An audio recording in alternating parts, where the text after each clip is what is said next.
Check, check.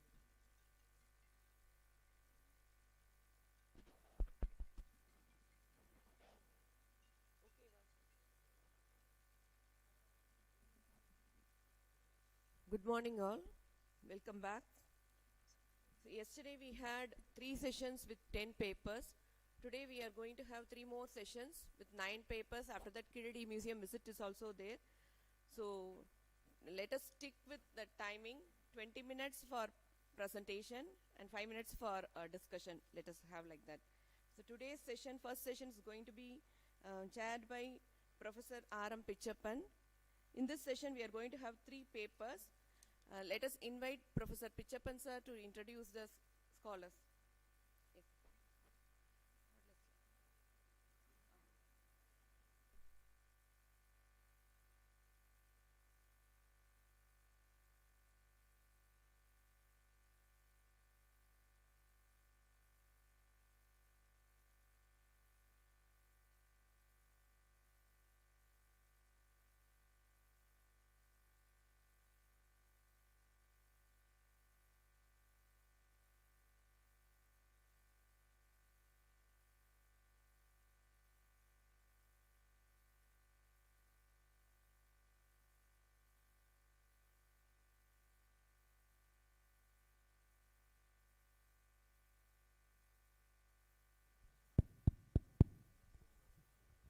Good morning to everybody.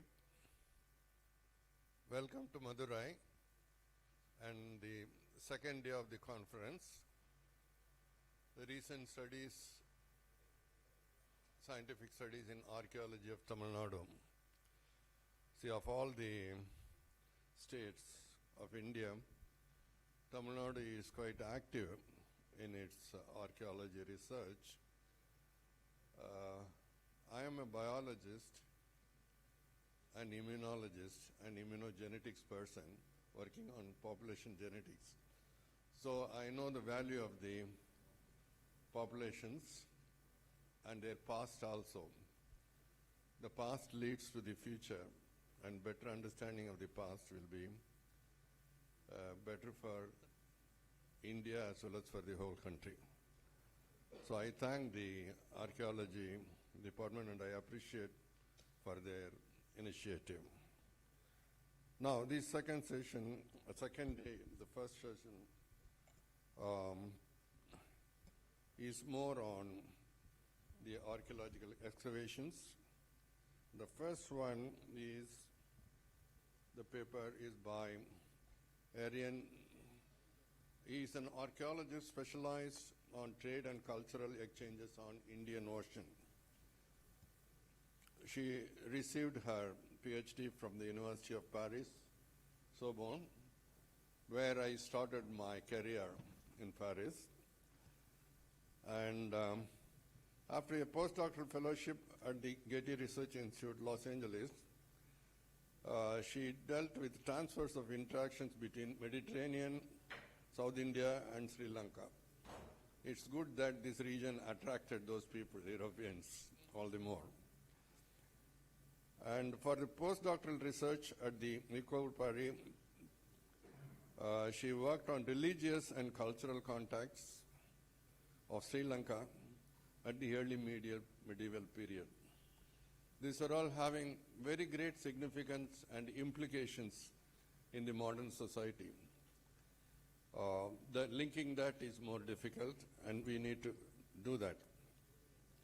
She has started new collaborative project of excavation in Sri Lanka on the sites of Giribava and Kandarode, Jaffna, very interesting regions for that matter.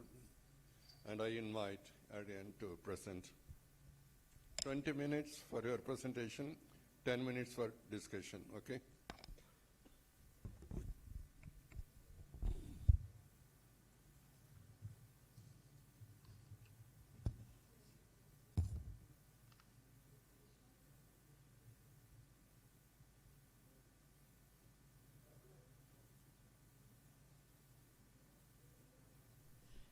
Thank you very much for this invitation. I'm very happy to present the result of our collaborative work in Jaffna in Sri Lanka on the site of Kantarode. First, this is a joint project which I'm presenting on behalf of our team between the German Archaeological Institute, the Department of Archaeology of Sri Lanka, the University of Jaffna, and the University of Rajarata. So my main collaborator is Dr. Nimal Pereira, and it is really a teamwork, so I want to thank all the collaborators who are working together for these results. And I want to thank also the Department of Archaeology of Sri Lanka for extending the excavation permit for this work. The project took its roots in my previous work on the exchanges of, on the maritime exchanges and maritime trade in the western part of the Indian Ocean, particularly with the methods of network analysis. That showed the complexity of the exchanges in the western part of the Indian Ocean, and the role of Sri Lanka as a crossroads for these exchanges also emerged in this work. In the early part of the Roman Empire, Sri Lanka seems to have done this trade via the intermediary of India. We don't have so much evidence of direct trade with Sri Lanka in the 1st and 3rd century AD. From the 1st and 5th century CE, the pattern changes a bit, and there are more direct exchanges with the Roman Empire and with the Mediterranean, particularly with the evidence of 200,000 late Roman coins and imitations, and also increased contacts with the Persian Gulf. We found torpedo jars and other evidence in Sri Lanka. Then the next period is really important for the role of Sri Lanka and its increased role in the center of the Indian Ocean. It starts playing a pivotal role between Arabia and China in the long-distance trade, with references, for example, literary references in the Chinese text, indicating Persian ships stopping over in Sri Lanka for trade, taking, for example, precious stones and going until China to exchange their goods. These trade exchanges, of course, go together with cultural, religious, and artistic interactions, as well as the diffusion of Buddhism towards Southeast Asia and China. Some Buddhist nuns from Sri Lanka, for example, are sent to China. So in this context of the importance, strategical importance of Sri Lanka right at the center of the Indian Ocean, we wanted to emphasize this role and to focus on this important point of networks. In Sri Lanka, there are 4 major sites. The site of Anuradhapura, of course, the ancient capital in the center, the port of Mantai, and the capital of the south, the kingdom of Ruhuna, Tisamarama, and the 4th important major site of Sri Lanka is Kantarodai. So the second observation at the origin of this project is a gap in the academic research, of course related to the 30 years of civil war in Sri Lanka, that created a lack of research in the north of the country. For example, the 3 major sites have been extensively excavated. Of course, Anuradhapura by Delanyagala, Momose, Conningham, Mantai by Carswell, and then recently by Bohingamua, and in Tisamarama for 20 years by my predecessors of the German Archaeological Institute. But in Kantarodai, there had been only very limited excavations, not really excavations as such, but trenches. 3 trenches done by Vimala Begle in the 1970s, which are still not published, and we are working on the archive to publish it later. Then in 2011, when the work could start again in Jaffna, Dr. Nimal Pereira started some test pit as well. And in 2018 and 19, the University of Sydney did some survey and 1 test pit. So we took over from the project of Sydney that stopped, and we started this in 2023. The different methods used include GIS map, drone survey, GPR survey. We started also some 3D imaging to do potentially virtual museum of the artifacts kept in the Jaffna Museum. AMS dates, of course, and LAICPMS for the glass, as well as the PIX analysis for the garnets.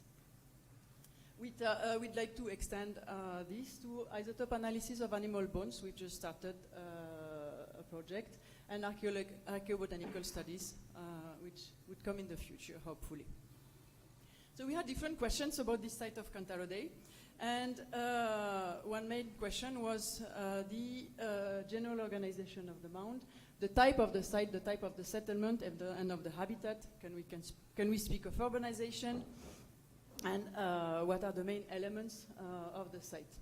The topography is such that the whole mound, the whole antique mound, is under the modern occupation, which is a little bit challenging for the excavations.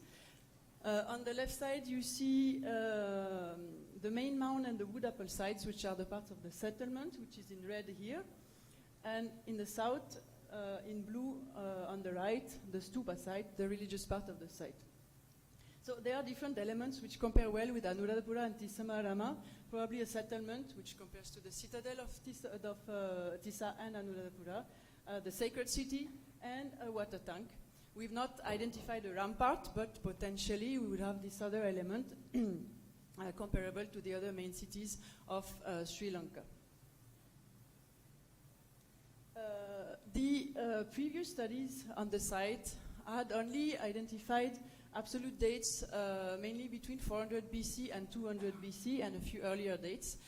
But the recent layers were always disturbed.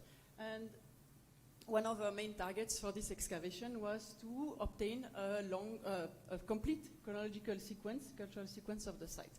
So for that, we targeted the top of the mound. So there are several meters of difference. The top of the mound is at the line of the 11 or 12 meters. And the sacred site is on the line of the 8 meters, so a little bit lower. And we were very lucky, and I extend my thanks to Professor Krishna Raja and Pushparatnam, retired professors from the University of Jaffna, who helped us to find a suitable land, because only the stupa site is a protected land, all the other lands are private properties. So we could find a land on the top of the mound, as we wished, and that proved very interesting and very good for the stratigraphy. Our trench of 3 by 3 could reach the bedrock at 3.66 meters with a full sequence without gap and with very less disturbance, particularly on the recent layers. The chronological sequence extended from the 6th century BC, so like Kiladi, until the 6th century CE, and probably later, because we also had some ceramics on the surface of the 11th and 12th century CE. So we really had a continuous sequence with 13 radiocarbon dates and no gap. The main period was still the 4th to 2nd century BC, but we also had important elements for the later periods. I won't go through all the phases, I'll just show some features of interest. For the early settlement phase, we had some post holes showing some circular features, similar to what was found in Anuradhapura by Cunningham. And some fireplaces, which you see here, which relate very well to the same kind of structures in Tisamarama, phase A, the 5th to 4th century BC. The type of ceramic were mainly black and red ware. This type E, we are following the typology of Heidrun Schenk for Tisamarama and adjusting it and comparing it to establish our own typology for Kantaro Day. But mainly the types can be related to Tisamarama. I go a bit fast on the transition phase in between. So the type of material of the 1st century BC to CE included Lakshmi plaques that helps us to date this time and corresponded well to the radiocarbon dating. The material glass ceramics also, glass beads included the typical opaque red glass beads from the protohistoric levels that last until the early historic levels, and the Indo-Pacific beads, which are extremely common and throughout the occupation of the site. Lastly, the last period, as I was telling you, was put in relief for the first time for the site, especially this period of the 3rd to 5th century CE. And the evidence of Roman coins, 18 Roman coins, was matching very well the radiocarbon dates and showing the potential long-distance connection of the site with other lands.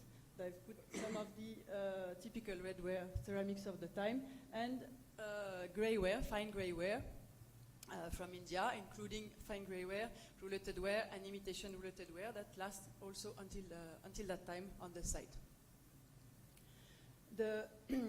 This context 4 and 5, so dated 4th to 5th century CE, were extremely dense in pottery, as well as roof tiles and nails. So we didn't have a structural element as such, but probably a collapsed structure, which could have been a lapidary workshop. Seeing by the evidence of the important quantity of beads, failed beads, flakes, rough outs, particularly in carnelian and in quartz. That confirmed the previous discoveries. So these are material kept in the collection of Professor Krishnaraja that also included a lot of carnelian beads and flakes, as well as other beads comparable to the material that we find in Kiladi or in Alagan Kulam. So the cultural sphere is very close. It's very close as well to the material that has been put to light in Pattanam, Muziris, so the main port of the Roman trade during early historic times, including the roof tiles, the iron objects, the rough outs, especially for carnelian. So we have in Cantarode an import. These materials, especially quartz and carnelian, are not local to Jaffna. Quartz comes from the center of the country, center of Sri Lanka, and carnelian from India. So there was an import of raw material which was reworked on the site, probably for export, local consumption or export. Another semi-precious stones which was an interesting discovery on the site was the garnet. We found these garnets which are mixed raw garnets and manufacturing waste. They belong to the type 3 as identified by my colleagues Patrick Perrin and Thomas Caligaro, who have been working on garnet for the past 20 years. And they identified garnets from India and Sri Lanka that were exported to France and Belgium during the 5th and 6th century CE under the Merovingian kings. These type of garnets were reworked to make this cloisonné jewelry. They were imported raw and used to make the cloisonné. And that typical jewelry stops in the 7th century CE. The ones we had in Cantarode have been analyzed and are coming from the Helahera. There are two sources in Sri Lanka. One is Ratnapura, the other one is Elahera. Ours are coming from Elahera, the center of the country.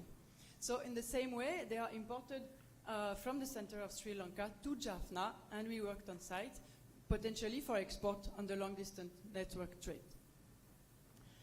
Lastly, the glass beads are found in huge quantities, the Indo-Pacific glass beads. We analyzed a sample by LAICPMS. Some are similar to the South Indian composition. Some match the Sri Lankan production, which we have put to light in Giribarwa particularly, when we excavated the site in 2022. And these Indo-Pacific beads can be found, among many other places, on the main harbor for the Indo-Roman trade of Berenike in Egypt. The typology and the time frame of the 4th to 5th and 6th century matches very well what we have in Cantarode. So we have probably in Cantarode a cosmopolitan city that exchanges at least locally and with India and potentially further away. The funnel remain assemblage also showed a very big diversity and variety of types. Jude Pereira speaks of a fish market in that place. So there are common animals like cattle, domestic pig or others, but also less common like shark, crocodile or needlefish, and dog which also shows cut marks, for example, and lots of turtle shells. So we have Cantarode is inland though, it's not on the coast, and it's interesting to see that there are lots of species coming to that market as a place of exchange. As a comparison with Kiladi, we also had lots of symbols and graffiti marks that are typically the types that we find, for example, in Kotubanal or Kiladi. We also have some script which is still underway and a few graffiti with letters. So seeing this cosmopolitan place in the center of Jaffna Peninsula, One question was to understand what could have been the outlet, because the city of Cantarode is right in the middle, and we wanted to look for the maritime outlet and understand what could be the networks and the connection of the city with India and with more distant lands if possible. The toponymy helped us for the beginning because we had two sites called Turai, the port, this Champuturai and Periyaturai. The first one, Champuturai, could correspond to Jambukola, the place where the Nan Sangamita brought the saplings of the Bodhi tree to Sri Lanka via Jaffna as per the Mahavamsha. It is still a place of Buddhist worship today, and there are some scattered potteries on several kilometers on the shore. So that's a very convenient place for a harbor for Cantarode, closely connected to India and historically important in the Buddhist networks. Another possibility for the connections of Cantarode to the outside networks is via the river. As you know, in Tamil Nadu, the inland political centers are related to their harbors on the coast through a river. It's the same pattern for Cantarode, via a river which is the Valukiaru, and that goes down to Anakote, which we have also excavated, and that matches the occupation of Cantarode, at least until the 2nd century BC. Could have been a satellite site of Cantarode. And this zone around the lagoon is a very sheltered, good place for moorings and anchorages. And the sites that we find in this area are the most ancient sites of the Jaffna Peninsula. To the contrary, the sites on the eastern coast are a little bit more recent. But the most ancient sites are on this island of Cates, Kumpurupiti and Chatti. This Chatti Bay is a convenient interface between the Arabian Sea and the lagoon, and could have been played that role of pivotal place, transition point to enter the lagoon and then find some shelters and, more important, satellite site inside the lagoon. As a transit point, there are two more sites which are very interesting. The site of Virapiti on the coast, where some remains of a stupa, some bays, not too many remains, but some elements of a base of a stupa, were identified on the mound on the promontory facing the sea. I'll come back to that. In the same way, on Delft stupa, there are 3 stupas on the island of Delft, sorry. One major stupa and 2 miniature stupa that compare well to Cantarode. These are located next to the shore and also in an elevated position, close to the sea, visible from the sea probably. In that particular place, the sea is rocky, but 1 kilometer away, in the location which I was evoking, Periyaturai, there is a bay which is perfectly suitable for moorings and anchorages, where we also found, for example, Chinese sherds during the survey, which is right at the opposite of Rameshwaram and the closest point of contact between Rameshwaram or Alagan Kulam and Jaffna. And that would have provided a very convenient transit point, stopover. Even today, the ships that travel between Delft and Jaffna sometimes have to stop because of rough weather. So that particular place could have provided that kind of stopover and redistribution point between India and Jaffna, and from Jaffna to the rest of Sri Lanka. I was speaking of the stupas being located on a promontory. Would you like to summarize it a few minutes? 2 more minutes. If we compare with Godavaya, where the shipwreck has been found, is also the place of a monastery related to Buddhist trade. In the same way, the stupa, which is now renovated, but in its original location, is on top of a promontory next to the sea and clearly visible from the sea, few kilometers away from the sea. So in the absence of lighthouses by that time, these stupa could have provided the role of landmarks for sailors and mariners coming to the monasteries, knowing that these monasteries were heavily involved in the trade. One interesting parallel also in Godavaya is the presence of 3 miniature stupas, which were excavated in the 1990s when the German team excavated the monastery of Godavaya. And that's the only other place with Delft where we find these miniature stupas in Sri Lanka. Otherwise, they are not at all present. They're only present in Cantarodai, which is my third point. So after we started understanding the settlement and the context a little bit better for Cantarodai, we decided to work on the religious site, which is a protected site, and for which we had a limited permit, but we could still do some work. Okay.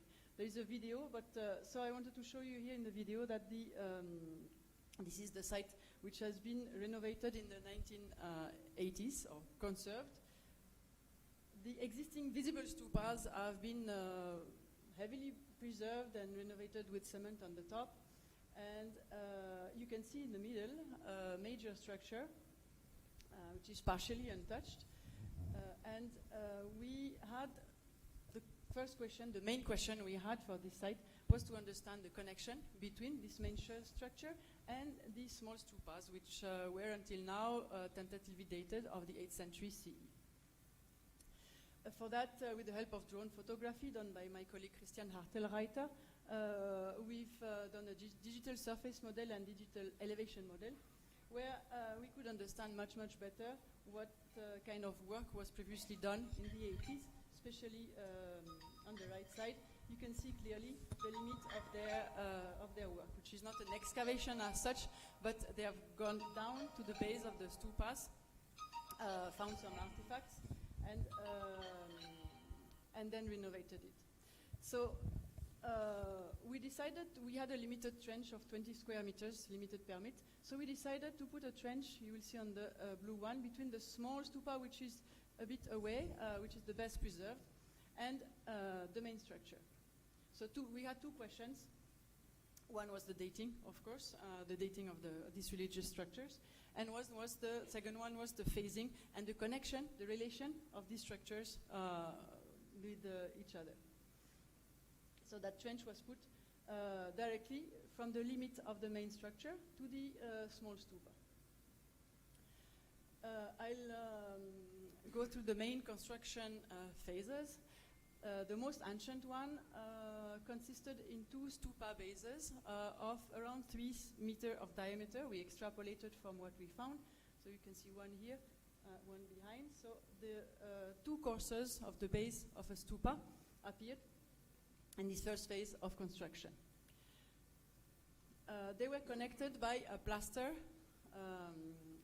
floor, which had been laid at least 3 times.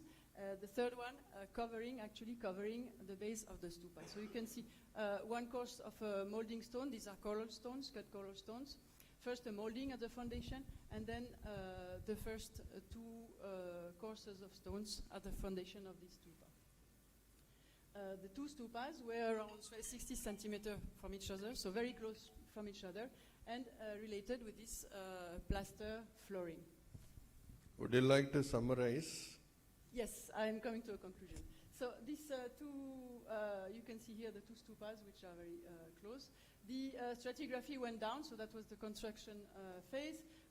Earlier we had alluvial deposits, and we went down to the sterile soil, which consisted of alluvial deposits.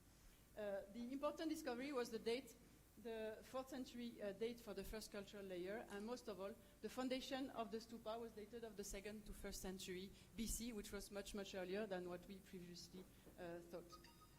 Then the second construction phase, I'll go quickly through that, of the 1st century CE was this line of stones, which consisted of the foundation of a terrace, which you can see here with heavy limestone foundation, and pillar sockets, which were located in circles. A lot of roof tiles as well. That indicated the interpretation of that structures as a watadage. The oldest one being the Tuparama in Anuradhapura of the 3rd century BC. Another recent one, for example, Tiriyaya or Polnarua. There are only 10 structures of that type in Sri Lanka, so it's quite rare, and that Cantarodai is one of them. There was not so much associated material, some shell beads, glass beads, and some precious stone beads. Some human bones were kept in the museum that was probably indicating the presence of funerary stupa, not just votive ones. And this gold leaf, which could have belonged to a reliquary similar to the Deliwala or Nilagiri ones of the 2nd century BC or until 2nd century CE. The Jaffna Museum holds Amaravati-style Buddha and later Bodhisattvas, as well as lots of reliquaries, for which we'll do 3D modeling. Last construction phase were these small stupas that comes just after this foundation phase of the Watadage. And we've drawn the complete map of the site with 42 stupas and on a GPR on the remaining part of the site where more structures are there. The site would be much bigger than the protected site by the Department of Archaeology. This pattern is very interestingly similar to what we find in India, in Guntupalli, with the major Chaitya and other small stupas, votive stupas around of different shapes without a definite pattern, different sizes, or in Ratnagiri or in Lalitagiri, where we also have probably a funerary main stupa and around them other votive stupas, like in Kantarode. So these preliminary results have shown the importance of the early developments of the settlement of Kantarode, which compares well with Anuradhapura and Tisamarama, as well as the intense activity of the site until early medieval times. The continuous cultural sequence of the site has been put to light for the first time.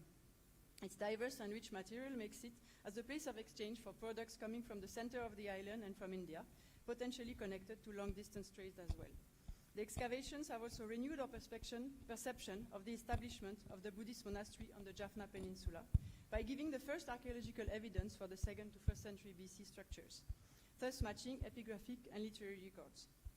The site, unique of its type in Sri Lanka, thus takes place in a network of similar structures all along the Bay of Bengal, from Orissa to Andhra until Jaffna. Thank you. Thank you, Aryan. It's a very interesting paper, how the Buddhism has really spread, and it is almost Sangam period, right? So the paper is open for discussion, 5 minutes.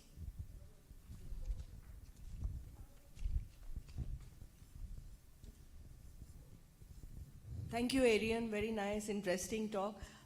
Do you get cowries in your site, in the excavation? There are no yet. cowries? It would make sense, but it was a limited excavation until now. It's a preliminary, Okay. and we didn't get cowrie. And any evidence for shell working, because it's very close to the coast and that whole area is full of these fisheries. So not much, because we had the finished product on the stupa site. On the settlement, yes, some, but not in big quantities. It was more the place where we were, I think, was really for lapidary more than shells. We are planning to extend an open excavation later, and I'm guessing that we could have shell production as well. okay, thank you.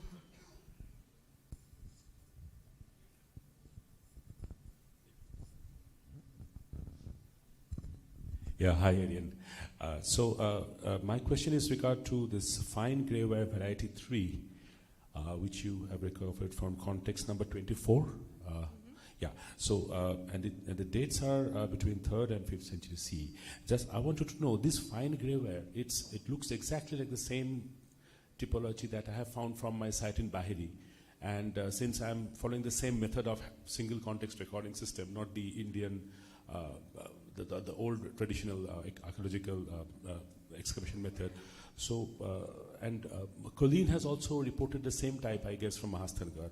But my dates are a little earlier than what you are proposing here. So I would be placing them about second century BC. We have got a series of AMS dates also of the same typology. It's a fine grey ware with, those, I call them with blotchy red surface, and they have those internally picked rim, and some of them could be related. So these dates with Bengal and Sri Lanka are quite interesting, because the potteries, at least visually, they look similar, but there is a kind of a gap in the dating that we have. And since the excavation methods are similar, I think it's important that we can now compare the stratigraphy along with the dates. What are your thoughts on this?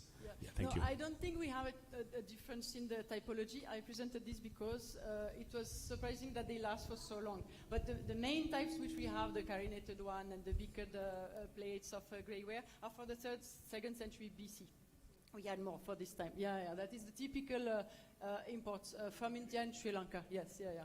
But we were surprised to find them in later phases as well. It means they really lasted for long, and we had also the imitation types after the 1st century BC that is common in Sri Lanka. That's why.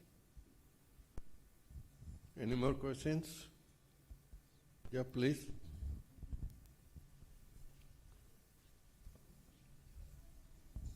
Thank you, Ariane. What about the archaeobotany? Are you having some archaeobotanical remains analyzed? Sorry, I didn't get Archaeobotany. We have not really started it, unfortunately, because we were missing a specialist. So I sent an open call. That's one. We've done more on the faunal remains until now, and we want to launch the paleo-environment study and the archaeobotany as soon as possible. Yeah, because yes, we took the samples. We have as many So samples as we need. We just need somebody to analyze them. Okay, because as you very well know, that would be a good means also to look for evidence of cosmopolitanism. Yes. I can't say. Yeah, that's a very fundamental part of the project which we want to launch. Hello, it is nice paper. I just wanted to ask you about the human bones you have found. Are you planning to do some DNA or AMS rating on those bones? If possible, yes. If we can take them out of the country. We also had human teeth. I didn't show, but in Anuradhapura they have 3 teeth. And one more in Jaffna, and these 2 humerus. For dating, yes, we'd like to do analysis. And DNA, it's a bit sensitive. We'll see. Okay, thank you. And then I have one, but this time about beads, of course, and obviously. And do you already have some clear idea about the sequence and when it starts, the amount, the sequencing of the bead arrival and production? The stone beads, you mean? Or the glass? Both. Yep. Both. As you know, it's interesting to compare. For glass beads, we have the typical evolution with more opaque red and orange disc beads in the protohistoric times, and then it gradually shifts to the semi-translucent typical Indo-Pacific beads from the 1st century CE onwards. Then we have a big quantity of the translucent beads of all colors. So that's the main pattern. Of course, as you know, the beads circulate a bit in between the layers. I suggest that you can have the discussion. Yeah, we can go into the details. Because somebody is waiting, they're online to present, 10 o'clock onwards. Okay.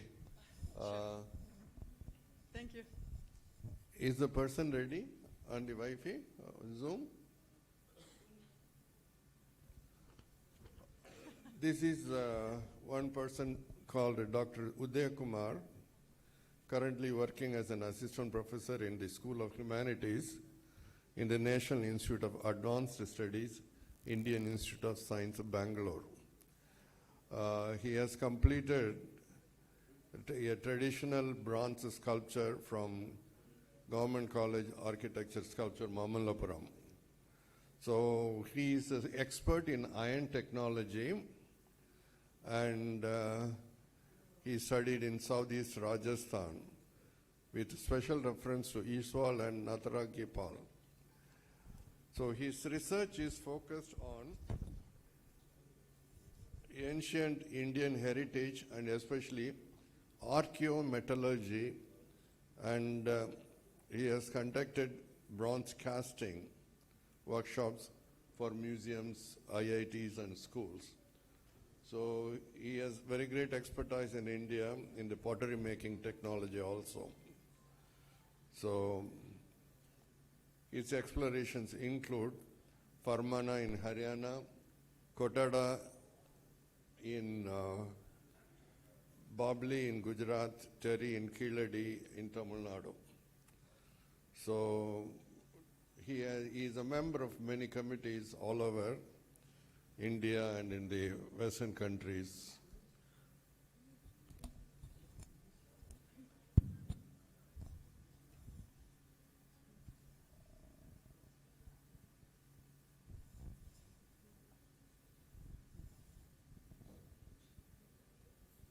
கேக்குதா கேக்குதா கேக்குதா Yes. Okay okay right Yes. Right நான் ஸ்கிரீனை start பண்ணிருக்கேன் Screen போடுங்க. Yes, Okay. yes, Uday How is- Kumar, welcome. So Yeah, you thank have you, you have about 20 minutes to present. Please stick to time, and another Sure, 10, sir, sure. 10 minutes for discussion. Please start. Yeah, yeah. Very good morning to all, respected chairperson and all my colleagues. I'm Dr. Uday Kumar from NIAS Bengaluru. I'll be talking about my recent research and exploration of secondary funeral rites of Kota communities in Nilgiris and their social structures and cultural identity. And this is a part of Nilgiris archaeological project. Screen is going, right? Sir, screen is moving. No. Screen is not moving.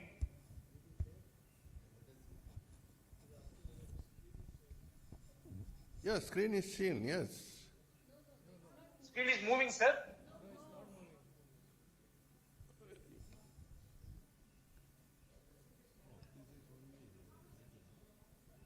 Screen. Screen move, Not it. Not it. I thought it was his slide. It looks It was like screen his for you. slide, you know. The first slide is seen, I think. Can you move to the next?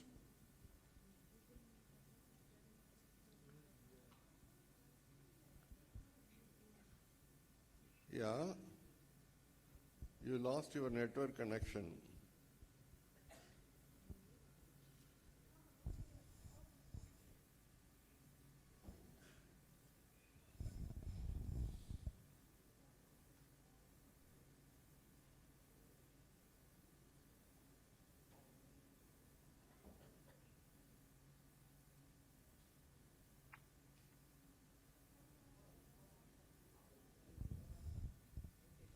Ippathari the screener. Yes. You move to the next slide. It's not moving. It's Now,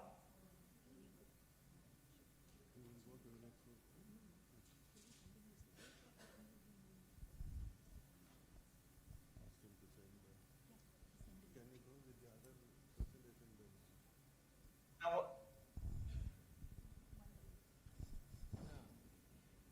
yeah, now you are seeing. 2 minutes.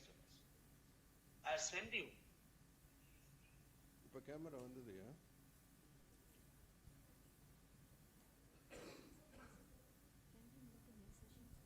அவருடைய இது வருது camera வருது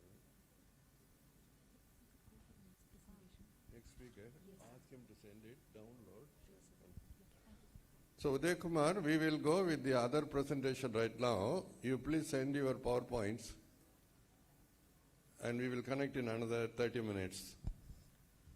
So I invite the next speaker now, Ratnasri Pramathilake, to present. Is he around? Yeah, please come. He is a senior scholar of Postgraduate Institute of Archaeology, University of Kelania, Sri Lanka. His research focuses primarily on understanding long-term natural and human-induced climate and environmental changes in South Asia.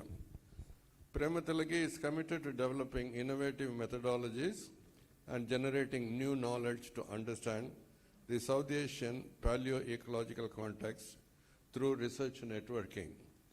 He is recognized in the global scientific community for his impressive academic record, which has been published in a series of citation indexes, journals. His scholarly books and chapters are well known. He currently serves as the elected Vice Chair of the International Quaternary Research Human Biosphere Commission, where he fosters interdisciplinary collaboration on global climate and human environmental studies that are more required and important for the country. Dr. Premathilage. Good morning to everyone. So it gives a great pleasure me talking to an international gathering that focused on recent scientific studies on archaeology of Tamil Nadu. So I am going to talk on phytolith evidence recovered from one of our main archaeological sites, and how the phytolith can be used to understand human activity and some kind of connection with ocean, and of course appearance of banana cultivation, which is one of the key things in my topic today. So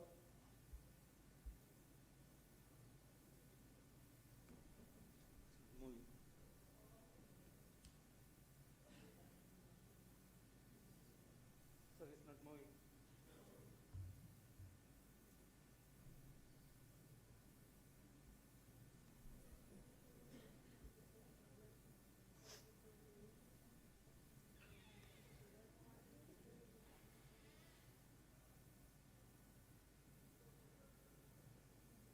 Okay. The phytolith record which I recovered from one of the main key sites in Southeast Asia, the place called Pahian Rock Shelter, which is one of the fascinating sites in Southeast Asia in terms of archaeology, in terms of environment, human, and in many interactions, which is located in the rainforest environment in Sri Lanka. So the Pahian excavation, which is already started many years ago, 1968, one of our senior scholar, everyone familiar with Dr. Shiran Dharaniyagala, he was a commissioner at that time. He started the Pahian excavation long time ago, and series of excavation has been conducted by the Department of Archaeology and the team from various countries. And today, many countries, I think France, England, and several other countries involved for different way of thinking about Pahian archaeology. Pahian is the key site just because it represents earliest microlithic assemblage found from South Asia, which is going back to nearly 50,000, 48,000 BP. And of course, human skeleton was found from there, full body of human, which was later part nearly Holocene age. But anyhow, this is one of the most interesting sites in South Asia, which give a lot of evidence to understand the modern human and anatomically modern humans, how the modern human, they lived in rainforest environment, how they connect with the rainforest environment, how they connect with the other ecologies in Sri Lanka, and of course they connected with some kind of sea. Of course, and I would happy to present what I found from the phytolith evidence from this particular location. So my talk, I would happy to emphasize the environmental archaeology evidence found from the Pahian rock shelter, particularly environmental archaeology evidence of banana, evidence found from this, and the spread of domesticated bananas, and of course the appearance of early banana agriculture or banana cultivation, and the maritime activities in the Indian Ocean and some seas. These are the main key lines of my topics, which I would happy to think about based on phytolith record. Of course, the Pahian excavation, as I said, established by a group of people, directed by the Shiran Dharaniyagala and later on Nimal Pereira and some few other scholars. I have been asked to involve for environmental archaeology research in the particular place in 2010 onwards. I continuously engage with the teams to understand the archaeobotany and environmental archaeology. I am environmental archaeologist, particularly palynology, phytolith, and microbotanical studies. I was looking at a couple of archaeological sites and understanding how these microfossils can be used to think about humans and environment and these kind of things. So very well established archaeological records there by the team of archaeology departments and many others. So I was involved for that, taking more samples with the direction of Department of People, and the chronology and the archaeological samples, I follow what they have done exactly. My sampling strategy, what I want to really understand the microfossil things, so I used a particular technology to recover the stratigraphy, the monolith sampling, and this diagram show you a particular stratigraphy, what they found, and of course I involved for investigating, putting more radiocarbon dates. As going back to the lower part of this excavation is nearly 50,000 48,000 exactly radiocarbon date, calibrated date. All this stratigraphy, I don't need to go to more detail about that particular stratigraphy. Where I found, I have taken many samples, and the red box indicates exactly where I analyzed the microbotanical samples, particularly for phytolith, palynology, pollen investigations, and other microscopic remains. So these are the fossil pollen and phytolith record. Among the pollen and multiproxy record, which I would happy to emphasize in my particular talk here, phytolith, because I have seen so many interesting things on phytolith instead of pollen and other things, because the pollen preservation is some way is very weak there. But most of the archaeological stratigraphy, the phytolith, which well preserved, I think in everywhere, I would happy to say the phytolith is one of the best proxy understanding in South Asian archaeological context, in microarchaeology context, because they are very siliceous particles, silica bodies. The plant, they produce microsilica bodies in the cells or in between cells or cell walls.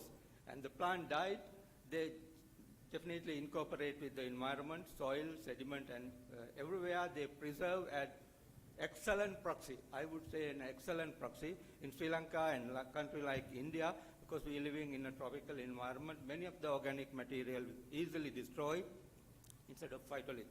Phytolith are excellent proxy, I would say. In my experience, working on last 20, 25 years, I have seen many archaeological sediment.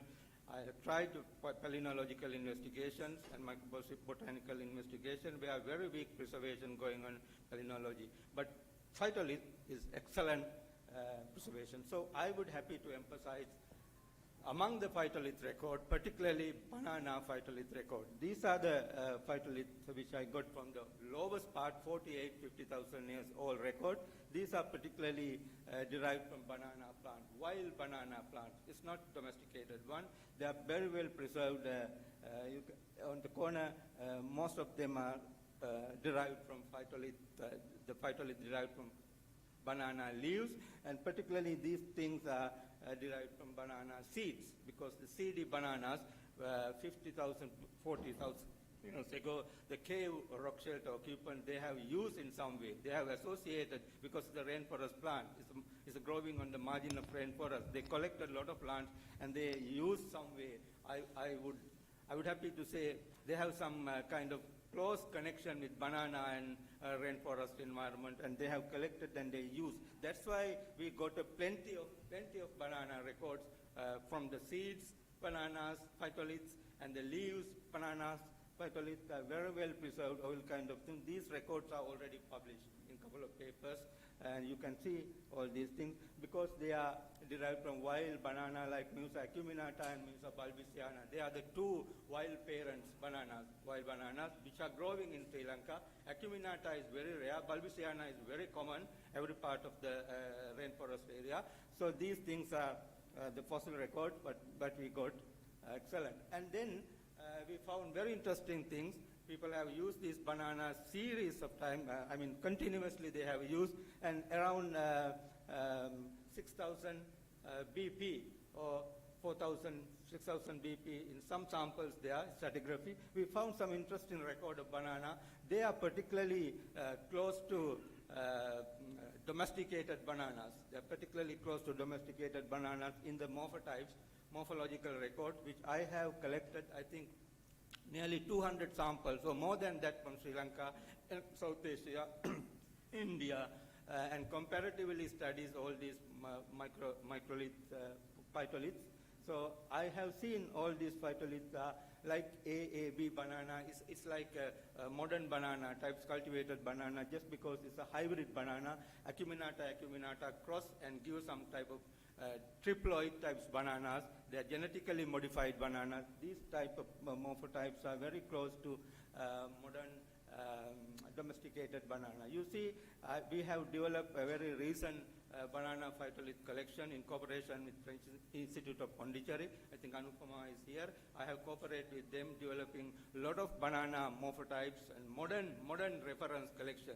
We have collected, I think, a large number of all kind of bananas growing in Sri Lanka, but still we have a lot of bananas growing in our other part of Southeast Asia, nearly 1,000 or more than that variety growing in this part of the world. I don't have this much of collection, but considerable amount of modern collection we have. We have studied all these modern collection to understand the past.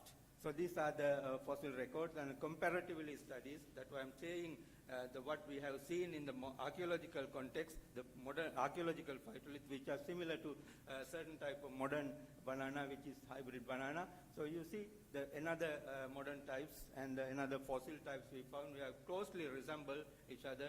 They are modern and the fossil records. We are comparatively studies, and these are the also modern bananas. We have collected a lot of modern things, and we comparatively studied. And the paper published recently about the technology, how to understand banana phytoliths and how to recognize banana phytolith in between wild and domesticated banana. It's a critical thing. I mean, we have spent large amount of time cooperating with Queen's University. I have been working with them, my postdoc, and another institute.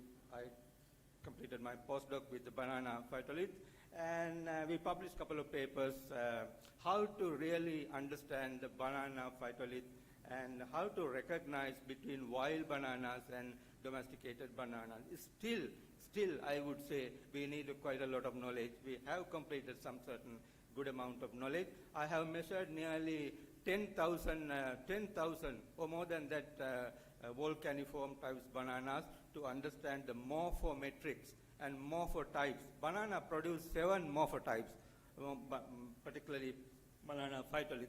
We need to see all kind of morphology, how it's varying through time, just because it's a genetics things involved for this banana phytolith distance. If anybody interested, all these publications are available. Please read this and understand how to make it these differences. Still, I would say I'm also, we have a little knowledge. We are thinking to develop the modern banana and how to describe domesticated bananas, how we understand the archaeological phytolith, what we found from the archaeological sediment. It is also a complicated thing. I would not say directly it is a one-to-one cooperation or correlation is possible to understand this archaeological phytolith. It's so difficult just because a lot of phytoliths go on different processes when they incorporate with the archaeological sediment, which we call it phytolith taphonomy. How they become a fossil. It's not so easy for us to understand by seeing through microscope exactly these phytoliths are domesticated one. These people have used these bananas and remain and incorporate with sediment. Not so easy thing. We need a lot of taphonomy things to understand. Anyhow, this paper discuss about certainly the phytolith taphonomy also and this thing. Now the thing is what we can do. The phytolith record, what we found from the archaeological sediment. The knowledge of the appearance of cultivation, domestication, banana agriculture, and origin, these things are very crucial matter. Still, we are going on investigation, under investigation. We don't have a proper answer where the exactly agriculture originated in some certain type of crops. We have some certain ideas, but still people are thinking, why not in this place? Why not it has in another place? Or it cooperates in different place? Anyhow, but these things are cultivation, domestication, banana agriculture. I'm talking on banana, particularly rice agriculture, wheat agriculture. There are debatable points on that point, where exactly it has been originated. But people think the rice originated in China, West Asia is a part of wheat, and the banana was some other area. They will see that. And of course, the second point is the role of Indian Ocean and associated seas are the crucial for understanding the banana and even other agricultural things. As she discussed in the long-distance maritime connection, which is a part of this agriculture also, we need to think about these things. These are the things. These are the general conventional diagrams. I don't want to go to detail, but people propose, for example, the banana, it was originated in Papua New Guinea area in 5000 BC or 7,000 years ago nearly. in the archaeological context. I mean, particularly archaeological context, the banana already started Papua New Guinean island or Southeast East Asian island. And it's the parental, the types of the banana that originated in this part, and then later it was spread in other areas by sea or by land or any other connection by human. But still is debatable point. Anyhow, in other crops also, India also, the agriculture originated in people, according to the available science, is going back to 3000 BC or some later age, and other areas also, different crops.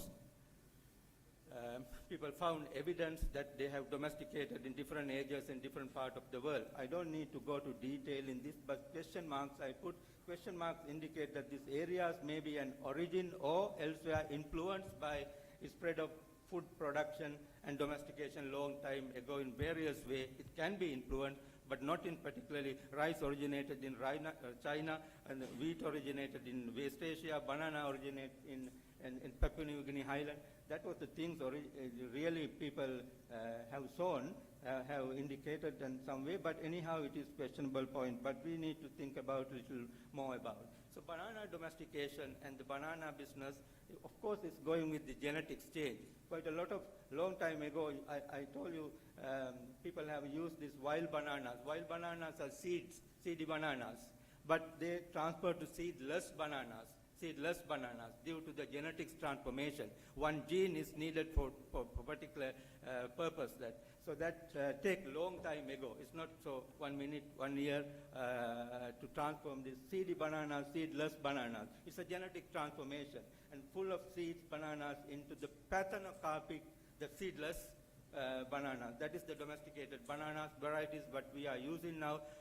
Nearly 1,000 or more than varieties we are using in the modern world. I think in India, many people use banana, Sri Lanka, and all where bananas is a common crops. But still need to think about how the banana originated, how they came to us, how we use it. This is the things. One thing, Musa acuminata subspecies in Bangsi. That is the primary domesticated type, diploid banana types we call genetically. This was originated in Papua New Guinea island. That was the primary fundamental genetics, the domesticated banana. So it was originated in Papua New Guinea island. That was the general hypothesis people used. Anyhow, the Bangsi, Musa acuminata Bangsi, that is AA type, that is acuminata type, acuminata diploid types, that is the parental type. That originated in Papua New Guinea island, according to the most recent stories say that. Anyhow, but after that, another type of bananas appeared in time to time is varied. The general range of wild bananas growing in the red areas marked by everywhere, it's possible to originate diploid banana types with the proper genetics, with domesticated genes. Anyhow, but we don't know yet where they really started. According to the science, we understood now the acuminata Bangsi AA parental types originated in Papua New Guinea island. And after that, it goes to in other areas. Particularly, you see this lot of seas and oceans involved for this transformation if it's transformed other areas. These are the archaeological records available now about the phytolith. You see this acuminata Bangsi, PNG, Papua New Guinea area. It was originated 7,000 years ago. And after that, this is domesticated primary types of banana. This is the primary center. And in Sri Lanka, what I have shown now, our banana record, similar to modern varieties, it goes to 6,000 BP. And of course, another site, Courtyard. Courtyard is archaeological site in Harappan archaeology site. It's this banana that has been recorded around this much of old age. And again, another two sites in the world records in Africa, like Cameroon and Uganda, Munsa. These are the two records available up to now the oldest banana phytolith record in the archaeological perspectives. This Munsa record has been questioned by different people, and with the archaeology record is going with taphonomy and mixing and some kind of radiocarbon dating issues. Anyhow, these are the oldest record what we have now. But the interesting thing is banana that has been introduced to Africa time ago, just because this banana, the parental type that not growing in the Africa, someone must have introduced banana from somewhere to Africa. Otherwise, it cannot be good. Nowadays, banana largely produced in this type in Africa into the international market. Anyhow, but these AAB, AOVB, whatever, this domesticated type bananas, this appeared 5,000 years ago in Africa. It is unbelievable, but anyhow, but people recorded it. What I am using now, Munsa's record is very old, and Cameron record is also very old. At that time, how the banana appeared in this part of the world, then someone has to definitely introduce, just because there is no way to appear in natural conditions, because there is no wild bananas growing in Africa. The Musa acuminata and Musa banana, Musa bulbiciana, they are the parental type. These two are available in Southeast Asia and South Asia, India, Sri Lanka, southern part of. Anyhow, these are the available record. Now we need to understand how our banana record, phytolith record appear. But we have supposed, we have given some ideas. Musa acuminata bangsi, it reached to Sri Lanka time ago, and it hybridized or it contact with our Musa bulbiciana. It together and mix, and they give a domesticated banana type. That is the critical things in this hypothesis, in what I am thinking. Would you like to summarize in a few minutes? These are the things now. So in way, these arrows, but I don't want to go ahead with that. These are the things proposed by a number of people, exactly. But anyhow, it's something happening. What we have thought now, this originated in this area, and it's reached to this age, Sri Lanka, and after that it's spread in other areas. These are the hypothetical things. We need to discuss with more with banana stories and other archaeological records. Some way the arrows, that's meaningful, but some way it is very difficult to convince. Anyhow, but it's debate for the audience. So I would say this Perrier and other groups, they work in properly banana genetics. They say there is no chance to appear in natural condition the banana in Sri Lanka, just because our banana acuminata, they don't have proper genes to originate the banana. It must have come from somewhere else and contact with our particular species. So then it's a record of to think about the stories. It's not moving. Sorry? It's not moving. Huh? Can you move this slide?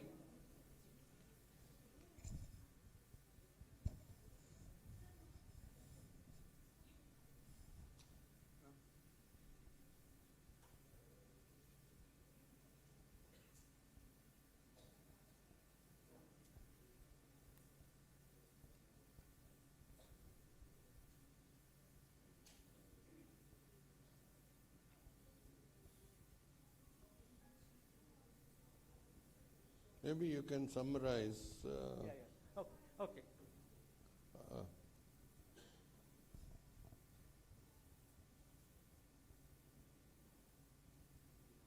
I would happy to summarize 4 points in my presentation. These are the key things. The rainforest inhabitants of Sri Lanka, they have been using starchy-like, banana-like food very long time ago, 50,000 years ago, and they certainly changed this habit to use of domesticated bananas by around 6,000 or similar to that age. It seems to be connection with the maritime activities, what I have explained, and they may include some kind of artifact moving or some kind of transportation, which is also a debatable point, which I have think about like this, from humid tropics to the island of Southeast Asia, around across the Indian Ocean, and the banana geography and genetics, human contact, association with sea, and they are the key factors for appearing banana agriculture, which influence a lot of cultures, and finally through the civilization process.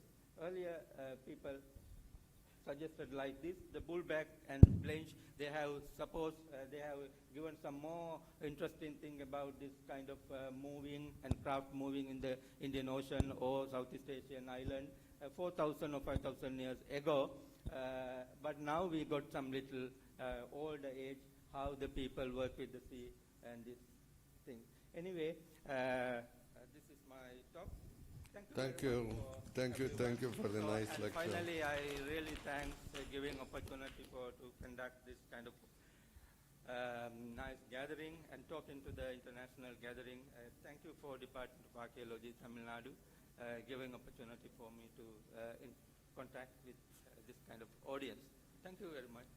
Thank you, Dr. Prometilage. The paper is open for discussion. Can you another couple of minutes? Yes.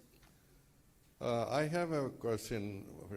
These phytoliths, nowadays the DNA kits are available to extract and do that. Any work carried on that direction, either on the present day banana or on phytoliths, because that will be an easier method of following the migration. Yes, sir. It's an interesting question. Banana genetics. The group of people, they have started to work, understand the banana genetics.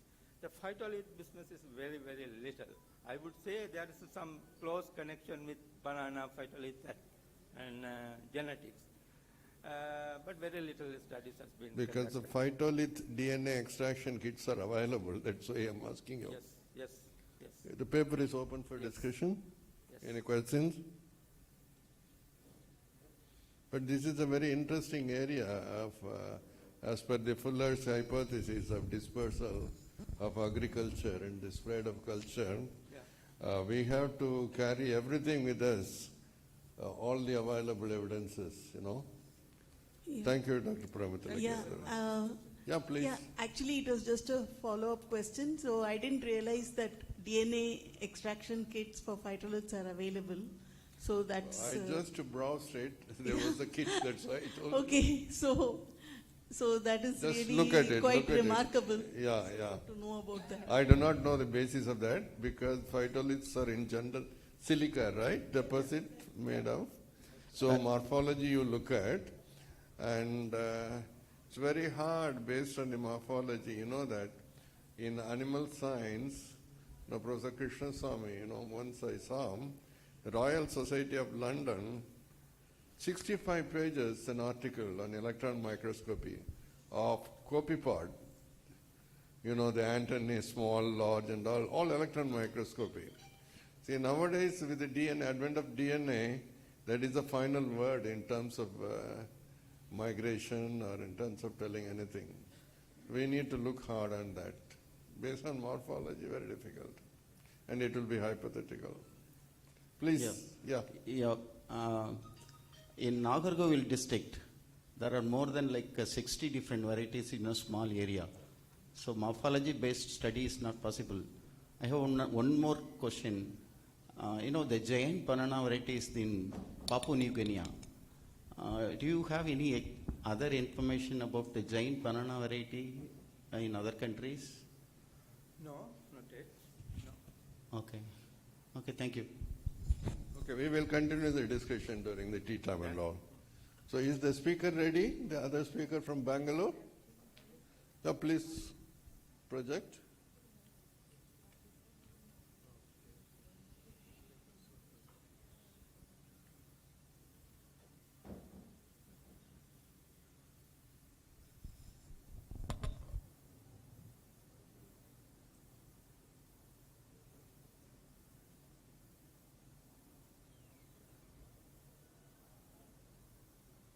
Kekida? Yes. Hello, Kekida? Yes. Yeah, okay, yeah. Shall we start, sir? Just move this slide to the next. The slides are moving, sir. Yeah, okay, got it. Yeah. Please go Yeah, ahead, we'll take start. 20 minutes, yes. Yes, sir. Yes. So, very good morning to all, respected chairperson and all my colleagues. I am S. Udayatma from NIAS, Bangalore. I'll be talking about secondary funeral rites of dry funeral of Courtyard tribal community in the Nilgiris and their social structure and the cultural identity. Before entering into my paper, I'd like to give a brief introduction about this work is under the umbrella of the Nilgiris Archaeological Project, and the project is led by Professor Daniela from Delhi University and the collaboration with the NIAS and the French Institute Pondicherry and Central Institute of Karnataka. In this project, the role of NIAS is to understand, investigate especially on ethnoarchaeological and ethnographic studies of Nilgiris, Upper Plateau, and archaeometallurgy studies. So, as concerned to the archaeological remains of Nilgiris Upper Plateau, we have there are a lot of excavation happened during 1970s and pre-colonial time and colonial time by Greeks and other scholars, and they have entered a lot of potsherds and pottery of different shapes from the stone circle and a drawell, because I won't give the term of megalithic in the rooms. It's like Nilgiris megalithic rooms they offer, because it is not actually of like a typical of megalithic. There's a lot of classifications happening there, and you could see the lot of potteries which is kept in British Museum, Chennai Museum, and Ooty Museum and Berlin Museum. So in 1975, Hawking was estimated as like a Paikara, which is 20 kilometers away from the Ooty. We could see there are 3 stone circle and 2 drawbells was founded and just excavated by him. And in the section we could laterite and some potsherds and some iron implements are founded. And as concerned to my research, there is 2 major community in Nilgiris of a tribal community of Todas and Potas. So in the Upper Plateau, so here we could see the role of their 2 communities, and especially in my talk today about the Todas settlement. There are 7 settlements in Nilgiris Upper Plateau, especially near around the Ooty: Pollimalai, Tirichikadi, Kunda Kothagiri, Kothagiri, Kil Kothagiri, Solu Kulaka, Gudarur. In these 7 villages, Kunda Kothagiri is the capital of the Todas, for the settlement. And so their population is very limited, like according to 2011 population of Indian census, only 3,100 of them. And the aim of the research, is to study the pottery recovered from the stone circle and stone wall and structure of Nilgiris, to examine this a possible connectivity with the ethnographic tradition of pottery making production or usage of Kotha tribal community. Through this approach, the study seeks to understand the continuity of pottery making techniques, functional usage, and the significance of social culture and ritual identity. So, can you see the photos of 2 potteries? Like one pottery is right after is English pressure from Chennai Museum, and another pottery is black pottery is from the Kotha villages in Solur. So, can you see there is some connectivity of the stylistic and the structure of the pottery? So here this talk is only focused upon the secondary funeral rites from Kothar village. This is a field work done by 2025 in January in Kunda Kothagiri and Kothar village. So why we have selected only Kothagiri based on Kunda Kothagiri is the capital of the Kotha tribal community, and these rituals will happen only 2 to 3 years of every village, because they wait for 2-3 years. The people who passed away, and they do their rituals. It's a unique and we need to trace them when they do. So here this is a settlement, settlement of Kunda. In the small settlement, 3 different colonies is we can say the settlement of different settlements like Erkinur, Mallur, so Akiri, so 3 settlements are there. And so as concerned to Kotha temple, there's a major 2 temples, Ammanur, Ayanur. So the temple is closed for every whole year. Only a particular month they open and they clean and they do rituals. So in funeral rites, previously it was finished by 15 days before 2 decades, but development of other ecology problems and their own personal issues, the ceremony has become into 6 days. The reason why this secondary funeral is happening, in a village, the last 2 to 3 years, people who passed away from elders, youngers, they wait for these 2 years. Maximum they keep for 13, 14 people who passed away. Then they start this process of functions. So it is not every year is not happening, and every 2 or 3 years, and every village has that unique. Like we cannot generalize the quotas. They have same rituals, but the rituals differ of each villages. Time period also differ from each villages. So day one, collection of clay ceremony. Second day, what they do kneading of the clay. Third day, piling out of the pottery, and fourth day, piling of the pottery. And fifth day is very important. Important as the popular sacrifice. And sixth day again they do the popular sacrifice. So I'll be going to the detail about this 6 days and the protocols of the rituals. So first day, what happened? It mostly happened in December or January, and mostly after Amma days, especially in the Pongal time, Pongal time. So one early morning around 8 o'clock, a senior priest and his wife start to collect the clay with and it's called Marriott. So here this function happens. They take the clay from the old settlement of the Kotas. So each village, 7 villages, they are old settlements nearby the new settlements. Why they move from the reasons of the ecology and the wildlife to the settlements, they move away from the. So this they always take from their old settlement. So can you see there's the settlement how they collect the clay from the old settlement is called Likli. It's 2 kilometers away from the new. And you see the left side, foot of the elder person is carrying the clay in their head, almost 2 to 3 kg. So this elder person is one of the elder person among all 7 villages. So any function, any rituals happening in Kotas, this elder person, her name is Rajeshwari, she has to be present in the function. Without her, that any ceremony will not undertake this.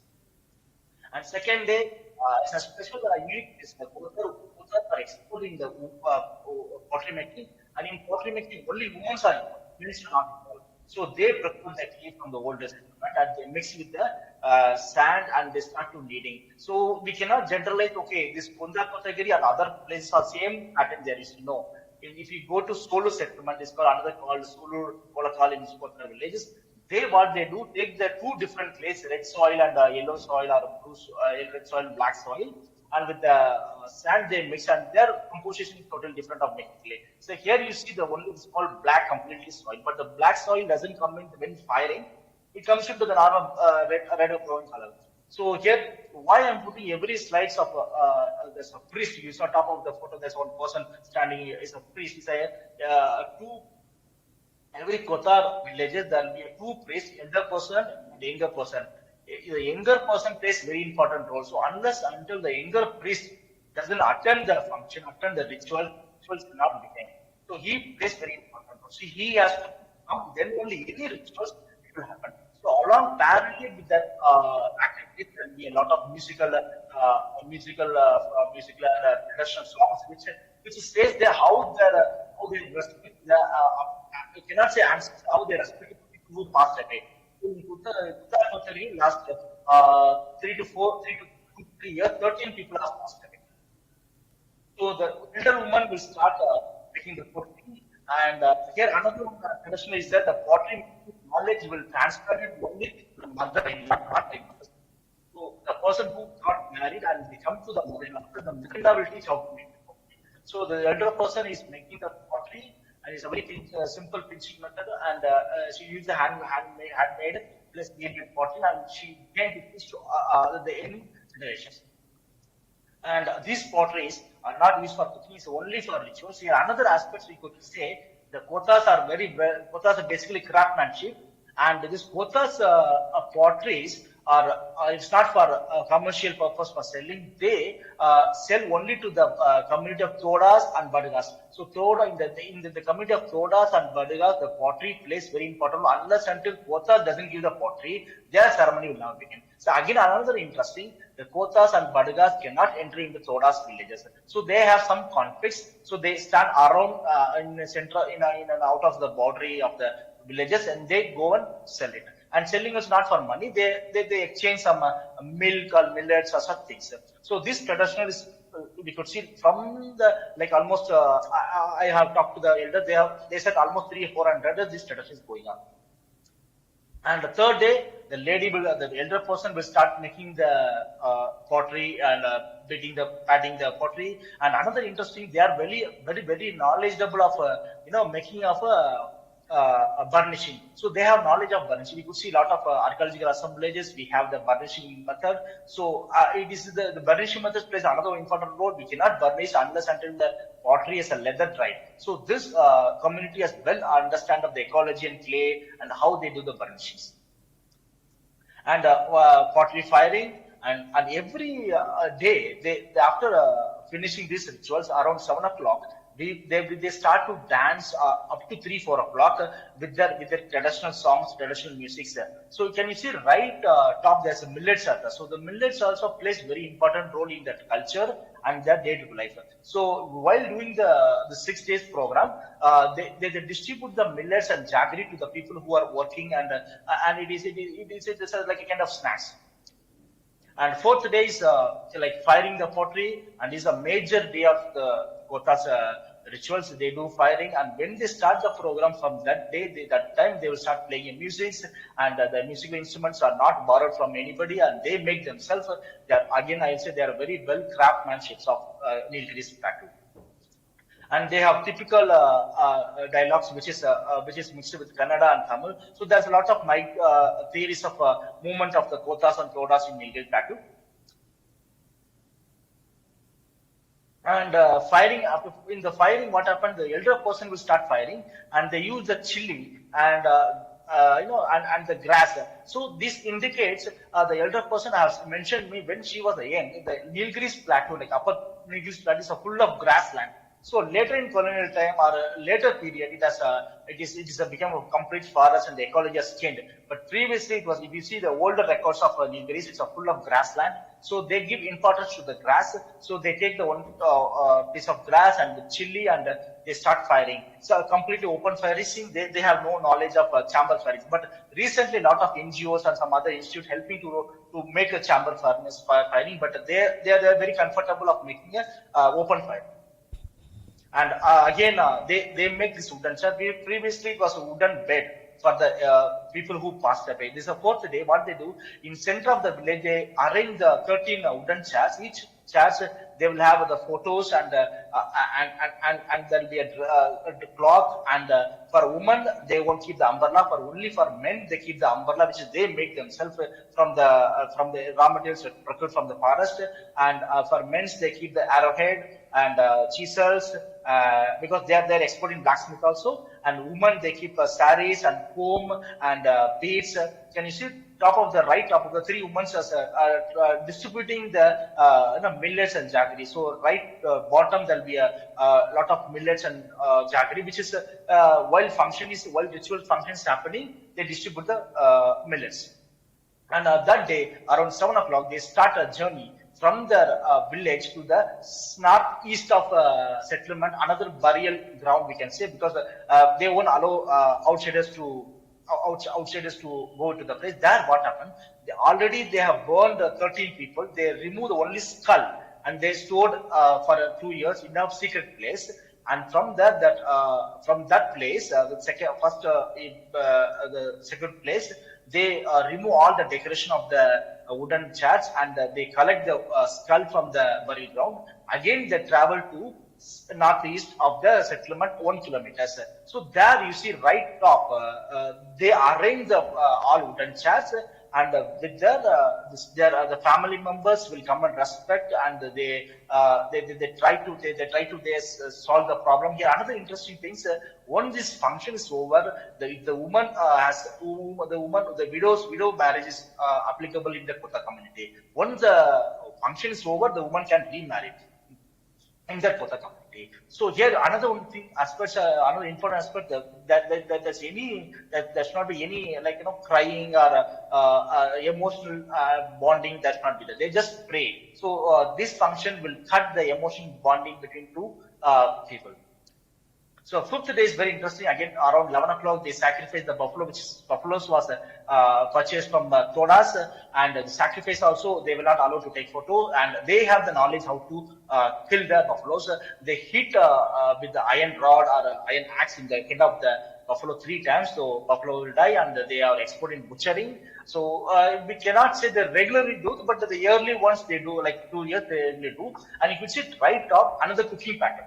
While doing the cooking, women are not allowed, only men are allowed. And while this all Kotas 24/7, when they enter into the village, they will wear only white cloths, white in Tamil say vesti. So white cloth. And cooking pattern also, there will be a 2 cooking pattern. One side non-veg will be prepared and vegetarian prepared. So the vegetarian food for the priest and 13 family members, they will start having. You said center of the top center of the photo, the 13 members will have start the having the food.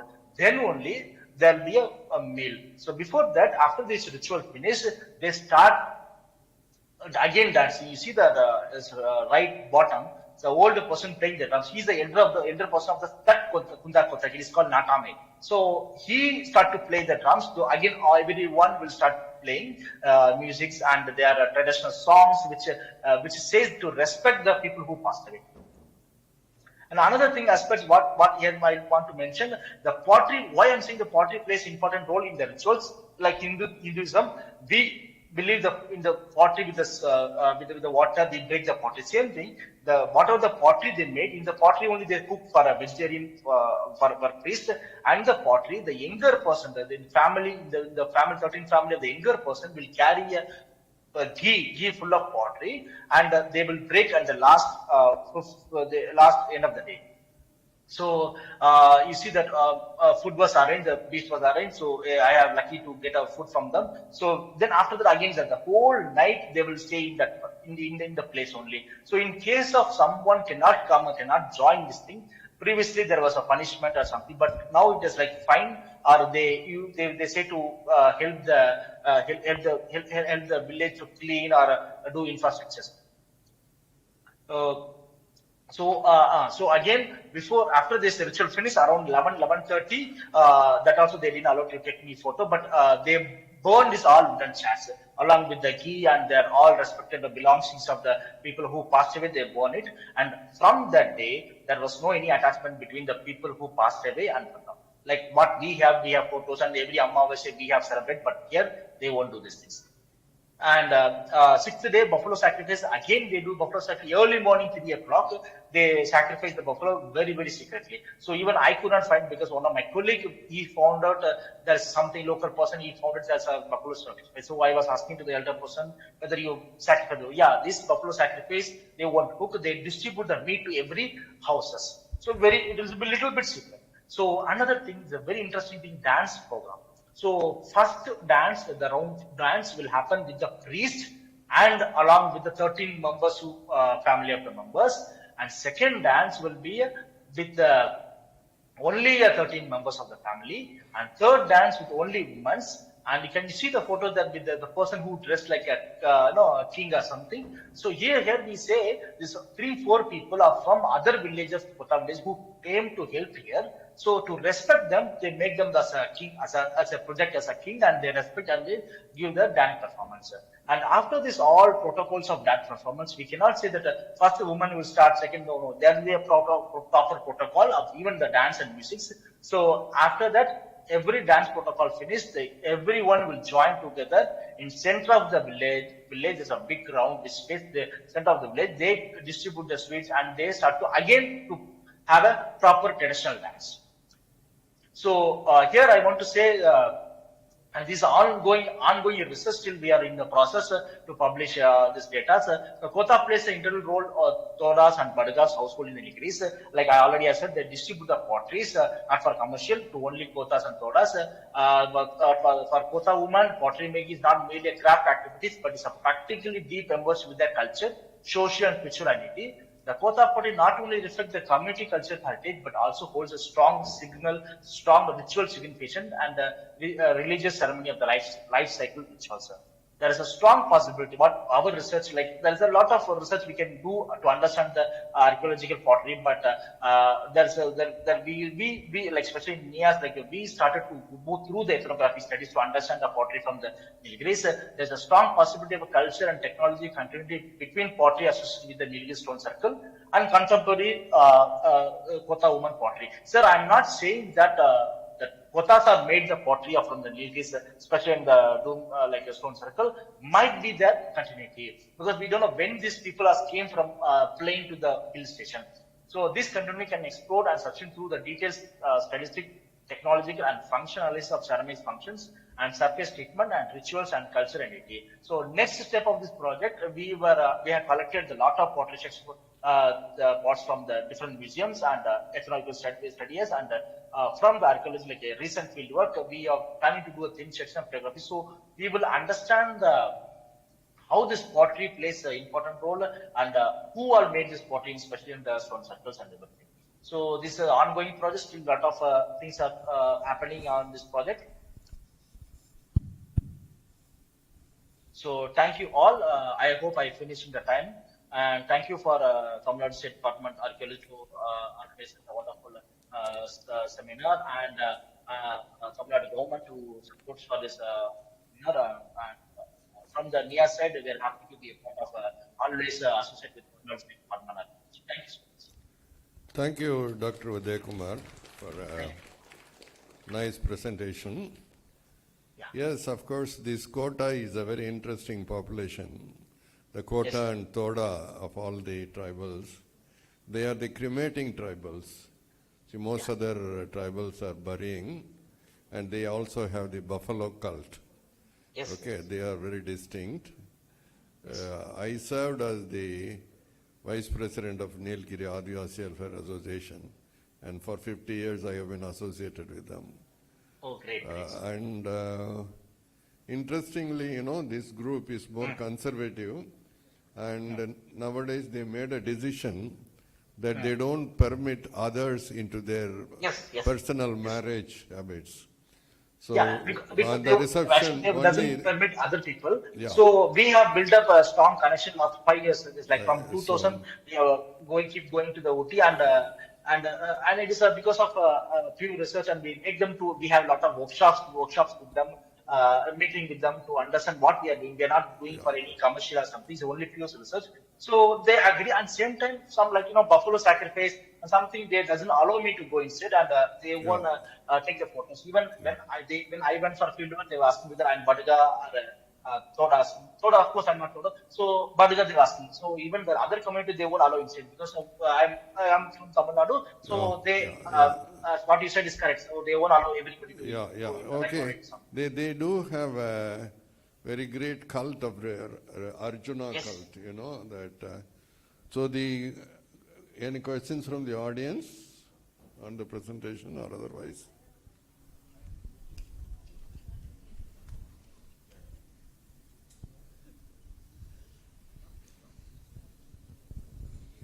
Thanks, Uday. That was really interesting talk that you gave. I was interested in why you used the term dry funeral. Like, what do you mean by dry funeral? No, somebody's talking in between. I could not answer your question properly. I am talking. Can you hear me? What do you say? Yeah. Can you hear me? Yeah, I can hear. I'm saying, why did you use the term dry funeral? Is one of my questions. The second question I had was, when you said the location where they cremate the body is secret, do you mean it's secret from us as researchers or secret within their community? But also whether they have individual cremations, or how do they identify the bodies? Thank you. Yeah. See, dry funeral, why indicating, I can say it's the second. It's first they fired and they burned the body. So this terminology was given by Breek and Paul Hawking and Anthony, from who people are working. So I have taken from the terminology from them. So it's a dry funeral, means like there was not any firing. So the terminology is given by them, not by me. So second thing, firing also, they won't they doesn't do a group of firing, they do individual firing, and while do firing, they will not allow anybody from outsiders. They cannot see also. Even I was willing to see the firing method, but it is not possible. And the third thing you said, how they identify. So in second, the location, after the settlement, they go to the 1 kilometer of the southeast place where the burial ground, which they say. Then what they do, there's a seven. I never seen, but they say Kotas they say there's a different trees. In the tree, what they make a small pit, and only skull they remove from the after burning. They store with a wooden box, and they keep inside that near the tree, which they engrave the names. So that time they remove from them. So it is. I also have the same how they identify 13 people whose skull is there. So they said this kind of methods we have. Okay, thank you, Dr. I hope I given the answer. Udaya Kumar. If there is no more question, I thank all the three speakers and also the audience. I think we are adjourned for tea now. Thank you all. Thank you. Okay, we just give the certificate now, and then, at the time that she prepares for giving the certificate, I have some comments. Only 8% of the tribals, but so much of money is spent on them. The rest of the populations are not at all have been studied very well. Even in Trotman's Davidian kinship, he just studied only the upper layers, only Vedala and other related people. So a very strong socio-cultural anthropological aspect is required to understand the society. For some reason or other, it is being neglected for fear of backlash or whatever be that, which is not worth for this society, in my opinion. Okay, thank you. Thanks. Thank you.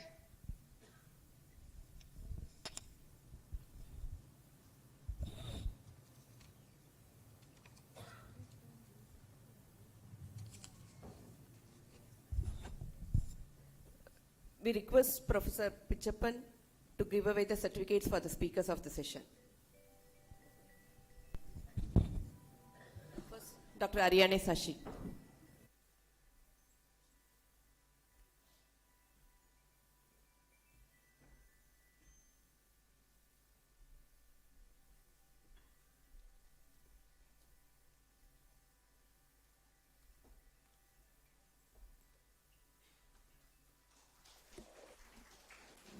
Dr. Ratnashri Prematilake.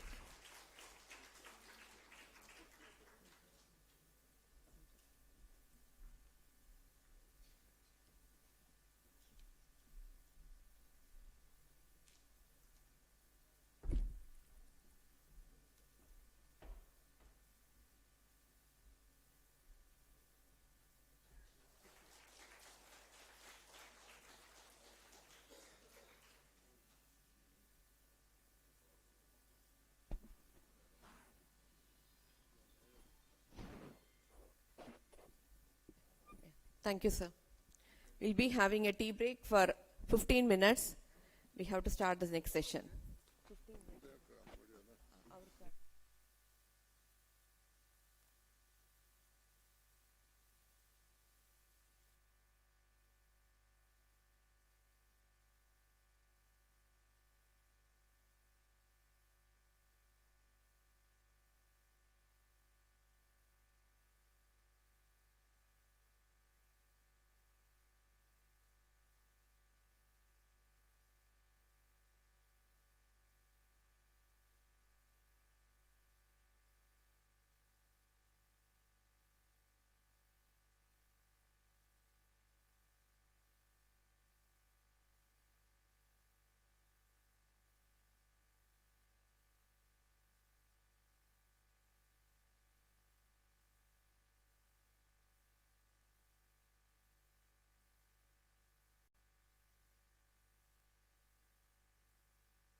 Welcome back. So in this session, we are going to have 3 papers. This session is going to be chaired by Professor Kumaresan sir. So 3 papers. First is by Mohanty sir, then Anjali Trivedi madam, and Professor Satish Nayak, third paper is. Let us welcome Kumaresan sir to chair the sessions. So good morning, everybody. So I'm happy to introduce Professor Rabindra Kumar Mohanty, and he is an eminent scholar in archaeology, and he's a professor of Proto-Indian, Ancient Indian History at the Department of Ancient Indian History, Culture and Archaeology Department, Deccan College, Pune. And sir has 3 decades of experience in this area, and he has done his PhD from Odisha, from various archaeological aspects, and he has completed 20 PhDs. He has completed 20 PhD students. He has more than 100 papers, and he is the recipient of impressive ICHR Senior Fellowship and National Tagore Fellowship. So, Professor Ravinder, please. Yes, sir.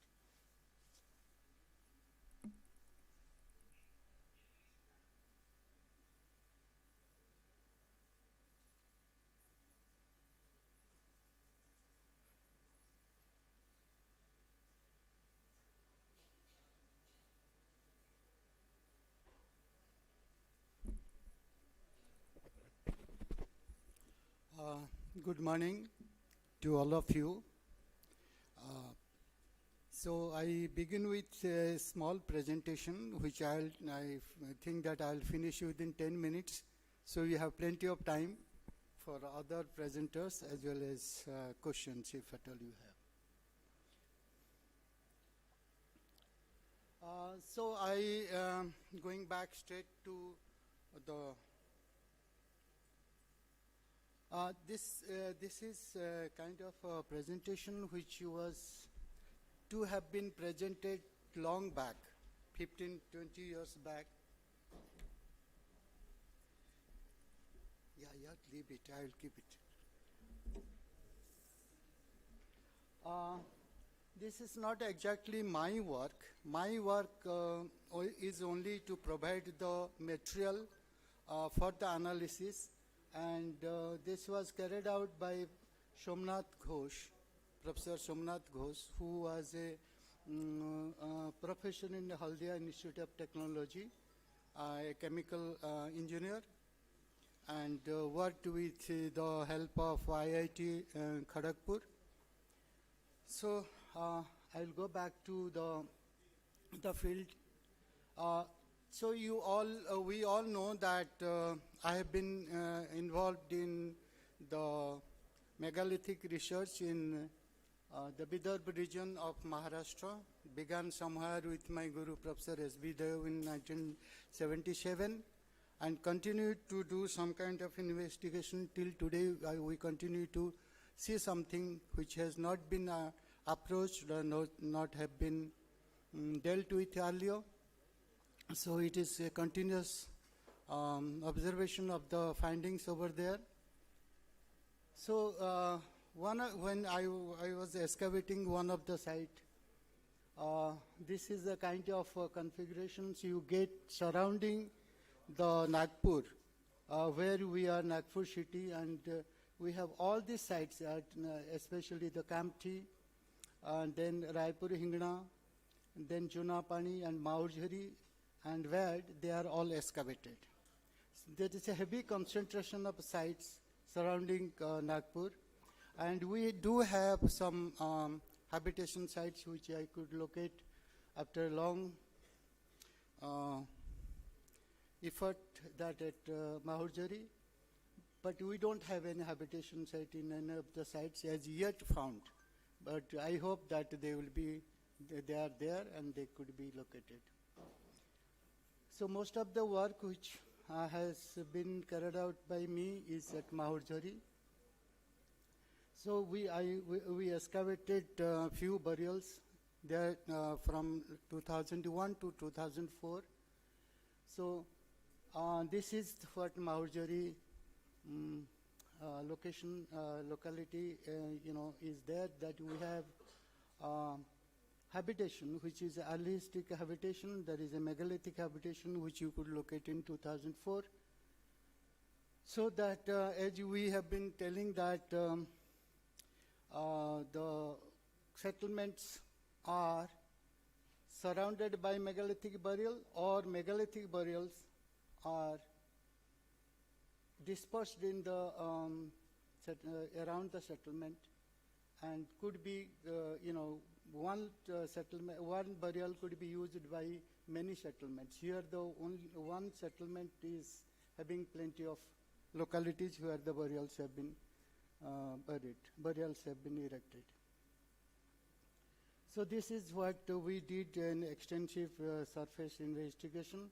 There were about 9 localities, with some of them have more than 60, 70, 80 burials. Altogether, it was, what we could record, it was about 370 burials. So what we did it in each locality, we did mapping. So you can see that in any locality, we have similar kind of observations. There are clusters within the locality. They are separated by few meters, maybe about 50, 60, 70 meters, but they are absolutely configured in different localities in the landscape. So we did to look into kind of their interrelationship within the burials. So I took over the locality A, and there we excavated 5 burials, which you can see in the black in the. So that to understand that interrelationship, if there is anything, because you can see there are big, small, small, small, and then large. So what are the relationship between them? Whether the burials have taken place when the family or the community was economically well established, or there was some kind of a difference within the community, or this was belonging to one community and different families. So keeping all this kind of hypothesis in mind, I thought that I will excavate one cluster so that to see that is there any interrelationship between them. This is kind of environment. You see the burials, and there are plenty of vegetation on the burials. It is because there are internal structures which help the plants to grow over that. So that creates a problem for the underground artifacts and antiquities, as well as the preservation of the skeletons, if at all. But sometimes it does help in recognizing the non-visible burials in the burial ground itself, because the pit, over the pit, the vegetation grows, but then the marker like stone circles, etc., may not be visible, or they may not have been there at all. So this is the burial number 10, about which I will be dealing with that. So this is in the locality, as I showed you. So burial 10, they are here. So this was excavated as usual, like any other burial. But what I did is that instead of doing a kind of within the circle, I extended like a normal burial in the ground, normal excavation in the ground, keeping the burial within the perimeter of the excavation. I extended in all directions to see that if at all during the burial, if any activity was taking place, either ritualistic or kind of dedicatory, or anything was happening outside the things, because people must have congregated and they must have done some kind of happenings over there, whether it's ritualistic or something different. So that what we saw that when you were doing that, there was heavy concentration of patches of black soil. That is very normal in Bidhar megalithic, where you get the burial pit, especially where the skeleton or the partial skeleton or secondary burial has come up, quite a few times they make a pit, or even sometimes they lay the secondary remains in some places where they may not be so important for them to make a pit and do it. But most of the time in the center you get the primary burial or the purpose for which the burial has taken place. In this case, you can see the black cotton soil pit in the center. So the black cotton soil played a very important role in the Bidar megalithic. You can see that the burials are located very close to water sources, maybe for different purposes, but the burials are on the barren land, just very in the upper reaches of the lakes or kind of ponds or kind of water bodies, whatever was there. And almost all the burials localities had similar kind of environment. So what was to happen that the kind of soil which you see, the black cotton soil, they are so fine that they can only be found from the lake sediments. So they were collected mostly post-monsoon, during the dry season especially. So that brought me to see that what I told earlier, that we didn't excavate only the stone circle, but I extended it in all directions. But what we found that 1, 2, and 5, 6 were outside the burial, but they were pit burial of the same period with the same kind of ceramics and same kind of iron artifacts. So that initially I had not expected, but what I saw that one burial is there, but there are 4 pit burials of the same period, and same people probably buried it. So it is that everybody didn't get a kind of monumental burial within a community or in the settlement itself. What I found that, so looking into the layout of the burials and the orientation of the skeletons, that they all fell in between the kind of December to March period, because the constellation, looking into the constellation, that could be probably east to west directions which they put it, and I tentatively calculated that, but it was supported by the kind of clay which was probably available and other ingredients like which we see that the ritual part of the burial must have been done when you have got a sufficient food, resources to support the people who are participating, and also the kind of environment which might have facilitated to pull the stones, bring the stones, and to the burial ground as such. So what we saw here, that besides the central pit, there were quite a few secondary burials in the periphery of the,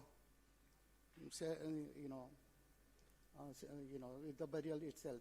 So all the white spots, what you see that is the labels which we have put. So you have a few secondary skeletal remains, few bones, and along with that 2-3 pots. Each of that, there are several of that in periphery. So besides the central burial, they were located. So that it means that secondary burials are more in number in the burial than the primary burial, and that didn't happen probably soon after the death, but it was when the occasion happened that the person died during the favorable seasons, that only they had the primary burial.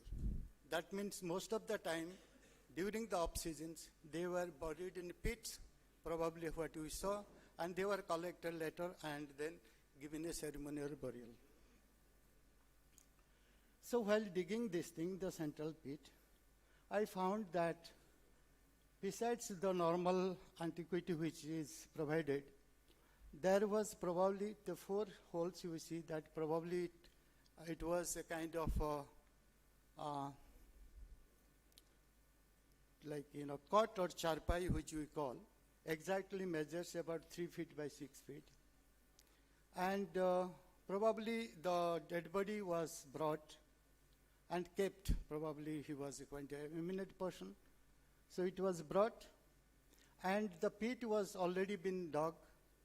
So all grave goods, including several pots, including the artifacts, copper and iron artifacts, were put below the charpai, and above the charpai, the dead body was kept, and then several pots and artifacts were put. So when the whole burial took place and subsequent period, that got kind of sandwiched. So you get above the skeleton artifacts, then you get the skeleton, below the skeleton you get artifacts and pots.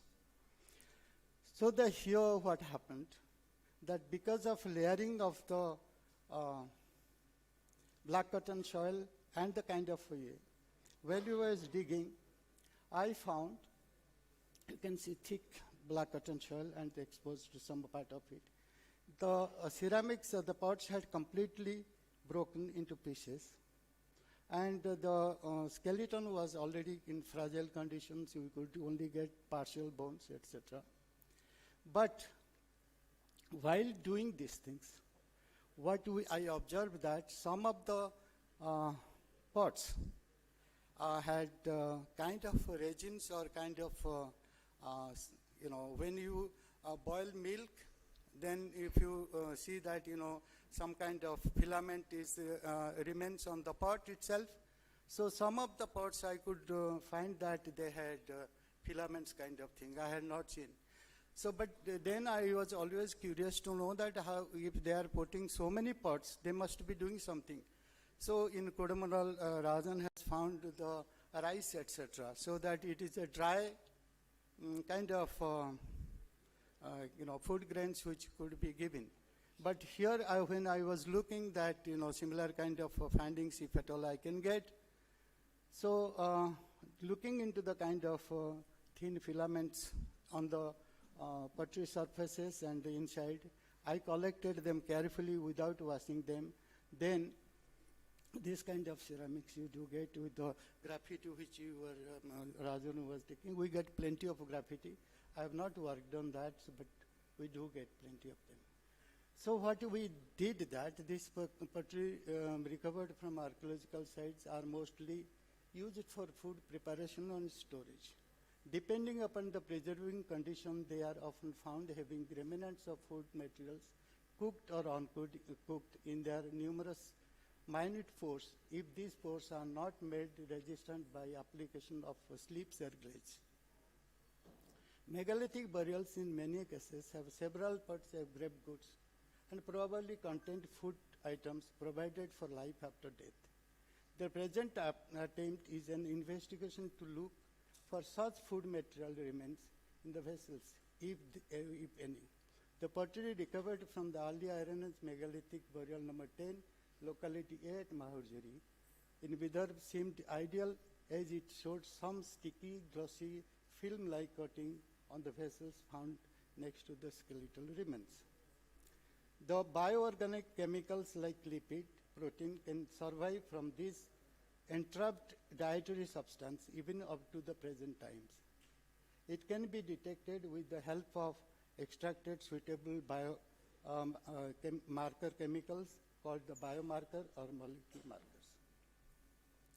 So this is the kind of things we thought.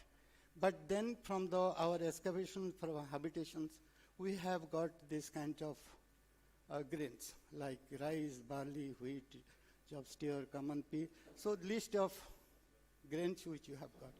So if at all they were cultivating this, so whether they were giving dry or they were giving the cooked ones. So we saw the kind of animal products, the animals available to them, cattle, sheep, goat, wild pigs, and some bird, cheetal, mouse, deer, etc., etc. So this is what our background showed, that they were quite aware of this kind of food items available to them.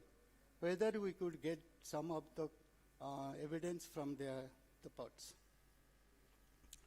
This group molecular biology technology of identifying unknown organic samples on the basis of their presence in contemporary natural substances, that is plant and animal.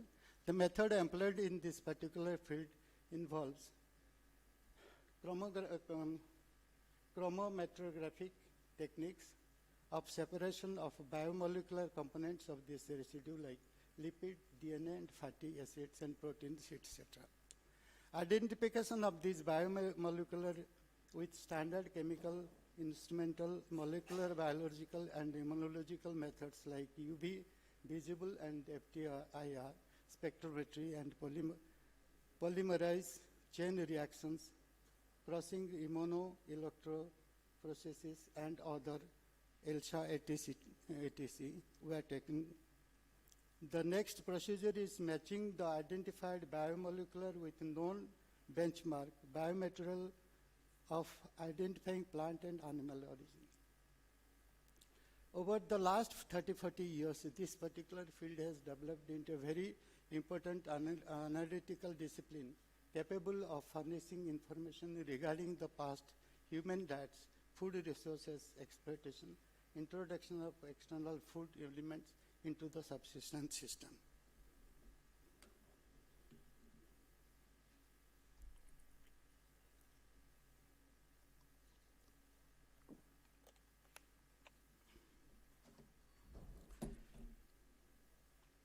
For the first time, this study was initiated from the ceramic recovered from the megalithic burial number 10, locality 8, Maurjari. The preliminary study was initiated in June 14, 2005, and continued up to the July 14, 2005 by Professor Somnath Ghosh. Further analysis was underway. Unfortunately, it could not be published in time due to Professor Ghosh's sudden demise in 2011. He had sent me some results which I am presenting now here. I pay my homage to him because that would have been one of the first Excuse me, sir. Evidence for the... Sir, can you please summarize in 1 or 2 minutes? Yes. How much time you have? Okay, fine. So unlike other archaeological contests, here the potteries are discarded and here they are offered as part of the grave goods along with the socio-cultural norms practiced during this period. Hence the remains and evidence have distinct connotations, more of a ritual offering, suggesting cultural and reverential behavior of a contemporary community. This probably reflects not only in the culinary presentation of a revered departed soul, but also food habit along with the exploitation of available regional resources. The investigation here shows composition of lipid, fatty acid, and hydrocarbons obtained from the pot as well as associated soil reveals that quantitatively and qualitatively they are almost similar, suggesting that in course of the time these components have leached out of the pot and to accumulated in the soil. The fatty acid components of only the total lipid have been disseminated, which are the combined composition of fatty acids derived from wax eaters, sterile eaters, and triglyceride and triglycerol. Fatty acid compositions of these individual components would be much more informative regarding the source of the lipid.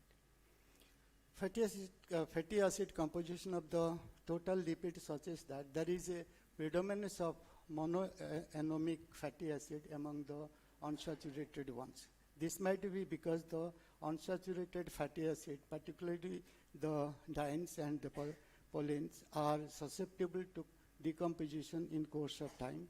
Total saturates were much higher than the total unsaturated ones in the both samples. This also indicates that animal meat was definitely present among the offered food items.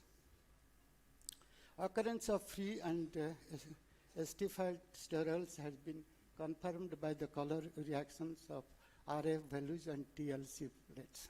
Identification of these sterols by GLC would enable us to confirm its sources, whereas plant and animal sources.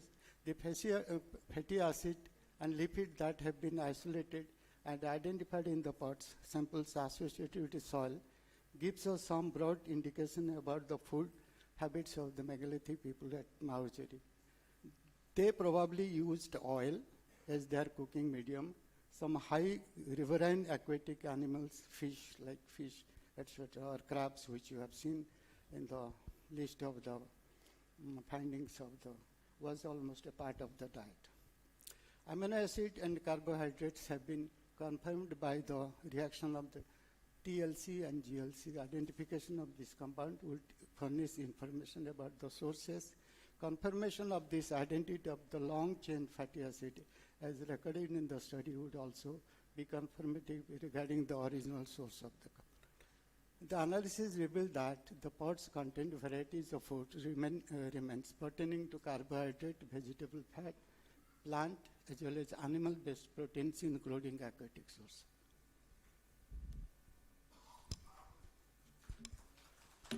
Thank you very much, sir. So we have time for one or two very quick questions.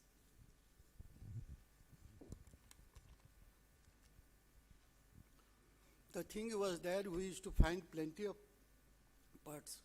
We didn't know that whether they were cooked food served or they were dry food served. This gives a kind of information that they were cooked. They were served and during the burial, that's all.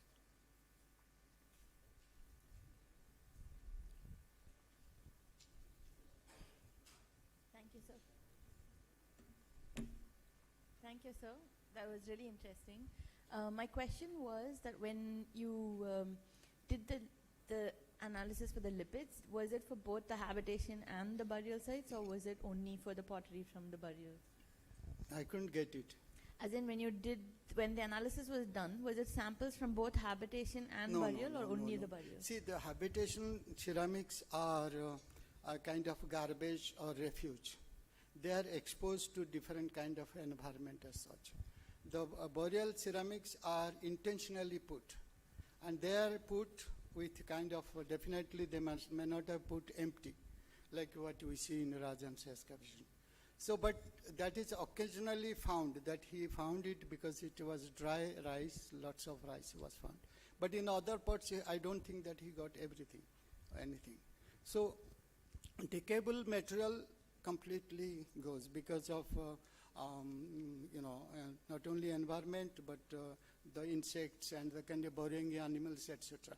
But here the burrowing animals which could have destroyed the remains of the pots, etc., was not possible because the black cotton soil doesn't allow any burrowing animal or insects to get inside. So they are preserved much better than any other places as such. Thank you very much, sir. This was kind of Thank you, sir. Thank you very much. Yeah. So the next speaker is Dr. Anjali Tripathi from BSIP. So ma'am is an environmental archaeologist, and she has done a lot of work on phytoliths and the plant samples from various excavations.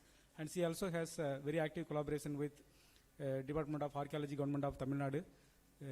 Ma'am, please.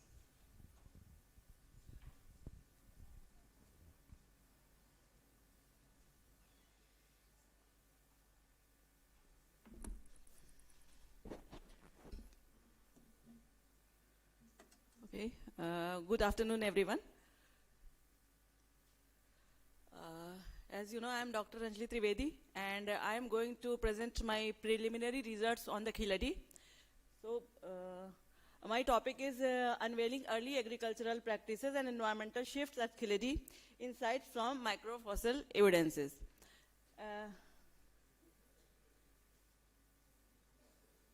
Okay. As everybody know, our world is dominated by 6 monsoonal systems. These are South American monsoonal system, North American monsoonal system, South African monsoonal system, North African monsoonal system, Asian as well as Australian monsoonal system. Our India lies into the Asian monsoonal system, in which you can see the seasonal layers, see thermal contrast between the Indian subcontinent and the ocean continent can create the monsoonal winds, so that we will receive the rainfall from Indian system. So actually we are totally agricultural country, so we are totally maximum depends on the monsoonal system. So, and it is very important that we have to study the past climate monsoonal system, because it will also getting changed in present, and it will impact our future. So cyclists, it is very important to know about the monsoonal system. Therefore, we can shift our agriculture, or we can acclimatize, or we can create resilient for our economic growth. When human started to proliferate, climate is also changed. We can see many small events also, like the RWP, Roman warm period, like little ice age, and medieval warm period, and modern climate changes. So from the last 2000 years, we are seeing that climate shows their impact on human civilization. I am trying to, and second thing, why important is environmental archaeology? It's a big question, because we are between the archaeologists, so we have to explain why it is important. Because it is important for the past, present, and future, for three things. For the past, we have to reconstruct Asian climate, and how our ancestors changed himself for this climate change and adaptation. And the second thing is rise and fall of the civilization. Why civilizations fall, decline, or why civilizations proliferate? They totally dependent on the climate change, or there were another reason. There were invaders, why invader came. There are lots of questions between the climate and civilization and decline, or its proliferation. So I want to try to take these questions. And second is the present. So first we can conserve our heritage. If we know climate was that, so it's a big question for us to conserve and access human-environment interactions. What type of the human was cropping, what they are taking, what they are eating. It was a very big question for, especially in the Indian subcontinent. And third, the future. When we will prepare the past model, we can decipher the future model. So what was the climate after 20 years, 30 years? How could we survive? Because climate is, you can see, pattern is going shifted. Monsoon pattern is totally different in that time in Indian subcontinent. So in totality, we can say environmental archaeology connects climate, culture, and environment across time to inform resilient and sustainable lifestyle. This is my, I was just showing this slide to connect to my audience how climate impacted the civilizations in the past time. It is my paper which is published into the Katina in 2024. So in this we try to take our data, we take the climate data, and we club both data and try to make a model for the civilization and impact of climate change. Can you give water? So in Roman period, when we'll go, it was from the 2500 to 1600 year BP. In this time frame, we can see sea level rise, because due to the global warming.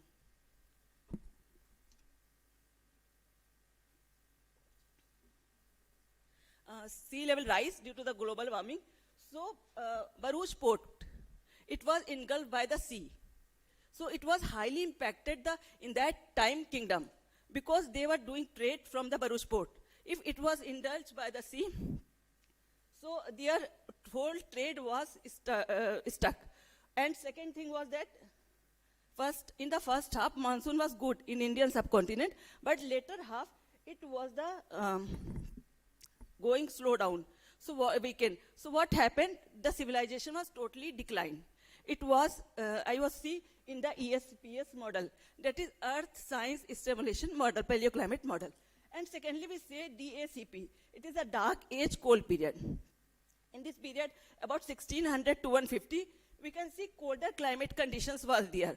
So what happened? The Gupta Empire, it was flourished during the early phase because ISF was good in the early phase, but in last phase, they have many cyclic events of cold and dry.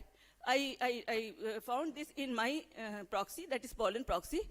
So in this drought events, the economically, they triggered very because they were dependent on agriculture. So if agriculture will disturb, the hotel civilization was disturbed. And thereafter, extremely dry, triggering the Huna. Actually, in that time, it was the Central Asia, arid Central Asia, which have extremely dry conditions. So Huna came India for many things, for the food, for the good style. So they have invaded, and for both impacted, collapsed the Gupta Empire around 1400 year BP. Third is during early medieval vampire period. It is 150 to 600 Kal-year BP. And the Chola dynasty was in southern India, and the Gurjar Pratihar dynasty was in the central India. They were flourished in that time. But what happened after 800 Kal-year BP? Global warming again started. So what happened? The Pumpahar port near Tanjore, it was engulfed by the sea. Sea level was rising and it was inside the sea. So weakening of the economy and contributing the decline of the Chola dynasty. And thereafter a dry climatic phase in arid Asia.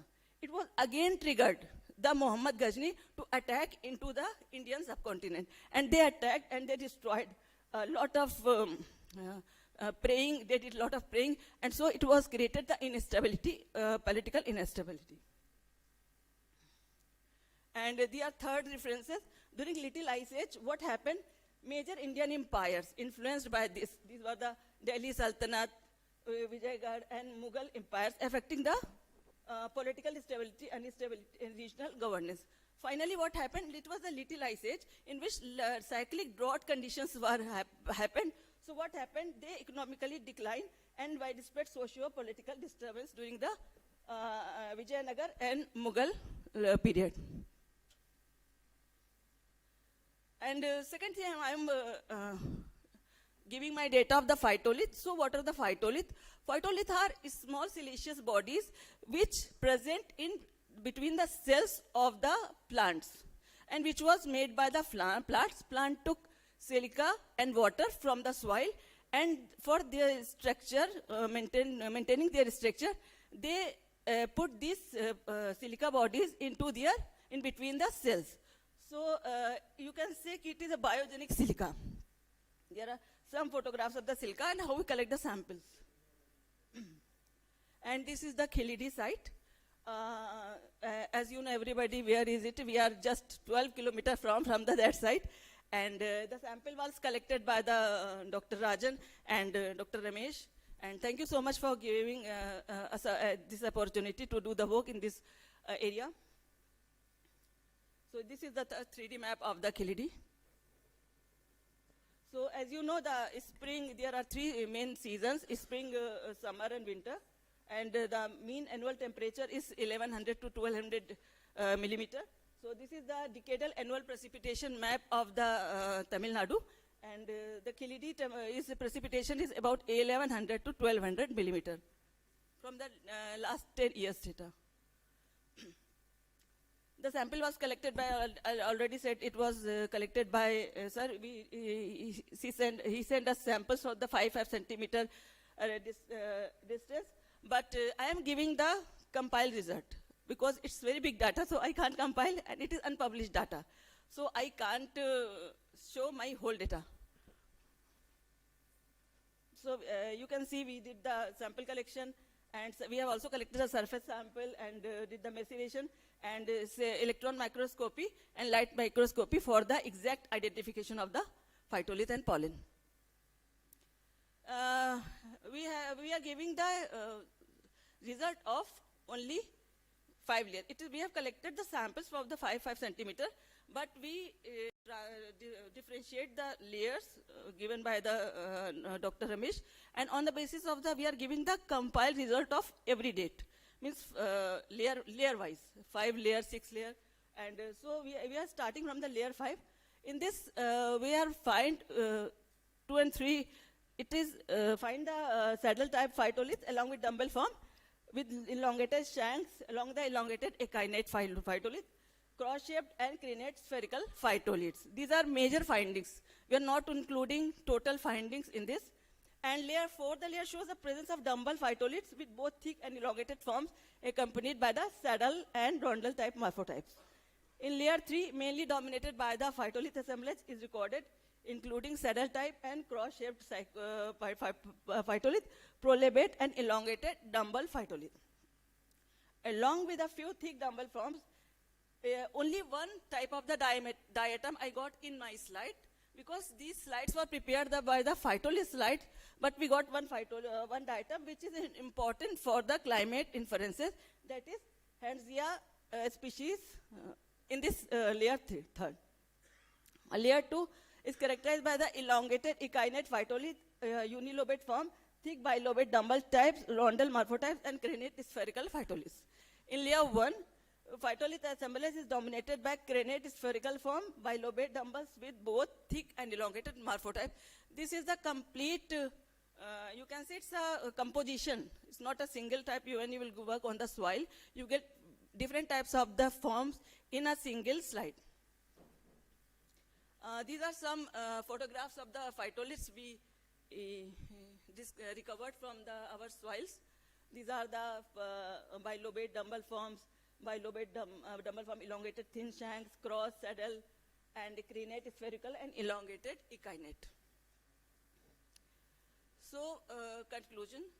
This is a surface conclusion. The layer-wise variation in phytolith assemblage from the Chelidae reflect the changing climatic regime during successive period of settlement phases. The lower phase was 5 and 4, we can say the saddle-shaped and bilobate phytolith showing warm conditions with alternating humid and relatively drier phase. And when we go in layer 3, we can get saddle, crenate, spheroidal, elongated echinate form. The presence of diatom suggests predominantly warm and humid condition with short-lived reduction in monsoon. Means there are so many phases because we are doing in 5 centimeter, but we are giving complete result. When we will go in the detailed result, we can say, we can give complete differentiate between different time period. In layer 2, the increased occurrence of thick shagged phytolith and rondel phytolith points less humid warmer conditions, while the persistence of crenate spheroidal forms indicates continued moisture availability. The uppermost layer shows the warm and humid conditions reflected by abundant crenate spheroidal and saddle phytolith, although the presence of rondel and thick bilobate forms suggests minor dry episodes. So overall, the phytolith records indicates a dominantly warmer climate punctuated by fluctuation in humidity. Also different cultural phases in Chelidae. So thank you so much. And thank you so much for my all collaborators for giving me such an opportunity to publish my results. Thank you very much, ma'am, for finishing in time. So, I have a question like, you are showing some pollen images and... it is phytolith images. Yeah, phytolith images.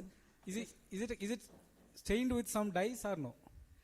Yeah, I got, but I am not showing here because I want to tag with the dates.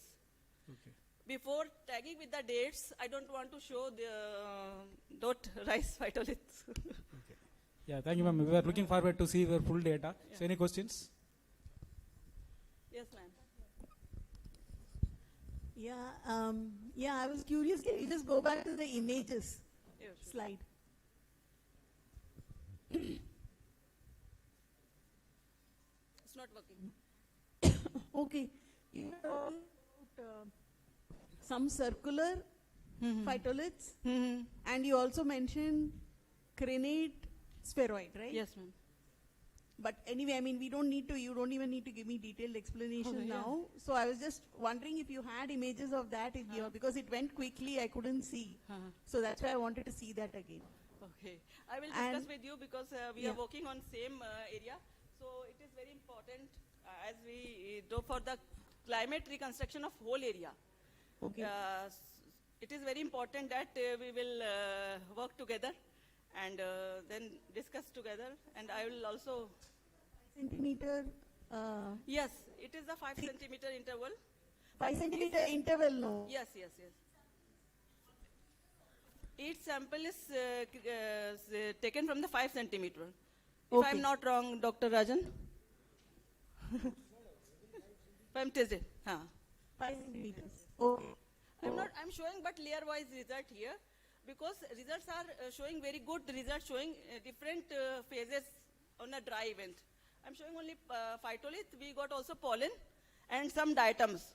But this is the only phytolith result, and very good dry and wet spells are present in the whole trench. Okay. Another question which I wanted to ask you is, did you find mainly the grass, silica, GSSC phytoliths, or did you also find phytoliths of palms, which is definitely. spheroid echinate, and also what was the kind of proportions that you got? And also the dicots, that means just the spheroidal phytoliths. Yes, ma'am. Grass phytoliths are present, and we also got the palm phytolith. Yes, ma'am. And actually we are doing in 3 and 4 trenches. For this trench, we got the palm phytolith, we got the grass phytolith, definitely we got the, but I'm not showing here because results, it's so big diagram, so it's very difficult to explain here. In the public is not like that, total scientific public. Okay. Thank you. Interesting, and I think it's very important to reconstruct around Kiradi, and what Anupama's work is also there. Only one question I have, that when you are talking about environment and the impact on human culture, it is not always deterministic. In the sense, environmental change does not directly correlate with rise and fall of cultures, civilizations. So we have to be really cautious in modeling because there's so many other elements that come in. Yes, so this we have been discussing earlier. Yeah, also, yeah, in our RAC also. RAC, but it's very interesting.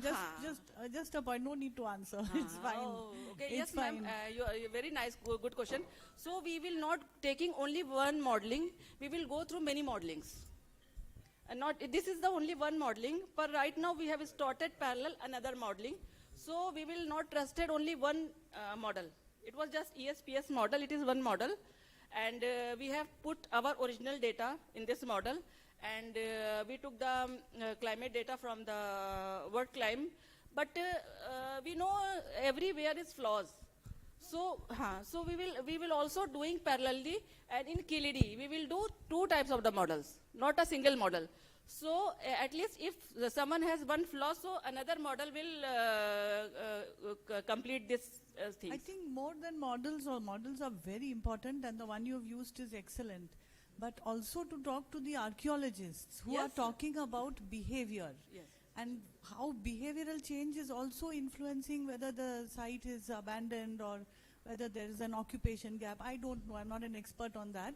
But this warm and the climatic, what you're picking up at the micro level, that is, I think, best person to answer the people excavating the site, who will tell you about the behavior, other than the environmental models on variability in the ways these different trenches are also occupied. So just a point, nothing more. Yes, Thank you for a great talk. Definitely, I will discuss with Dr. Yatish, Dr. Rajan, and Dr. Ramesh.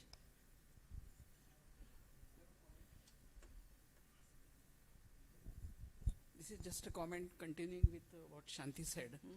When you are talking about environmental models like this, where human behavior is determined by many factors, you have to be really careful, because in one of your slides, you said dry phase triggered invasion by Muhammad Ghazni. Yeah. Please listen. Yeah. Now this is the way it has been interpreted, but environment doesn't always determine how the sultans invaded. So such kind of very bold statements is better to avoid. Yes, you're right. Actually, I am not.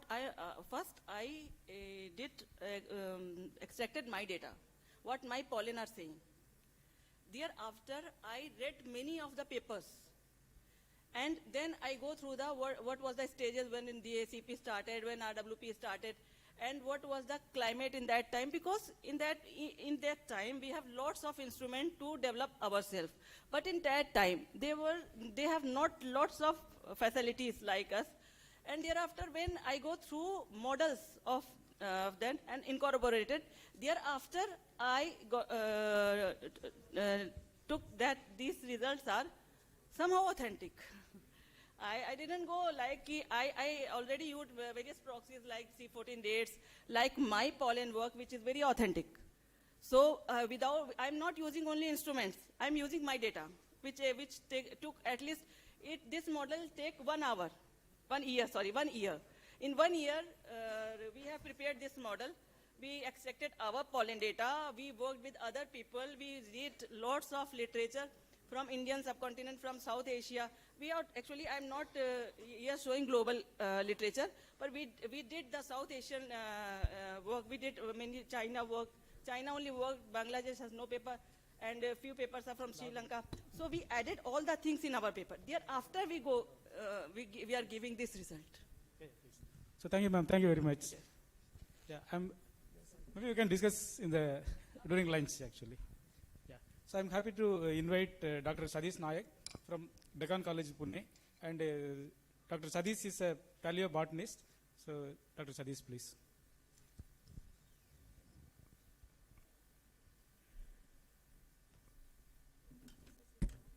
Okay. This is for next, this one. And manually. Okay, all right. Yeah, I know. Okay, all right. Okay, this one.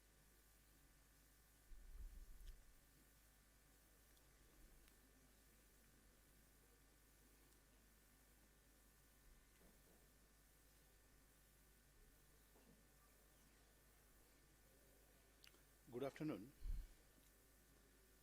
With the permission of Chairperson, I would like to present my paper on archaeobotanical investigations into early agriculture in Tamil Nadu. And actually, my presentation has 3 sections. 1, archaeobotanical studies at Deccan College. Next, review of some archaeobotanical studies in Tamil Nadu. And finally, some findings from Neolithic, early Iron Age, and early historic sites. So actually, this is my abstract, basically, which tells us about the archaeobotanical findings from Neolithic site, early Iron Age sites, and early historic sites, which basically gives us a good review on particularly millet, pulse, base, subsistence pattern during Neolithic times, and early Iron Age and early historic times, more flourished agriculture. I don't want to read it. So generally, we collect archaeobotanical samples from archaeological site.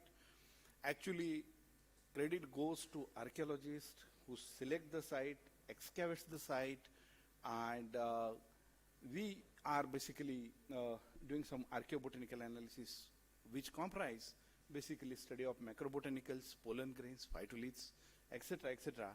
So this is in general. This archaeobotany lab or paleobotany and palynology lab was established by Professor M.D. Kaze in 1972 at Deccan College, and he has given very good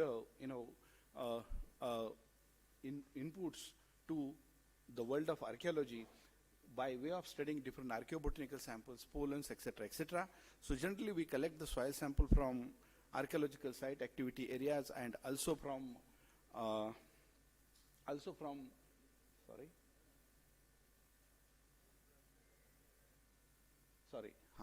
So particularly, we collect the soil samples from habitational deposits, from different activity areas, and also from the sections. We put the samples in the water containing tub and collect archaeobotanical samples, dry in the sieve, and analyze in the laboratory. So Professor M.D. Kaze has developed this system of identification of the collection, identification of archaeobotanical remains from the habitation deposit. Also, we study plant anatomical cellular structures to identify the plants. Impressions and compressions on the terracotta objects, also collection of soil sample for pollen and phytolith, and generally, without ethnobotany and ethnoarchaeology, our research cannot complete.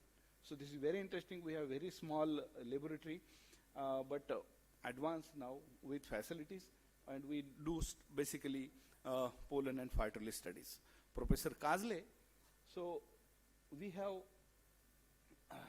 this is the way of collection of the sample from the field, and then in laboratory, particularly we have now modern laboratory and having some, we are sieving, static, particularly we basically classify these grains into size-wise, and these are the laboratory facilities through which we can identify basically these all macrobotanicals. So Professor M.D. Kazle has studied number of sites, right from quaternary sites to Mesolithic, Neolithic, Chalcolithic, Harappan, early Iron Age, early historic all over the country, and also in Sri Lanka. Along with Professor Devtare sir, he has studied number of archaeological sites for, or is it not working?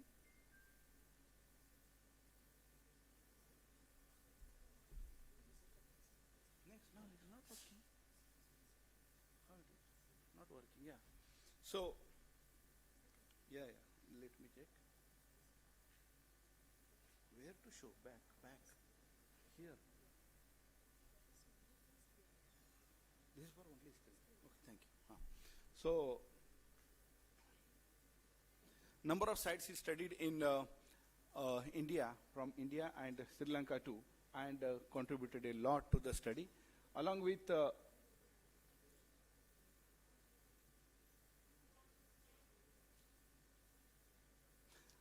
Professor Devtare, he has undertaken lot of studies in Rajasthan, basically Bap Malar Playa, Kannauj Playa, by studying palynology, pollen grains, and reconstructed paleo environment like that of the Dr. Anjali Trivedi madam. So, yes, these are some of the sites he studied along with Professor Devtare sir. And in my 23 years of career, I could able to contribute to the number of Neolithic sites, Harappan sites, early Iron Age sites, 13 early historic sites in Maharashtra, some sites in Kerala, the particular Pattanam, Giloon, and Rajgala in Sri Lanka. So, in a nutshell, my archaeobotanical studies spread over 2 decades have led to a clear and definite understanding of both vegetation history and origins and development of agriculture in the central, eastern, western, southern and northern parts of India. It has also been possible to correlate this in some ways with climatic patterns.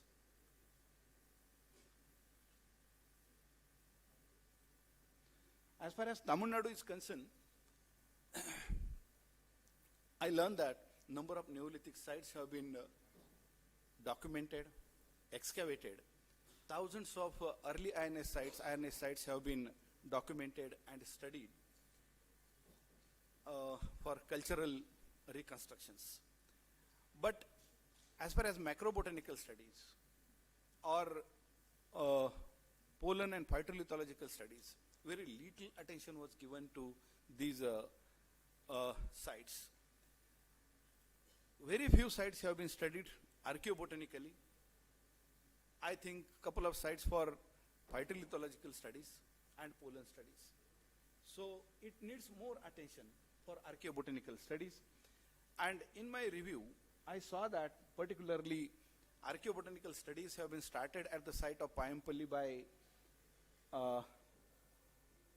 S.R. Rao, who excavated the site, Payampalli, which basically tells us about Neolithic to Iron Age cultural phase, and from there, the horse gram, green gram, finger or ragi millet have been reported from the site. And later on, Professor K. Rajan added new data as pearl millet, black gram, green gram, and rice appears in a later phase. So the crop assembly suggests an initial emphasis on dry farming, followed by gradual agriculture diversification. Porunthal is a very important site studied by Premati Lekhe sir, who has given in the morning a talk with Anupam Madam, Prasad and others, and they have found out that from Iron Age to early historic period, different phytolith analysis from megalithic cyst burials indicates abundant rice remains suggesting wet cultivation. Millets like Italian millet, Kodo millet and pulses like horse gram, black gram, lentil pea have been discovered from the site, and granaries and food processing features indicate continuity and innovation in agricultural practices. The phytolith assemblage reflects a semi-arid landscape dominated by herbaceous taxa belonging to the grasses and sedges, and the families, plant families, basically Poaceae and Cyperaceae is there. So evidence suggests that limited pastoralism and well-established rice and millet-based farming by 540 to 410 Cal BCE. So burial deposits of rice, millet, sedges and palm materials indicate varied funerary rituals with rice holding greater ritual significance. Another site, Alangakulam district, Ramnathpuram, it is a very important Indo-Roman port site and shows rice as a primary staple crop. Archaeobotanical remains include sesame, oilseed, spices and other exotic plant materials linked to the Indian Ocean Triad. The evidence reflects strong connections between agriculture and long-distance maritime exchange. At Pattanam, Kerala, excavations yielded remains of the black pepper, coconut and rice by Robert Attenborough 2018, and these findings indicate well-developed agro-plantation systems supporting coastal trade networks. Another site, Mangudi, also shows the same result like that of the Kudumnal.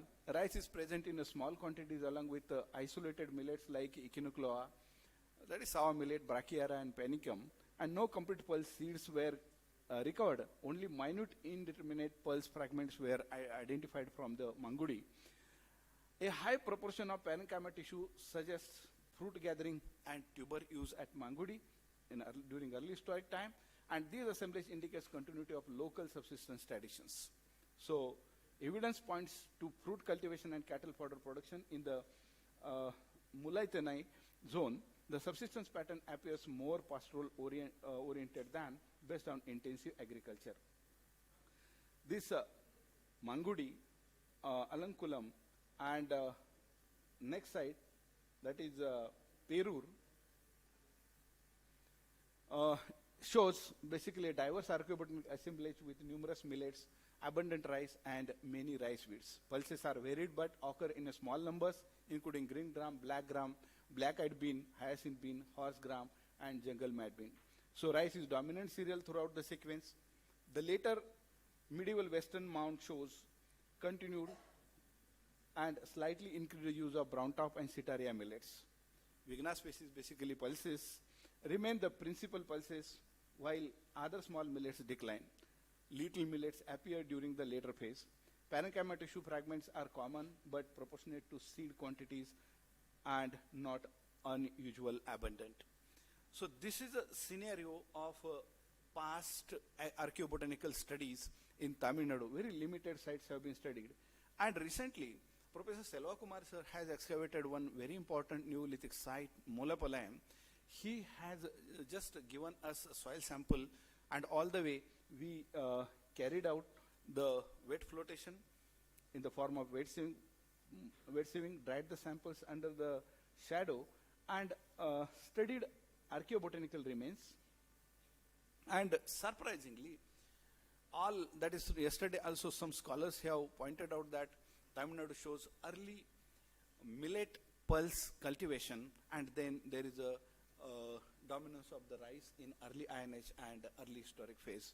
It is true, and that is perfectly found out from the site of Molapalayam, which is dated to the 1600 BC to 1400 BC by Selva Kumar.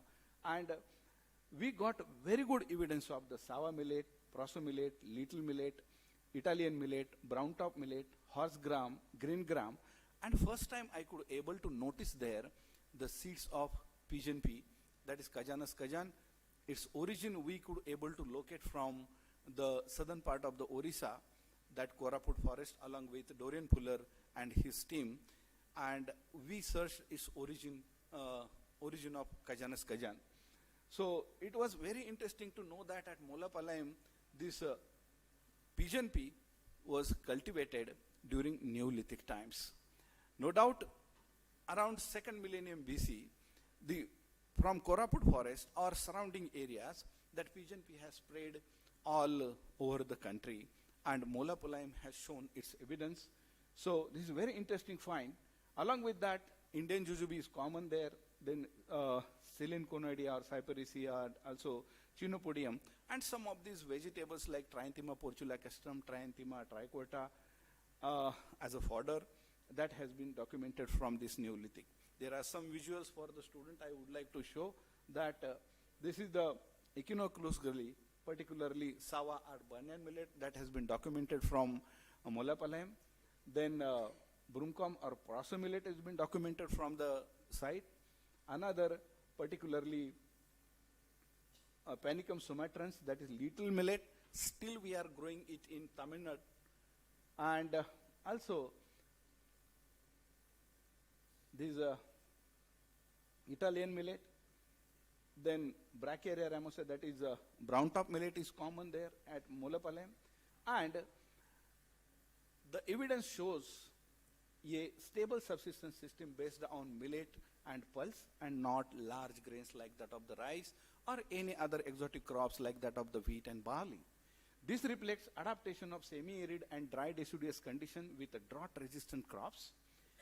The community displays traits of emerging social complexity, not just simple agropastoralism, and that reflects regional Neolithic diversity and supports multiple pathways to food production. Traditional food processing practices strengthen this interpretation.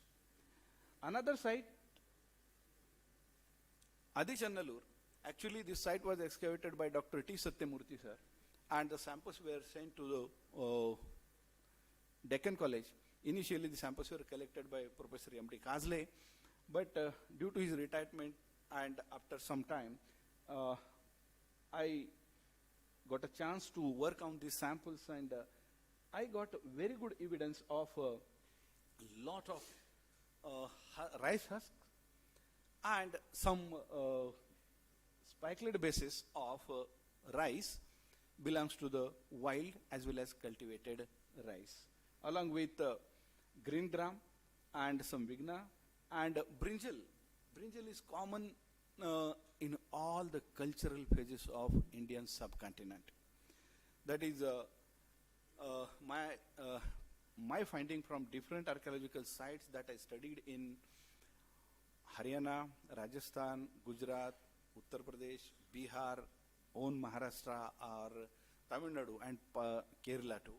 So brinjal is everywhere since Neolithic times in use. So same way at Adichanallur. Simultaneously, the plant remains from Adichanallur coming from earthen urn burials, concern funerary offerings made to the dead during the early parts of 1st millennium BC. The grain or seed offerings to the dead give important clues about social beliefs, ritual practices among the megalithic builders. This is a new and important findings which contributes to the formulation of the concept of social archaeobotany by considering not only from Adichanallur, but prime excavation which was done by Professor K. Rajan Kodumnal, there also a number of early INS sites in secondary burials are associated with some offerings, mostly rice, and that's what I have developed a new concept of social archaeobotany. Social botany, that is every festival and every rituals are associated with some or more plants in India, but this will also add more to the more in archaeological context. Third site is a very important site.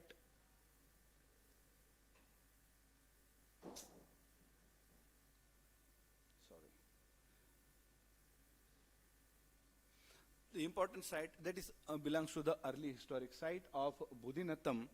It was excavated in 2022-23, and Professor Shanti Papu madam and Akhilesh was there with. I went with them to this site, and I was invited for this archaeobotanical analysis. The site is located in western part of the district, Dharmapuri district, and here we have collected the samples from, this is the site view, and from there, the site was excavated under the direction of Dr. Paranthamam, and collected soil sample, wet sieving, drying, and here I could able to find out number of that abundance rice grains from this site, along with sawa millet, ragi millet, kodo millet, bajra millet, or foxtail millet, then hyacinth bean, horse gram, green gram, and others, particularly Indian jujube, babul, or abitilon, goose foot, spider flower, day flower, and the weed, seeds of the weedy plants which grows in rice fields. So this is very interesting, and these are some of the visuals. Particularly, I find this pearl millet first time from this Budinatam. So this is an interesting contribution of that site, and there are some that Ilusan Korokana, ragi millet also I could able to find out from this site on the basis of the grains, and like foxtail millet, or these are the visuals for the students particularly, and another kodo millet. Kodo millet is there since Neolithic time with us. So it has documented from also from Molapalayam, also early INS sites of different sites in India and Deccan particularly, and also. So archaeobotanical data from Budinatam shows a diverse agriculture system. Cultivation included rice, several millets, pulse, and wild plant resources. Presence of tree species indicate rich ecological diversity. Plant remains reflect past dietary habits and adaptive farming practices suited to local climate and environment. So, whatever this Dorian Fuller has suggested that in the semi-arid of Tamil Nadu, which was plant, basically millet pulse cultivation during early phase, that is Neolithic, it is my findings, factual findings from Molapalayam, actually fits very much with his predictions. So this is a very interesting point that in this semi-arid zone, that is millet pulse, other areas are there, that is he predicted some areas of early plant domestication, origin of agriculture, but the factual findings from the Molapalayam actually gives a strong base to his particular observations. Concluding remarks, archaeobotanical studies from Neolithic and early Iron Age sites reveal widespread crop packages and subsistence strategies in South India in general and Tamil Nadu in particular. Neolithic agriculture was largely based on indigenous plant species domesticated within the region. It was based on millets and pulses, forming a resilient subsistence system.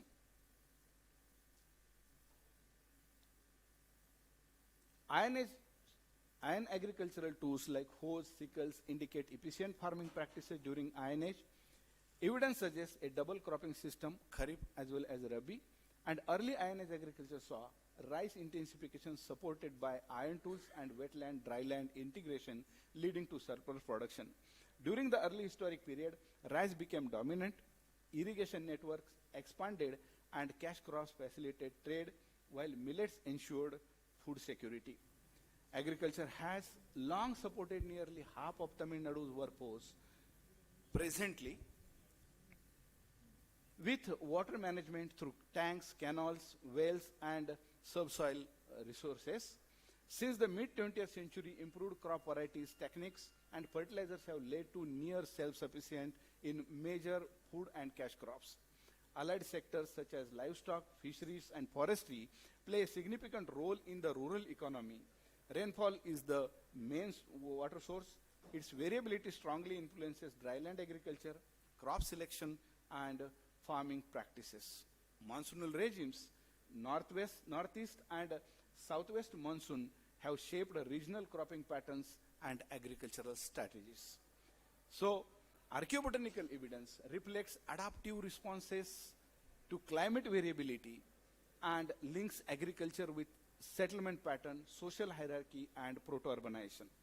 Future research should emphasize wild progenitors, regional sequences, interactions between hunter-gatherers and village communities, and crop and craft specialization. So integrated archaeobotanical, paleo-environmental, and isotopic studies at key sites may refine understanding of agriculture development and human-plant interactions in Tamil Nadu. Last year, Tamil Nadu government has excavated 9 sites, and they have kindly invited me for archaeobotanical studies at the site of Chenanur, Iron Age, early historic site. Chenanur is the Neolithic site. Then Marangur is the Iron Age, early historic site. Kiladi, Kongal Nagaram, and Vembakotai.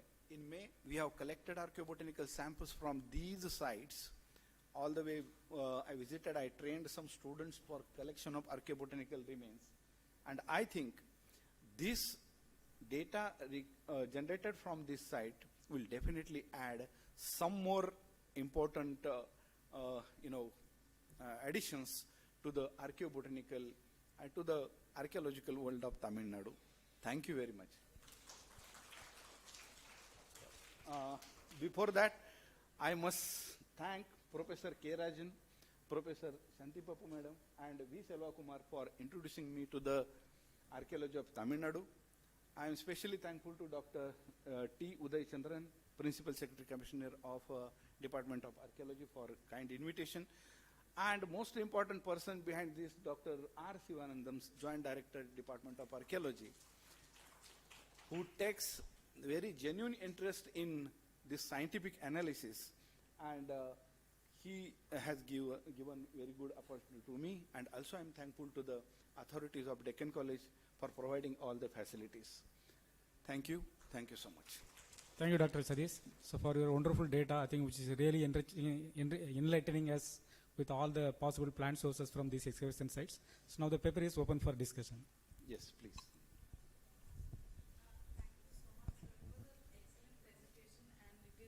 Really nice to see similar crops that we see in the Ash Mount zone also getting repeated in the Tamil Nadu circuit. Sir, I just have one small question, that for the Neolithic site which you had done with Selva Kumar sir, there you're getting a date of 1600.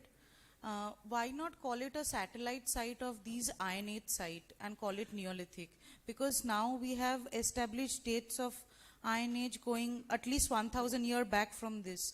So this 1600 sites, why not be satellite sites of these Iron Age sites and call it Neolithic? This is my question. As far as culture is concerned, I think you can talk to Professor Selva Kumar. He will better answer you. Thank you. And on the basis of his whatever these findings.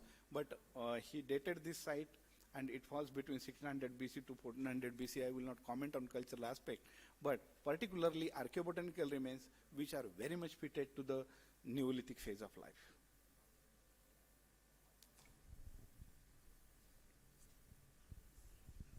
Yes, we have had a long discussion with Dr. Selva Kumar also.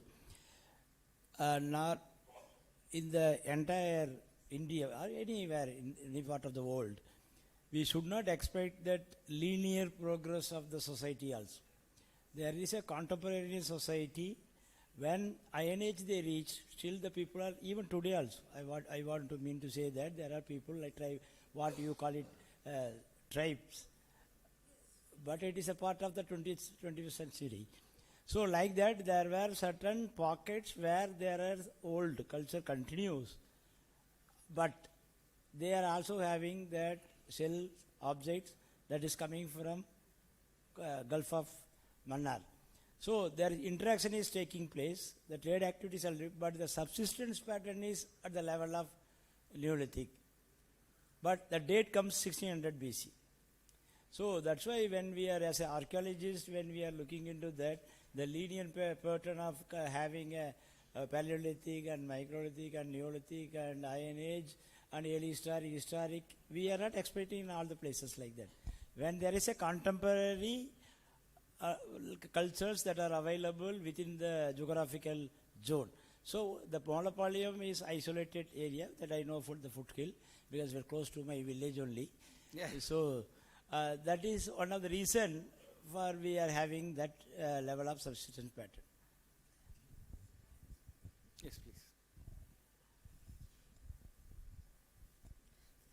Sir, you had mentioned about the agriculture-based economy during the early historic period at various sites.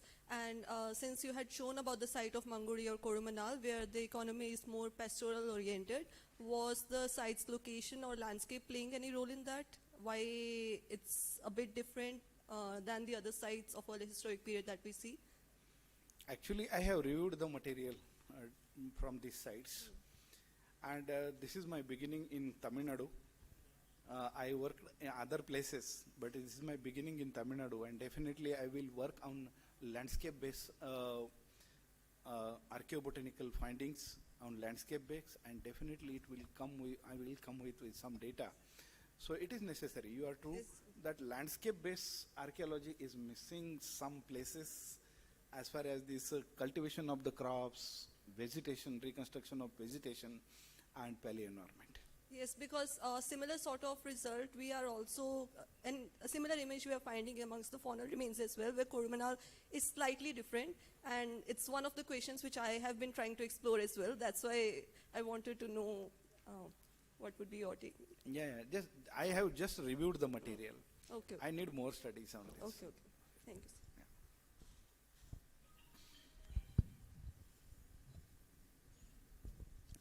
So thank you, Dr. Satish, Dr. Anjali, and Professor. Thank you so much.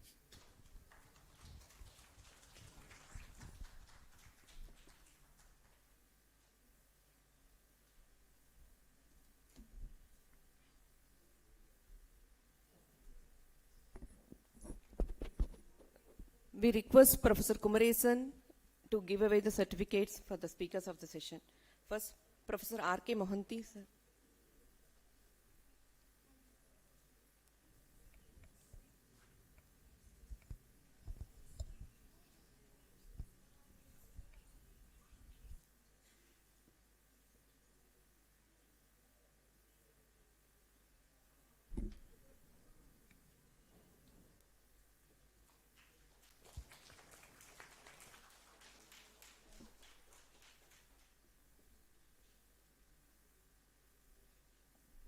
Dr. Anjali Trivedi.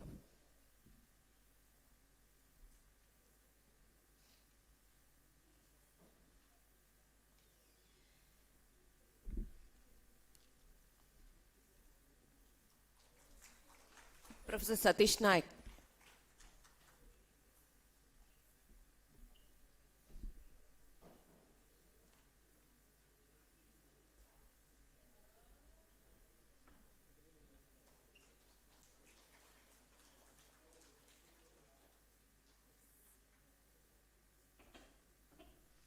Thank you all. Now it's break for our lunch.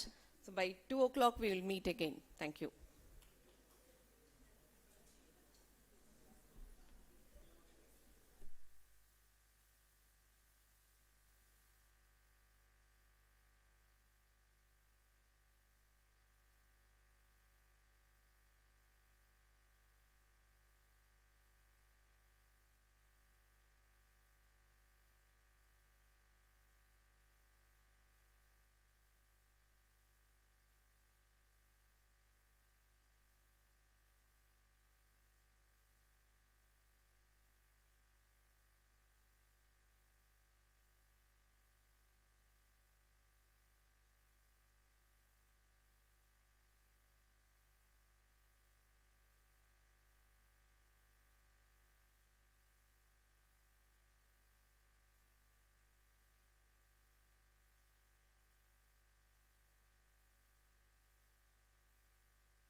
Good afternoon. So, we are going to start the next session, sixth session. It's going to be chaired by Professor Ratnashri Prematilake. In this session, there are going to be 3 papers.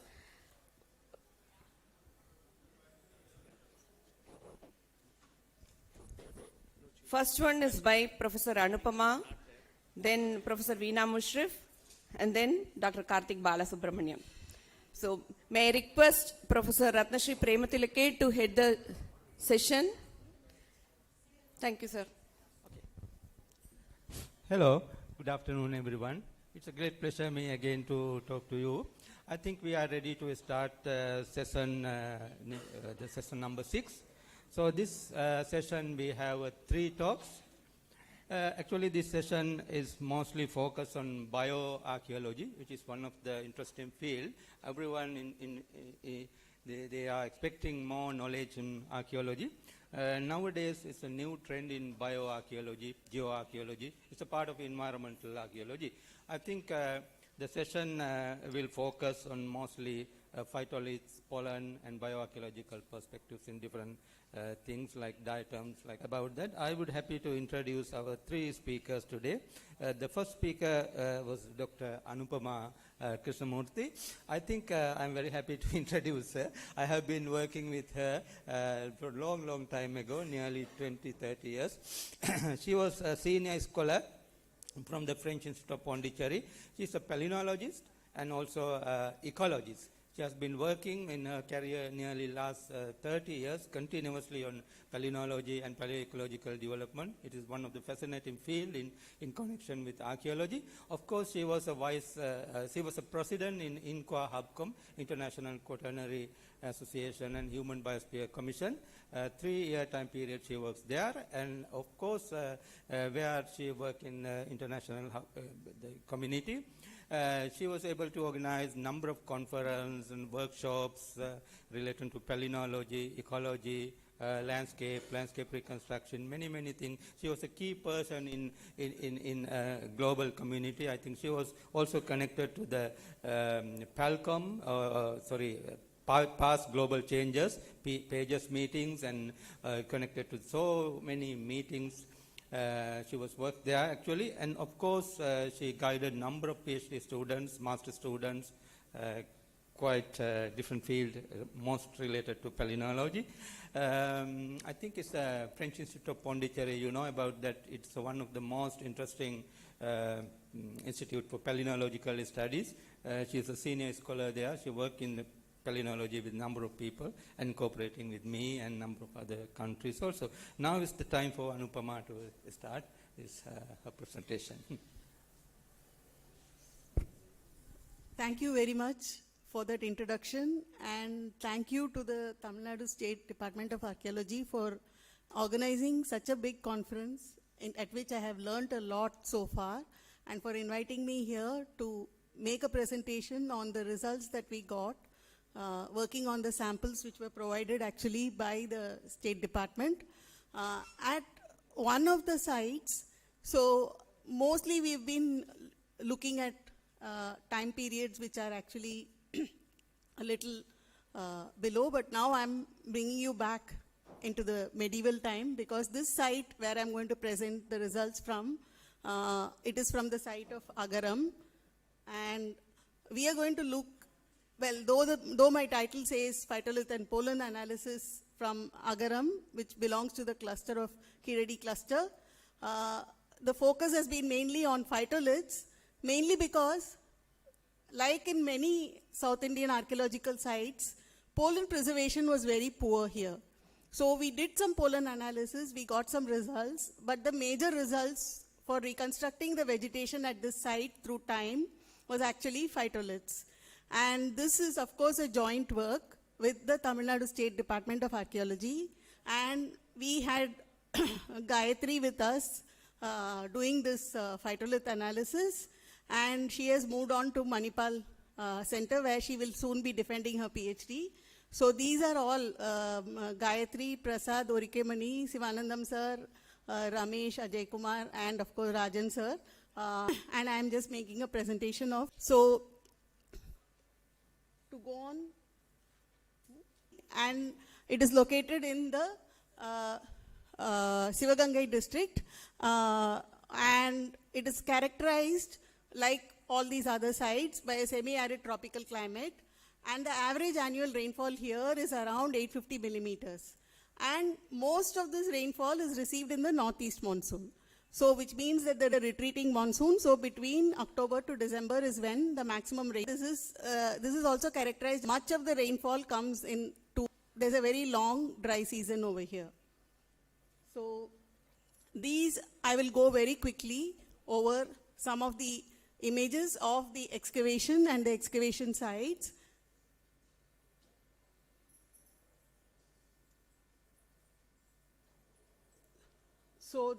So one of the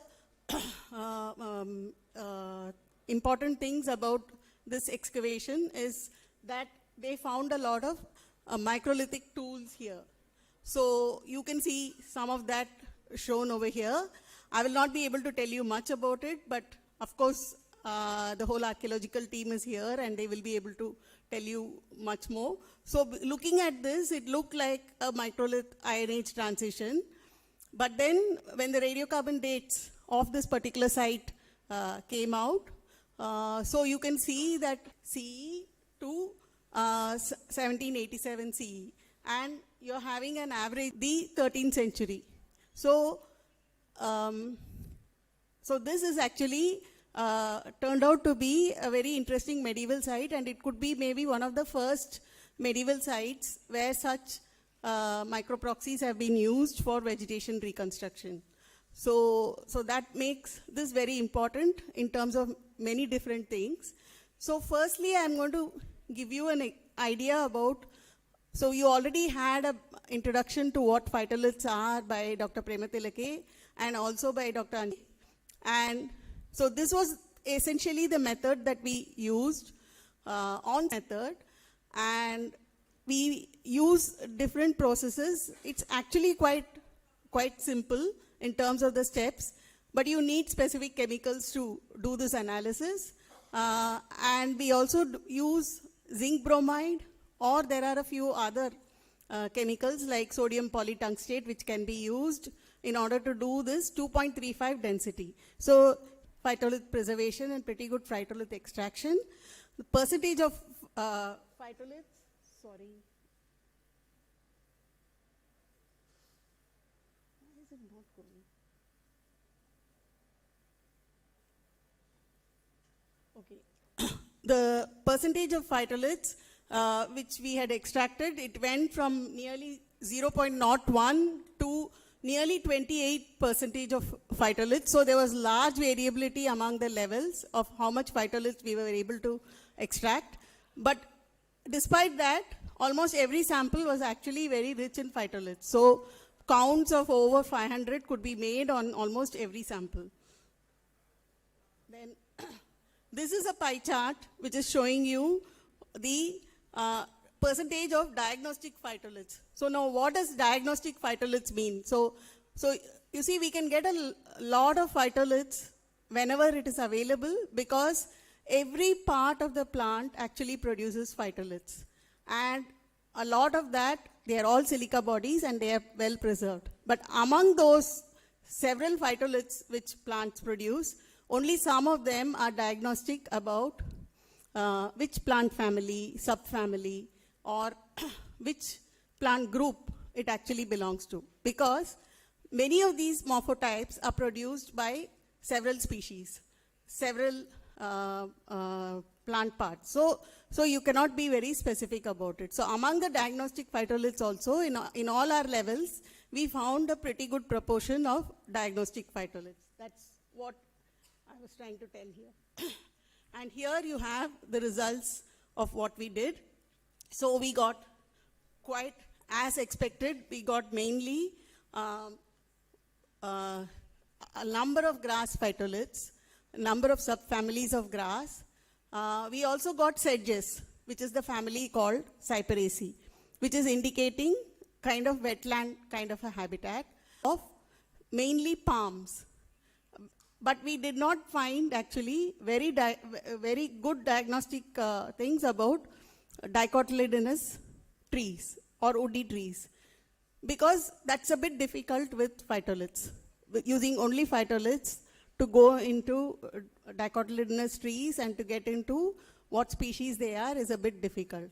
So, but we did find enough diversity of phytolith morphotypes, and we also found quite a bit of the phytolith percentage. So as I said, the percentage also showed a large variation, which means that the concentration of phytoliths and the diversity of phytoliths was very different at different levels.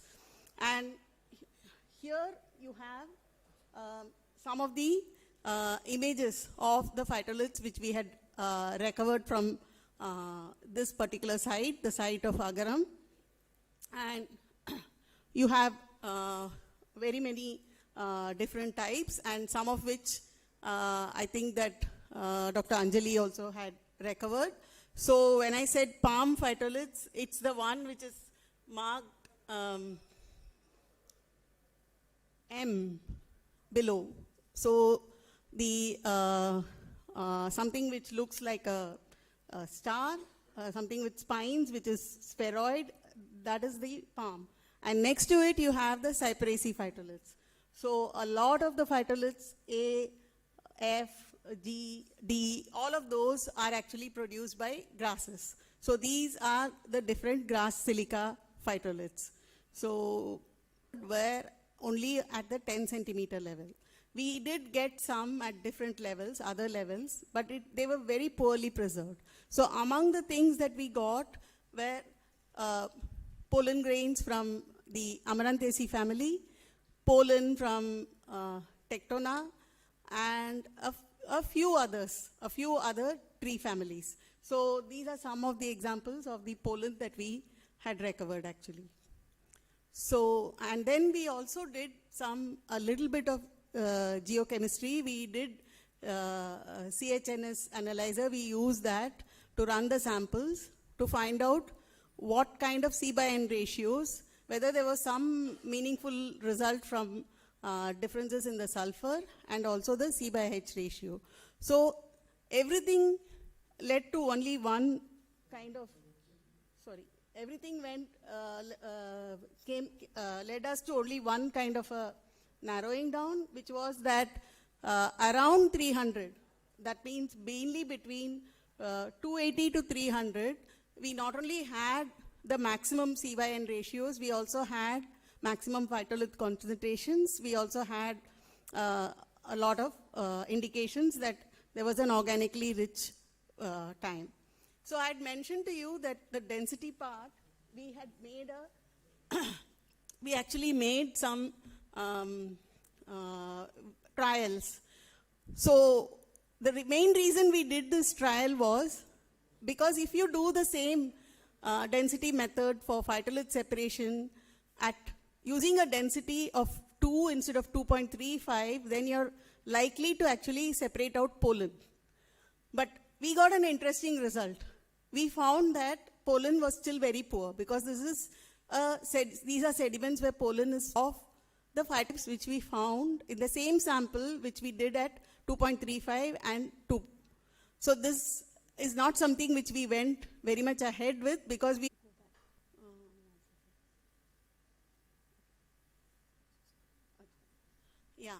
and this I had already explained that you had C/N ratios which were also very high, mainly in the places where you had high concentration of the phytoliths. The sulfur concentration, though, it remained very low, and it's consistent with the limited waterlogging, rapid mineralization. And on the whole, the CHNS results seem to be consistent with the semi-arid depositional environments.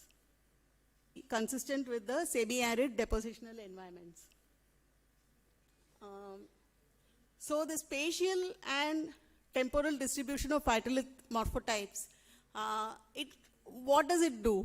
It gives you an idea of the environmental gradients. Soil moisture, vegetation openness, fire disturbance, and it's not always directly only the climate, because there are two important reasons for this. Phytoliths and pollen, they directly reflect the plants that produce it. which means that it's the land cover or the land use which these proxies actually very accurately indicate. And it is possible to link them also to climate, but it's not a direct connection. The direct connection of proxies such as pollen and phytoliths are mainly to the land cover. And then this is also because phytoliths are very locally deposited in situ. So the regional, local, edaphic and topographic conditions, changes in soil moisture, changes in other things which were happening in the within the soil and the environment in which the plants were growing. This is particularly important for the herbaceous taxa, which is what we found mainly represented, especially in our record. So the abundance of bulliforms, an example of this environmental gradients, bulliform phytoliths. So higher, it could respond to higher water availability, reduced evapotranspiration. So the dominance of achenes and hat-shaped phytoliths, which are indicative of the Cyperaceae family, it suggests riparian conditions. On the other hand, blocky spheroid morphotypes, they can indicate the presence of woody dicotyledonous trees in a mosaic landscape. So, in conclusion, I would say that this is the first integrated phytolith, pollen and geochemistry record from Agaram in the ecological backdrop of a early medieval urbanization. It affirms the potential of such a multi-proxy approach. It affirms how microbotanical archives can be used to reconstruct the environment in the context of the archaeological sites. And this is especially seems very important, and this can actually, we can actually look at it across scale, because there are several actually done with my talk. And thank you very much. Thank you again to the organizers who have done such a great job. And more than giving this talk, I have learned so much in the past 1.5 days and hope to continue learning. Thank you very much.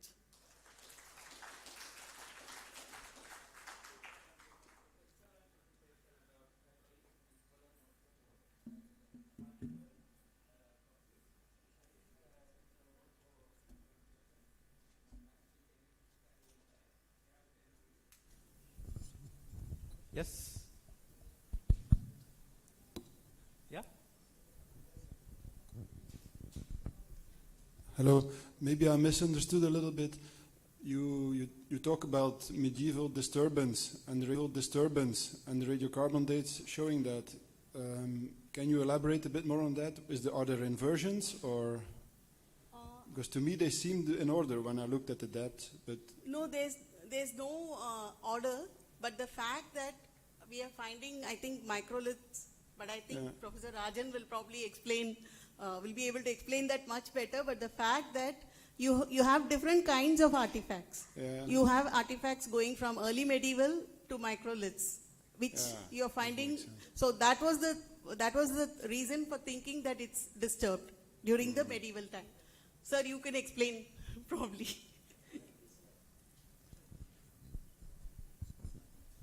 It is a little bit disturbed site because we are getting a microlithic.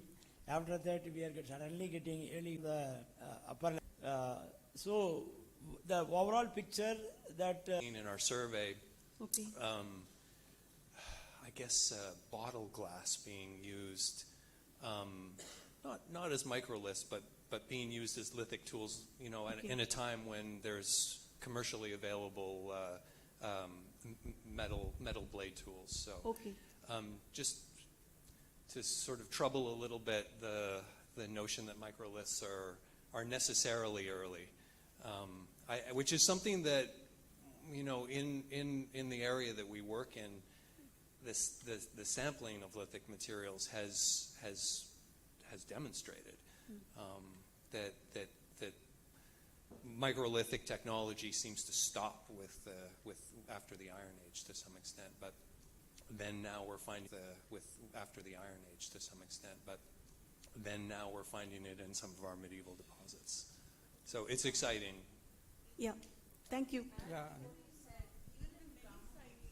Even in many sites, microliths continue into medieval deposits, so they are not a marker for any disturbance. Any not, I don't know about disturbance, but cultural connotations. They continue, like celts. Okay. Okay, one more question. See now what Shanti said and what we have been excavating. I have been involved at least about 30 to 40 sites. So when the construction of the houses or any kind of construction is taking place, the people collect the material from outside, whatever is suitable. So anytime, today also in modern times, you will find the ceramics of the very ancient settlements are coming and being used. So availability of few implements in a particular site doesn't say that it was in use. Okay. Okay, sir. I understand. Can you put the other slide? Yes, any more questions? Yeah. I mean, if there are questions, it's fine. But as we are going to visit the site and as we also analyze some samples from Kiradi, and I had made just, photo plates of the two different sections from Kiradi, I just wanted to show them. If there are no more questions, but if there are questions also, I can take them. So this is just going to be 2 slides, and just to show you what were the kind of phytoliths that we got in them. So I think it's time for us to finish this talk. Dr. Anupama's talk is very interesting just because the site itself is interesting and many disturbances, as Rajan said. So these are actually the phytoliths that we take some. I think it okay. And this one is YS 8/4. So this again, this is very local, the signature, because in this trench, we are finding extraordinarily compared to any other place. And I'm learning archaeology from, most of my archaeology teachers are in this hall only, from Shanti to Professor Rajan. So if I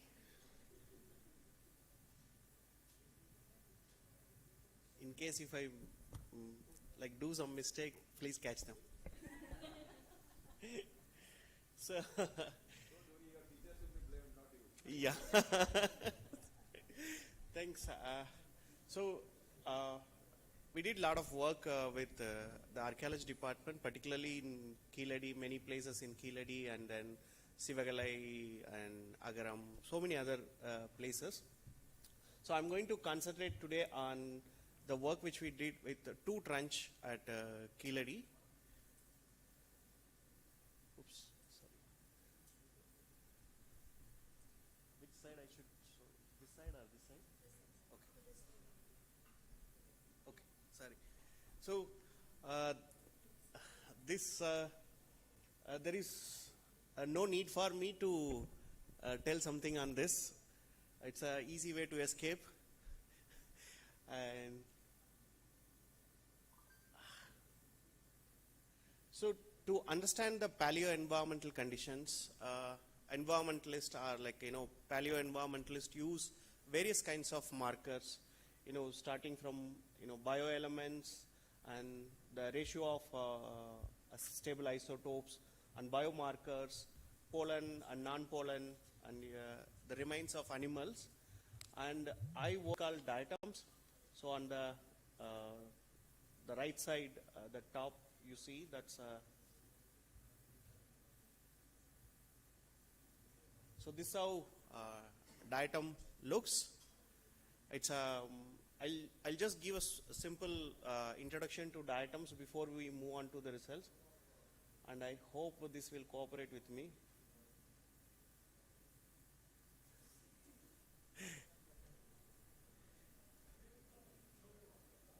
This one. This will go back.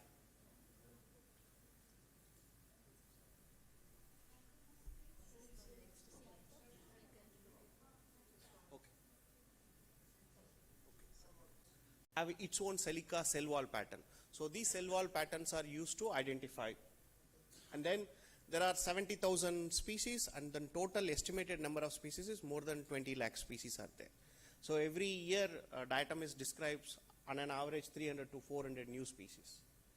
So they are present in all continents, and they are very specific to their environment. So for example, if you take a clean water, you will get a different set of diatom. If you go to a really polluted or disturbed water, you get a different kind of polluted. So, and they are highly abundant. Any place, any moist place you go, you get roughly 5-6 species. And in terms of individual, you get hundreds of individual. So whatever inference which we make out of diatom, it's based out of hundreds of individual.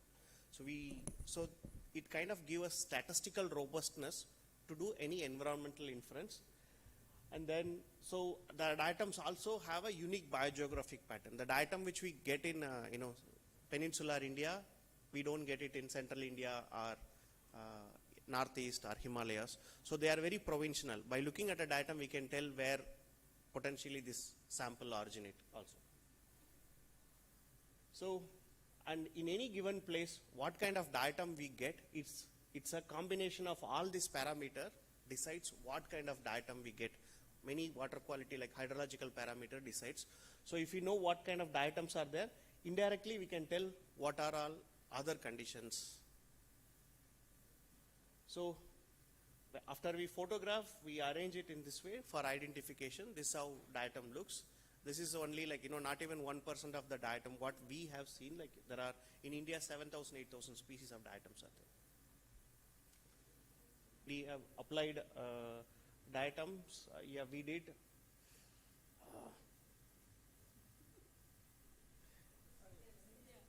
Oh, sorry. So, this work we did with guidance of Professor Rajaguru. So he is the one to be blamed to bringing me to archaeology. So this work is published in Quaternary Science Advances.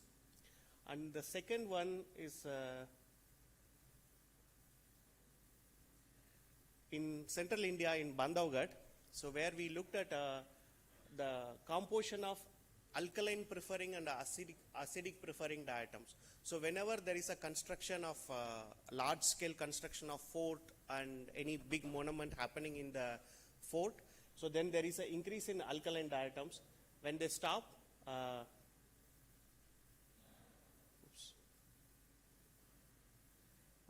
when they stop, the acidic diatom increases. So even small scale catchment level changes is getting captured in diatoms. Even at large scale also get captured at diatoms. This work we did with Professor Nainjot Lahiri from Ashoka University. Thank you. This is next slide. I hope this will work. So with Gayatri from Archaeological Survey of India, we looked at the diatom from the urns. So based on that, we were trying to match the provincial, where this urn.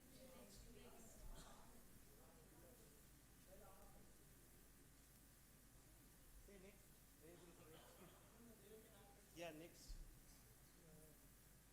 Okay.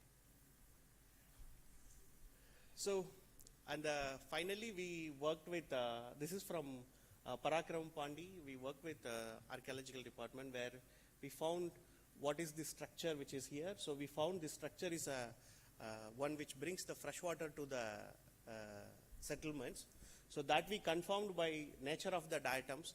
By looking at the diatom, we can tell whether it is a lake diatom or a river diatom, and what kind of water quality, we can tell that. And this is we communicated to environmental archaeology. This is in review. So this will be published soon.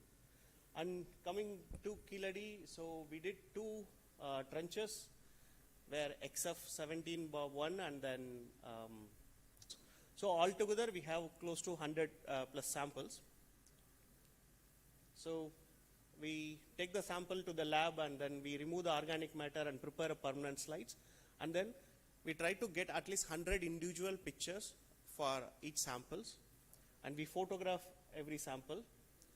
So in the first tranche, we got roughly around 1,000 individuals of diatoms, correspond to 26 different species. And then in the next tranche, we got 1,924 individual diatoms, correspond to 25 species. So if you look into these two tranche, so you can see between sample there is a huge variation. So as low as no diatom to 25-30 species. In the next one, 0 to 45 species we get. And very interesting thing is, like, we were thinking like why there is such a huge variation. So then my low archaeological knowledge later got ignited, and then we kept the dump separately and then all others separately. So typically dumps are very poor in diatoms. So there is hardly broken cells or one or two individual you get, but in the other layers you get like enormous amount of diatoms. And these are the top 15 species we get. And if you look into the first species, and the first one, the Hansia and Luticola, so since I've claimed I'm an expert, so I have to throw some complicated name which will make everybody, like I have to use jargon, so you don't have to worry about the name. It's just some Latin things.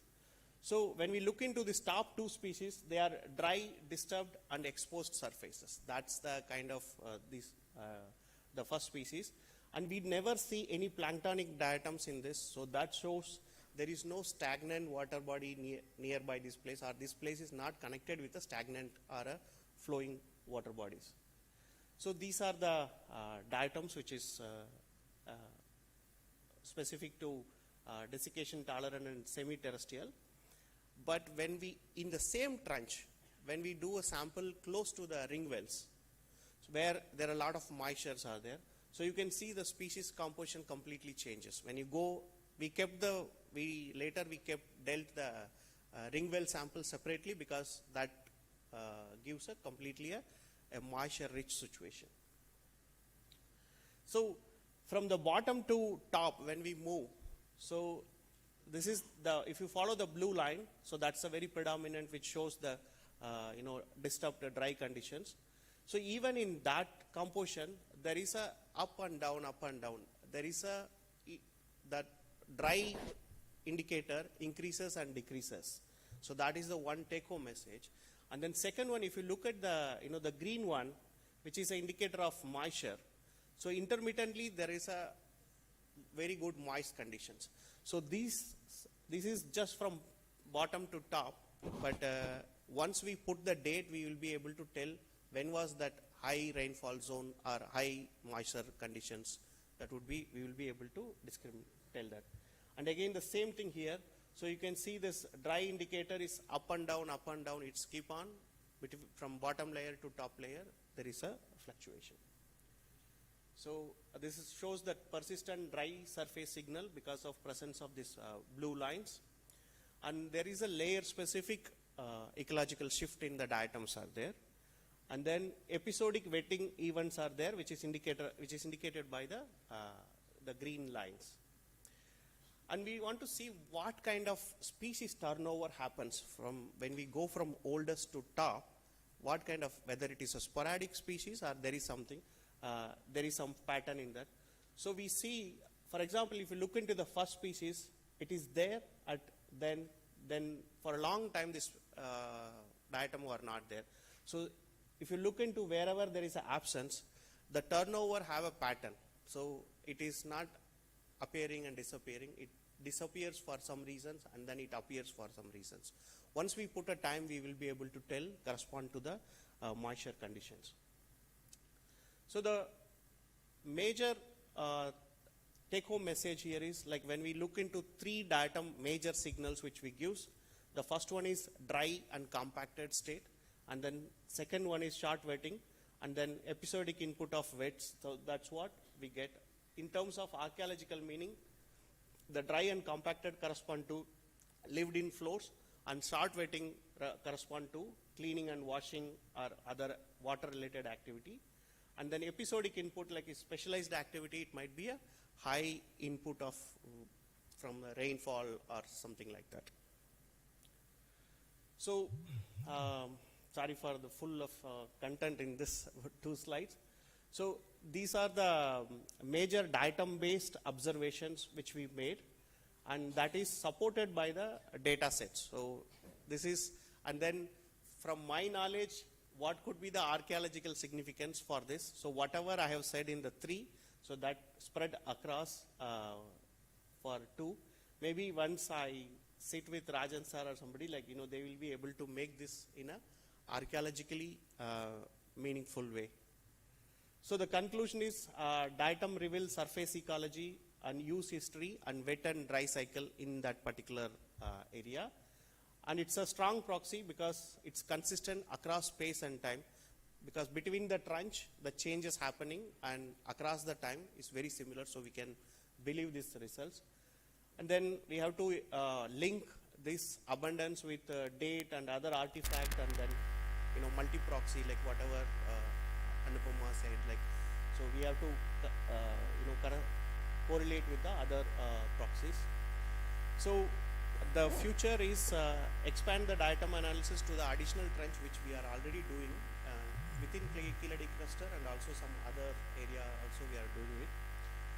And then interestingly, this idea comes from Shanti, that, you know, we need to build modern reference. So we know what kind of datum we are getting in this, but if we go and take in today's village setup, so that gives us idea, though these datums are associated with living conditions, these datums associated with agricultural conditions. So, and expand this to the other archaeological sites. So the final take-home message: datum assemblage from Keeladi provide independent evidence for context, integrity, surface use, and activity linked to micro-environmental conditions like water-related within the habitation layers. So thank you. I'm ready to take. Thank you, Dr. Karthik. It was excellent presentation, how to use datum for understanding archaeology-related environment, archaeology context. I think a couple of questions. We have enough time now, 10 more minutes. I have a question. Yes. And I have the mic. Please. So the question I had was connected to some of the talks we've heard earlier. So not just thinking about, you know, how we interpret it, but also how we sample. Yeah. And I was thinking if we moved away from only sampling the stratigraphy, but also sample contextually. So for example, when Dr. Amarnath spoke about 3 different kinds of drain, or, you know, the fact that we know there were these tanks where there's lots of interpretation of how they were used. So if you sample the features and not just in the stratigraphy, will that, through datums, can we understand activity and not just climate? Absolutely. So when we sample, so the first thing is like, so the layers which is marked by archaeologists. So we take, the first thing is like, you know, to cover the layer from top to bottom. That is one thing. And in order to get a statistical, you know, support, so we sample layer on all 4 directions. So we get, for each layer we get around 8. That is one set of sample. So only that was presented here. So if you see anything other than that, like, you know, there is some ring well is there, or something, other structures are there. So then we have a separate set of sampling for that, around the ring well, so on top of the ring well and bottom of the ring well. So I jump into the trench once everything is done. So like, you know, everything is done, like, you know, layers are marked, then I go and pick my samples. So maybe if I am there, or like, it will be difficult to spend so much time in the, you know, it takes months to be there. But we try to, from ecological point of view, we try to sample all possible microhabitat of datums, so which can give environmental information. Did I answer my question?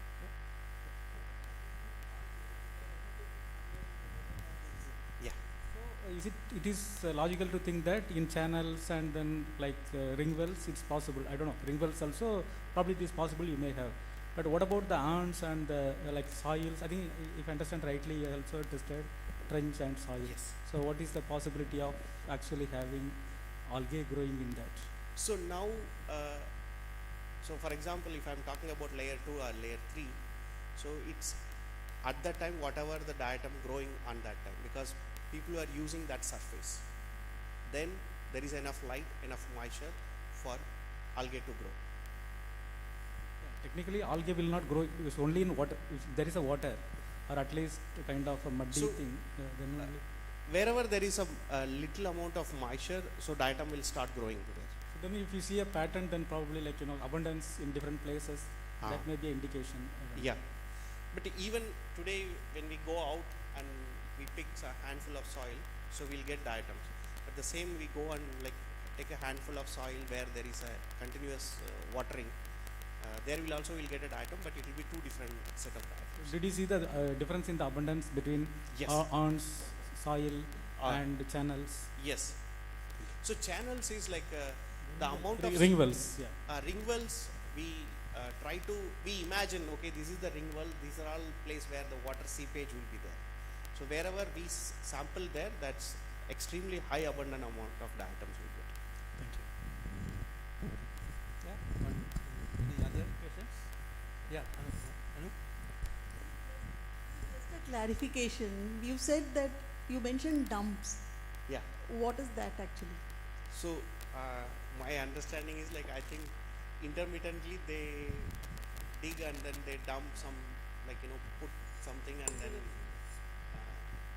so it's not like it's like when we dig and then put something and then close whatever we don't want. That's what my understanding is. Is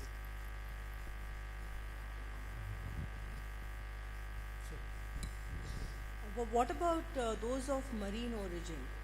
Are you getting at any of these? So in the entire work, whatever we did, so we got marine origin only in Courtyard. So where they, in between the construction sites, for maybe there was a big pot or something was recovered from there. To stabilize that, they put lot of shell. Okay. So from the shell, the diatom grows on the shell also. There are epizooic diatoms. They are grows only on particular shells or marine animals. So only there we got. Here we don't have any marine diatom. Okay. Not even brackish. Yeah, because Courtyard is anyway a coastal site. Yeah. So it's expected that you might get there. So that's but having that an internal site would be really interesting. Yeah.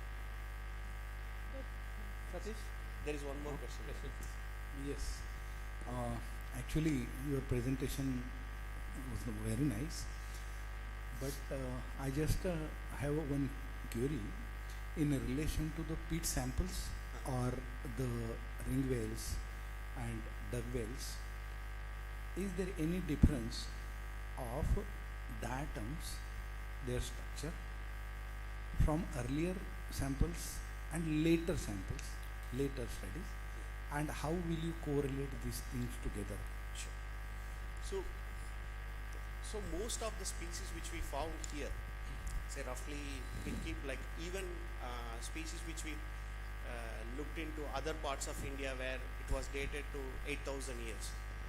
So that is, those species are also living today also. So they are not extinct species, they are extinct species. And studies suggest that rate of evolution in diatom is roughly from 4 to 12,000 years. Like people have kind of hypothetically did like that. And there are some studies on paleolimnological studies where they had some 15,000 year record where they have documented in the North American lakes. So where over a period of time one species becoming two species. So I think this time frame is too small for diatom to speciate. Thanks. Okay. Shanti? I'm sorry.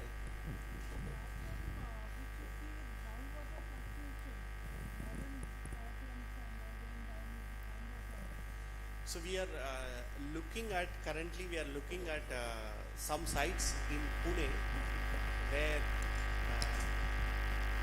we selected few wells, and with the rise in ground, after the monsoon the groundwater rises to almost near the surface. We are looking at the diatom community around few wells, whether there are any influence of groundwater in this. So we have done with almost now 3 pre-monsoon, monsoon, post-monsoon. As such, there is not much influence of water can take diatom to travel across. This is we're looking at us to use diatom to understand the soil health for agriculture. So from that point, I'm just telling you. So I think seems to be no question. I think it's another wonderful session. I have not a question, some suggestion. Did you find any spongy spicules like things in your samples? Yeah, we found when we are doing some, we don't pay attention to during the light microscopy. Yeah. But where some of the species which are abundant, we take them to scanning electron microscopy. Typically, we find a lot of it spongy. also give a good information about the environment, because it's common when we do the diatom analysis. So typically, the spongy spicules, the base gets stuck with the diatom cells. Yes. So when we do SEMs, then we will be able to see many spongy spicules with that. And another suggestion, question. I mean, all we are lacking in knowledge the preservation issues. The diatom preservation also. Taphonomy. Do you have any experiment or some works going on understanding modern analogs diatoms, the modern diatoms? Not directly with this. When we work with pottery, what we did is like we also grow diatoms in the lab. So we bake the diatom to 750 degrees Celsius to see if there is an effect of, when we are trying to look into diatom from potteries. So we want to see, but nothing happened, just few minor broke. That's why I'm asking, in a different environment, pH is varying, soil moisture is varying, acidity and carbonate content, all the effect for preservation. It's another issue with when we try to interpret diatom assemblage, whatever we found from the archaeological context is so difficult. We need to think about these things also. That's what I'm asking. Modern analogs is very important for us to understand whatever we found archaeology. So, for example, Murtikai gave some samples for analysis. I didn't find any diatom, so I'm unable to give reason why. And same with Parth. So it Parth doesn't mean anything going on wrong. Something behind the reason there why you didn't find this. Yes. Okay. I think it's we will move to another session. Another last speaker now in the session. Thanking for him. So our last speaker is Veena Musrif. Now she's, I think it's here. Okay. She is working as Associate Professor in Physical Anthropology, Department of AIHC and Archaeology, Deccan College, Pune, Postgraduate Institute of Research. She is one of the bioarchaeologists from India. She is working on a number of projects, skeleton and national geography and so many archaeological related things. I see she is an experienced person in bioarchaeology. She will bring us new thoughts and about bioarchaeology. Yes. Good afternoon, everyone. I know this is the last presentation and everybody wants to go and see the Keledi site. So I will go fast. I will try to finish. Please be. And thank you to Rajan sir and Tamil Nadu State Archaeology to calling me for the presentation for this symposium. Okay. So so basically this presentation is by me and my research scholar Machani Owang. Actually she did her PhD on the same topic, and we have submitted the report to Tamil Nadu State Archaeology. They will be publishing the report soon. So this was her PhD work, which was supervised by me. So this was supposedly done by both of us, but unfortunately she could not come. So I am presenting both of our work for last 1.5 years or so. So this is a bioarchaeological, basically talking about the skeletal material which was excavated from Kondagai site. I will not go with this because everybody knows where Keledi is and going to be, you're going there. So I don't have to tell about it. But this is generally to show the beginning of So it is actually supposed to be a burial site of Keladi, which is somewhere around 800 meters away from the main site. And the site was known from 2014-15, but only Tamil Nadu State Archaeology, they started excavation there. And according to the association with Keladi, this site can be dated around 6th century BCE. We are not yet having a good dates, but fortunately in future we might get some dates. So the Kondagai skeletal remains consist of so this is only season 1. There are 4 seasons from where they have excavated and got the skeletal material. So this one is only for the season 1, and there are like 47 urn burials, 1 pit burial, and 23 surface burial. So the surface burial we did not do for this analysis. Earlier one of my MA student, she did few of the skeletal material from that, and we are only working with the partial material from this. So the cultural material which was associated with was iron swords and pots with graffiti terracotta. This is all like a Keladi significance. So what we are having here, number of urns are 26 urns, 1 pit, and total 38 individuals we could identify. The individuals is like, even though there are extra 1 tooth also in the assemblage, we call it as an extra individual because it's there. So besides the usual occurrence of the 1 individual skeletal remains, in 1 urn there are instances of 2 or 3 sometime. So these are generally the view of the Keladi excavation, the material, and this is how in the urn we are getting the burials. And these are the few ones. So the problem here was the limitations. Limitations where we have to consider the limitations while doing the analysis.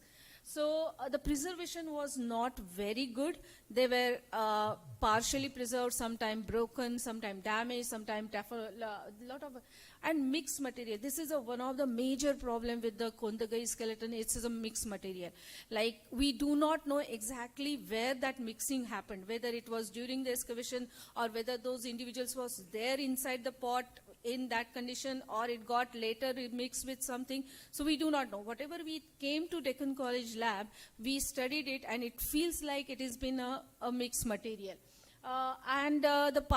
We were given partial material, not 47, all the urns were given to us. So whatever urns we have got, and from there what material was, we have studied those material. The problem, again, the major problem was the absence of the field record. So we somehow, the context of these urns were kind of lost. So we do not have that, and it creates a lot of problem. We even do not have the photos of urns from where these materials are coming. So it is a major setback for us when we are trying to do the analysis, segregate and associate these cultural remains. So I'm just going to brief through. So what you are seeing in the yellow, they are the 2 individuals within the 1 urn. And so you can see there are, in this particular, there are like, methodology, obviously, specimen like we prepared, cleaned and amended the material, the skeletal material, then craniometry was done. We started comparing these craniometry with other, within the site, outside the other sites as well. Then dental measurement or osteometry, stature estimation, morphology, age and sex, and pathology. These are the standardized methodology, and we always follow the standardized methodology which is being said by the world standard. This is very interesting. This is one of the this is from bones from one of the urn. And as you see here, this seems like a intentional activity. There is a kind of a drill which has been, kind of through the bone. It is throughout the bone. Like, this is one side of the thing and this is the other side. So you feel like there is some drilling has happened post-depositional. It is not during, it is a post-depositional. And thanks to Aarti and Tarannum, they helped us to use their microscope for doing this analysis to see this in closely. So these photos are from Aarti's microscope. this one. So there is seems like an intentional activity, and this is one more thing is like what you can see here. These are the slanting marks here. These are the slanting marks. I feel that these are the intentionally made slanting marks by maybe stone tools or some kind of a thing. In Kodumanal, sir, if you remember, Rajan sir, if you remember Kodumanal also we had some. So we also had one humerus and one more bone, which we thought that it is a intentional activity. So similarly, in one burial, we are getting these kind of intentional, most likely intentional. And I just was thinking about it. So I thought it could be, I don't know, it could be a defleshing or something like that. We do not know exactly, but it is very strange, these marks. And it is only on 2 bones, whatever we have seen. It is only on 2 bones. So when we talk about the demographic profiling of the Kondagai, what you can see, there are like youngest one is around 10 plus minus 2, and oldest is 50 plus. As you can see, there are adult category where we are not able to identify exact age of that individual or that. So we have put it as an adult, but if there are like young ones are 3 children or sub-adult category, what we call it. And so these are the certain things. There are also 7 individuals with an unknown sex. Actually, we do not know the sex. And this is the general graph showing age and sex. So there are like young 3 individuals, 25, only 1 male and 1 female, 1 unknown. And then, so this is the general profiling of the Kondagai skeletal remains. Craniometry, when we did, only 3 crania was complete where we could do the craniometric observations, and what we see was the males are ultra dolicocranial, means long-headed, very long-headed, and there is a female which is also hyper-dolicocranial, means extremely long-headed skull. So, but only unfortunately we could do only 3 individuals for craniometric comparison. So these are the certain cranial morphology. There is an Inca bone or the extra bone or the ossicles, what we say on the lambdoidal suture. So where we are having that only 1 skeleton. And there what you see, that's round thing, these are like, I think so, worm, some kind of a thing happened, taphonomical in origin. There are this kind of extra foramina also is there on the mastoid like here. So these are the certain morphological features, or this manubrium or that which is like joined, which is not supposed to be joined. There are 2 different manubrium and sternum, but here in this case there are like thing. Then we find that the humerus with hair, like, deltoid tuberosity is muscle marking area on the, so it's sometime is associated with the stress activity of that particular individual. So this one, and so similarly, like, extra linea aspera, like the muscle attachment area in femur. So where you can see that if you are using that particular body part strenuously, these kind of markers can happen on your bones. So these are certain things we can see on the bones. Dental, unfortunately, again, we didn't had much of dental elements preserved for us. So only few teeth were there. So we did the morphometric analysis of these. So lot of morphological features which are seen on mandibular and maxillary teeth. And then it is possible that if we get the next, when we are working on the next batch of the material, we will be able to compare this data with the other material that. Stature estimation, we could identify the stature estimation, we could calculate the stature estimation for 11 individuals, 7 males and 4 females. Male is somewhere around 170 centimeter and females is 157. So you can see there is some difference between the stature estimations. The males are relatively taller than females, so that could be identified on the bones. Then pathology, there are a lot of pathological findings we could identify on the crania and postcranium. So here we could identify the iron deficiency anemia on the adult specimen, means but this is a recovered. So that person had a deficiency or some nutritional deficiency in the growing age, but it got recovered during the growth. And then you are having certain pitting and other thing on the skull. So this is also very interesting. Then the maxillary sinusitis, the infection to the maxillary floor also we could identify on the bones. So that is on the top, A and B. The lower is the mandibular, temporomandibular joint, means there is some stress on the where your mandible is attaching to your skull. So there is like maybe heavy chewing or that kind of activity might have resulted into this kind of a modification. Then dental pathology consisted of lot of caries infection. A lot of caries are being seen, whatever bones, whatever teeth we are having, like from the it tells you about the oral unhygienic practices of the people. So it's like they were not probably cleaning their teeth properly. So this also the further related to the periapical abscess, like because of the pus infection cavity, and the cavity through that the pus is getting out of the body. So that is what you are seeing in the as a periapical abscess. It is again saying that oral unhygienic practices of the population. Then again this one is alveolar resorption, is when you are using your teeth for longer time, and it talks about your age, that also. And then the tartar accumulation similarly. So these pathologies all are related to the kind of food they were eating, what they are eating, and the kind of oral hygienic practices they were having.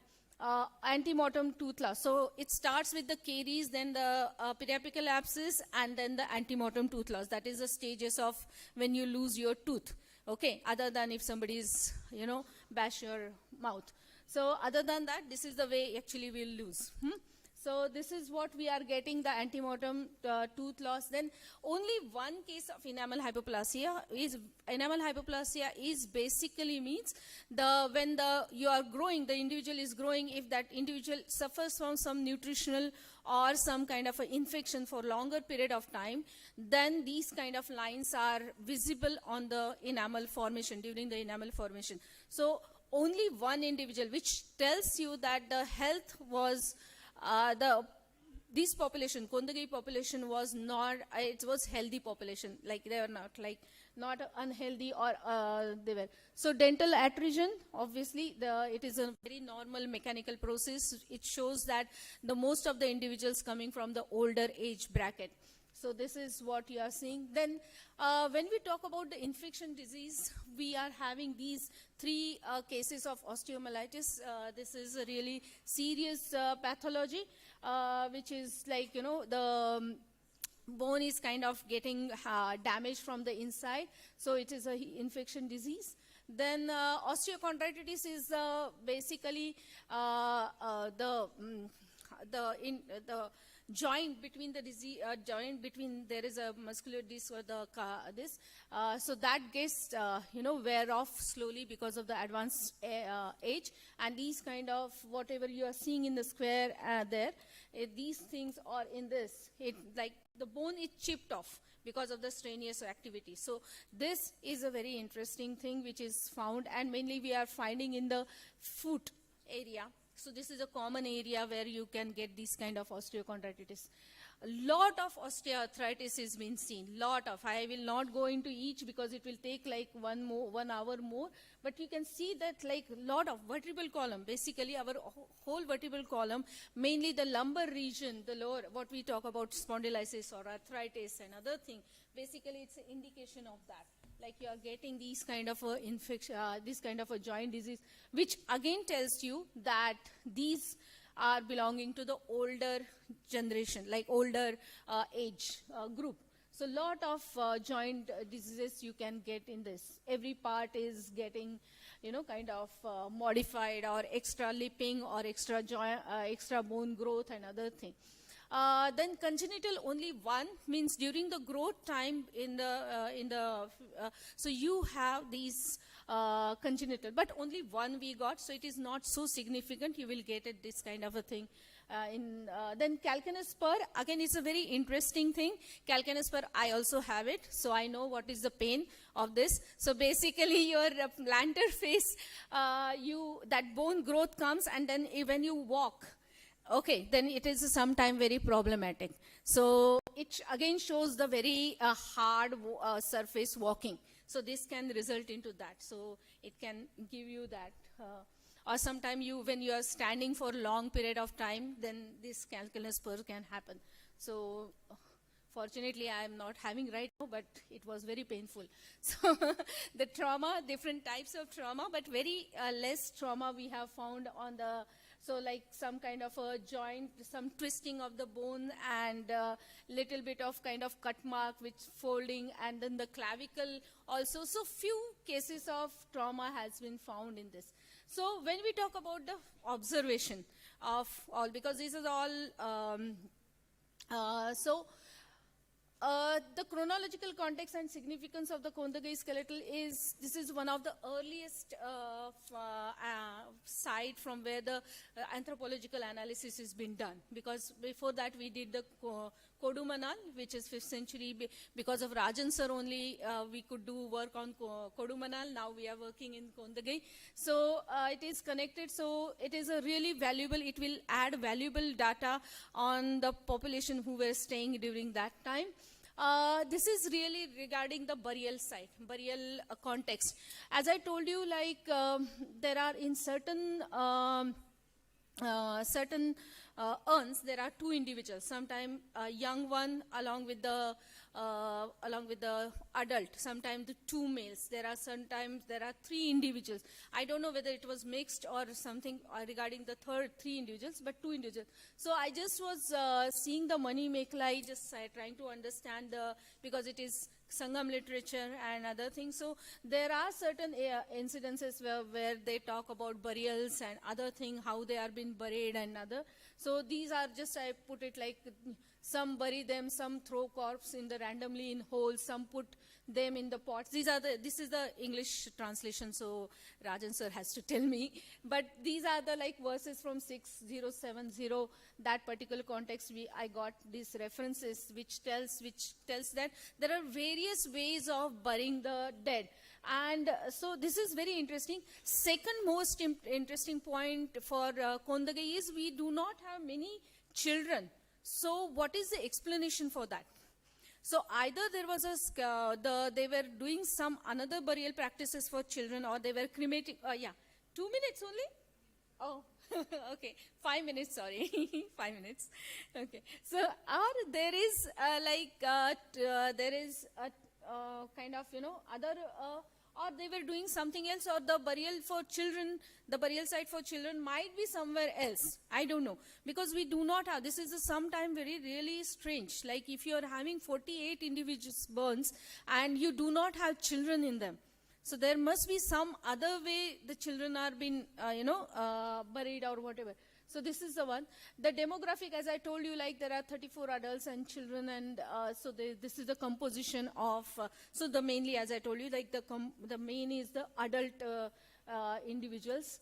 As I told you, again, the minimal malnourishment has been found, so it is a healthy population, as I can tell you. Most of them are coming from the old adult and having the arthritic lesions, so obviously it tells you about that.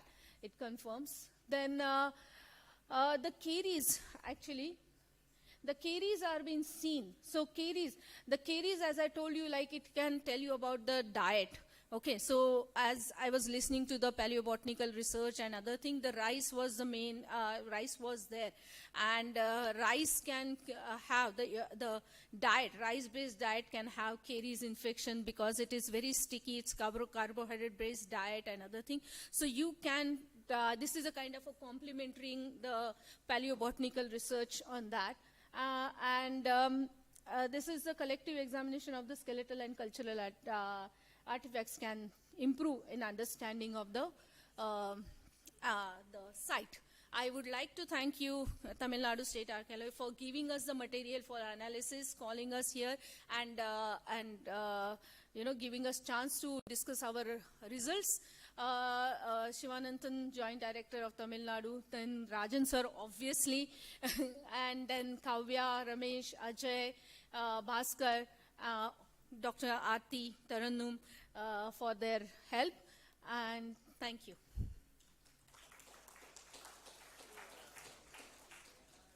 Presentation about bioarchaeology, how we understand bones. So a couple of questions, we have enough time. Yeah. So it's great, ma'am, you have worked with all the samples from Kondagai. So I have one question. Actually, among the skeletal remains you have analyzed, could you see any all are primary or secondary, or any comments on that? Whether they are from the primary context or not? No, primary burials or secondary burials? Primary context or secondary context. There are very few, they are from primary context, but most of them are from the secondary context. It's okay, my voice is horrible. Fine. So it's most of them are secondary context. But for this kind of analysis, if it is secondary, is there any difference if you analyze from primary? The interpretation would be different. If you analyze from the secondary, the interpretation would be different. Yes. Would that be possible? Yes. The more material we have, if we have a complete skeletal material, then our understanding about that particular individual is much higher than we are having the partially preserved skeleton. So it has to have, if you are having the entire primary skeleton, everything has to be studied.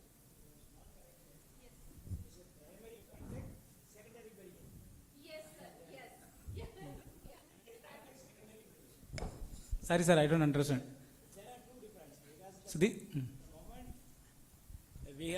when the people have buried without any disturbance, that the time of from since buried till today, it was like this. So it is primary. But the type of ritual has taken place, they collected the bone and they placed inside the urn. But not full body they have kept. Primary body they have not kept. Only the loose bones they collected. My intention was, it was a burnt one or? No, not burnt one. Not burnt one. The collected one. So that's why it's a primary context, but type of burial is secondary. Yeah. So basically they might be burying the skeleton somewhere else, and they are creating after some time, and they are collecting mainly the skull or long bones. Because in the secondary context, we generally do not get the smaller bones. So that is how we know that they are not in the primary context. Some of the bones we found, in collecting the bones, we found it's black in color, but it's not charred. No. But why do you think the reason it's becoming that color? It's basically because of the soil. Okay. Soil, because there is a taphonomical thing, like soil can change the preservation and the coloration. Okay, but it's inside the urn. It's the lid is not open. It's it's not broken. It's completely intact. It's well preserved. But only the color it becomes black, like it's really charred. No, but if it is from the secondary context, like Okay. what sir is telling. Okay. So the bones or the individual was buried somewhere else. From there, they might have collected the bones and put it there. So even though you don't find the soil inside the pot, Yes. but where they were buried, there might be the soil is different, and that created a taphonomical changes. Okay, inside the urn it would react. That's what you were saying, no? Inside the No, the urn is completely intact. It's not broken. It's a primary burial, but the bones are like it's black, like it's charred, but it's not charred. it's not charred. None of the Kundagi bones Yes. are charred. They are not broken. Okay. Okay. So I don't know exactly. Okay. Satish? Oh, yeah? No. Okay, we have like a collective question. So, Yes, very interesting presentation. But some questions. One is osteoporosis, osteoarthritis in a sample of middle-aged or mostly aged individuals, 35 to 40. You said that is the highest. 40, Around 40. I had to make the Rough division, roughly. Okay. So around 40 to 45 is the time when you are having good number of arthritis affected. Okay. So for 40, it's older age for that population. So currently, the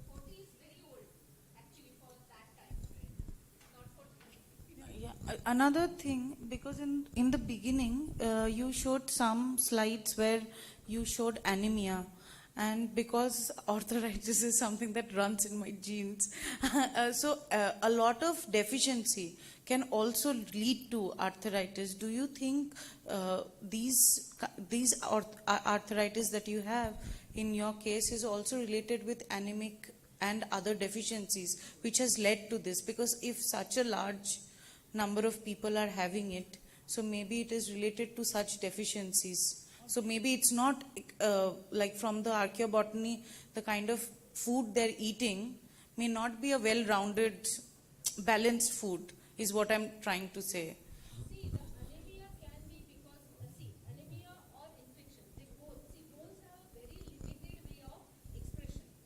Okay, they can either be in the porous bone or some lipping or some modifications like it. Okay, so we have to make sense of it. And what the cranium, what I showed you, it's a completely healed porotic hyperostosis. It's not continuous going on. Okay. So that porotic hyperostosis might have happened when the individual was young. Okay, and the arthritis, what I am showing is, it's related to the age, most likely.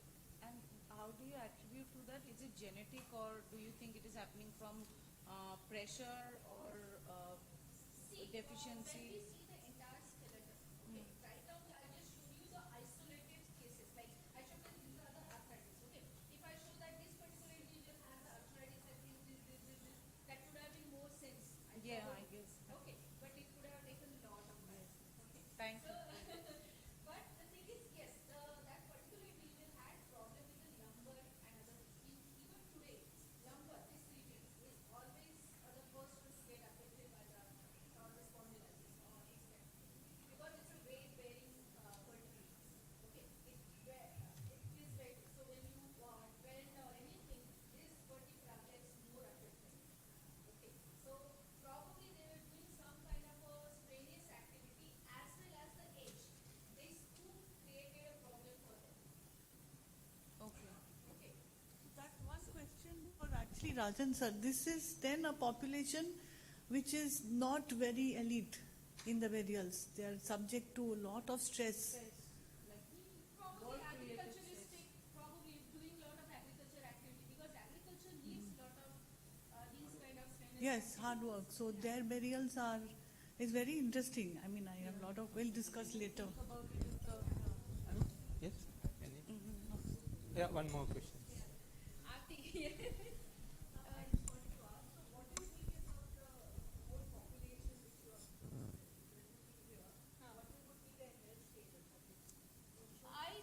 they were healthy in a way, but as they are more of older age group, they were suffering from the age-related pathology.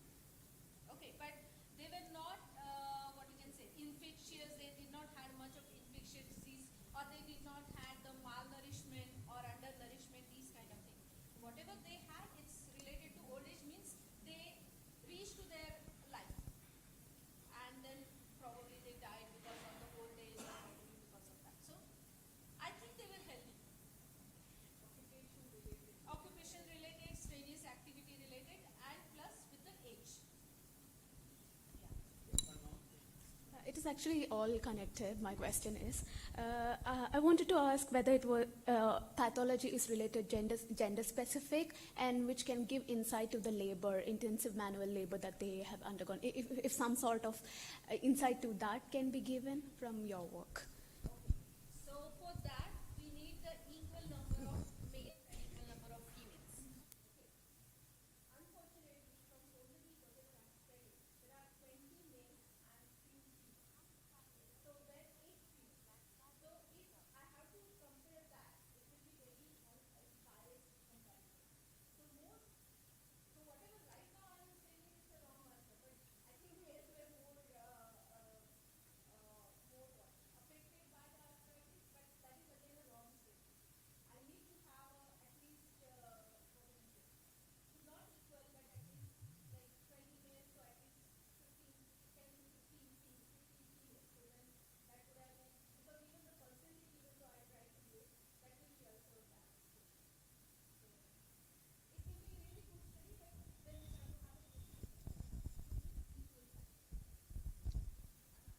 Yes, any more questions? Okay. It seems no questions. I think it's time to finish this session. All three, like Dr. Anupama, Dr. Karthi, and Dr. Veena, all you give a very fascinating, interesting presentation. All give for eye-opening things, a new way of thinking, and it is interesting for all archaeologists because always archaeologists need support from other people. I mean, always we try to cooperate with biology, archaeology, geology, many things. As Sir suggested, all we should work together, and then we'll understand our past. Otherwise, we're going in a little bit different way. It will not be a truth. I mean, it's not the proper way. I think I would be happy to thank all three speakers, all those who have bring very interesting, fascinating things. Congratulate for all your fascinating works and take time for future also. Thank you, sir. May we request Professor Ratnashri Prematilake to honor the speakers of the session. First, Dr. Anupama.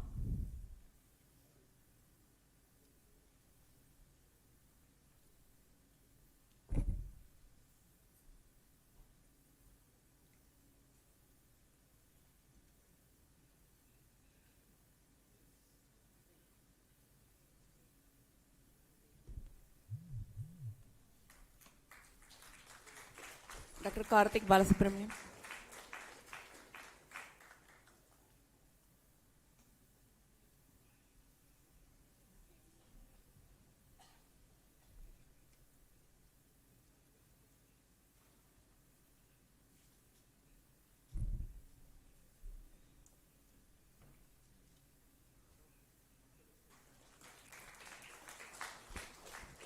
Dr. Veena Mushrif.